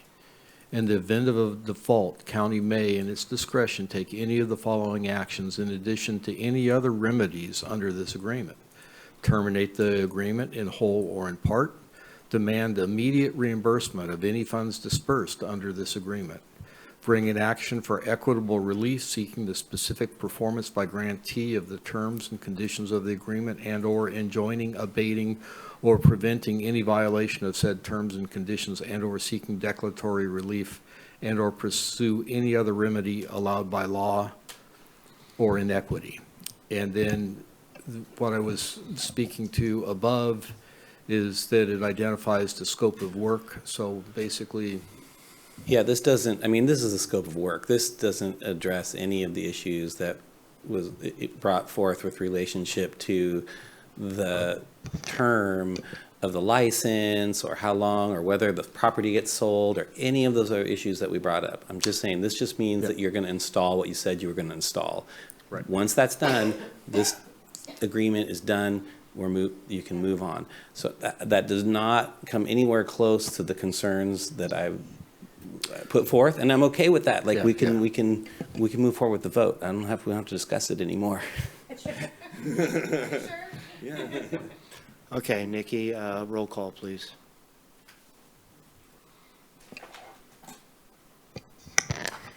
Thank you. Supervisor Arroyo? Yes. Supervisor Wilson? No. Supervisor Bushnell? Yes. Supervisor Bohn? Yes. And Supervisor Madrone? No. Thank you. Motion passes 3-2. And before we adjourn, we are going to adjourn today in honor of Roy Corliss, and I believe that Supervisor Bohn would like to read something. It's Roy Curliss. Roy Corliss, excuse me. Roy was a dedicated employee of the county for 32 years. Harbor Commissioner for 20. Rodeo Board. I don't think he was the first one because it's 100 years old, but pretty close. All around great guy. Great supporter. Good guy. He gets to join his lovely bride, I hope, if there is that option up there. Daughter Mary, son John, and family, deepest sympathies. Roy was just a good guy, and he is going to be missed at the Fortuna Rodeo. More than anything, Fortuna Rodeo will probably honor the hell out of him at this year's rodeo, but he's been their honoree, their Grand Marshal. He was a Grand Marshal last year, as a matter of fact. Yeah, for the second time, so. Great guy. He will be missed. Thank you, Supervisor Bohn and Supervisor Bushnell. Thank you. I want to send my condolences to Mary and JC, and I had the opportunity to meet Roy 2 years ago. I'm sad that I only got to be involved in his life for 2 years. I loved his stories. He reminded me so much of my grandfather. He joined the rodeo board in 1958 and was the longest member, I think one of the longest members. He had his perspective. I could listen to him for a long time. He had a wealth of knowledge that he gave to me and advice. He ran for 2nd District Supervisor at one time. Didn't win, but ran. And yeah, and then went to the 1st. But I just really am going to miss him around Fortuna and miss visiting with him. And I really send my condolences to his children and his grandchildren and the city of Fortuna and the rodeo board. Thank you very much. And Supervisor Wilson. Well, I served on the Harbor District Board with Roy Curliss for, no, I'm not 20 years, but at least 6 years, I think, maybe. I want to say we did not start off as great friends, for sure. But I want to say that definitely, and we had, I'm not going to go into the details, but we had kind of a big blowout at one point. It was related to closed session issues, so you wouldn't have seen it on any of the meeting minutes or anything like that. But it was only after I spoke with Ronnie Pellegrini, who was also on the board. I was like, what am I going to do? How am I going to get through this? And she recommended a gift of sorts. I won't go into details what that was, but it was in a brown paper bag. And after, you know, we worked it out. That's all I'm saying. And after that, we really had a pretty decent relationship. We might have been frenemies at that point, I would, in the modern context, but I would say that I definitely learned a ton from that, from that experience, being in numerous negotiations and just really good times. You know, there, unlike this chamber, next across the way, there was, well, I guess there was a bar over here, but there was a bar next to the Harbor District, and it was always good to check in with him after meetings, and I'm just really, yeah, I miss those times, so. All right, Supervisor. Before we adjourn, just fair warning, I am going to try to Zoom in on the 28th meeting. I think that will be the last meeting I can ever do that. But I think it could possibly be the first meeting I've ever missed fully. I'm taking my grandchildren to Disneyland. Nice. And tickets are bought, airplane tickets are bought, and not that you guys are important, but you're not. So, just FYI. And you get to actually continue to zoom in for 2 meetings out of the year for just cause or emergency conditions. And this is like Disneyland This is every just weekend cause, I would anyway. say. So, and with that, we are adjourned with the big gavel.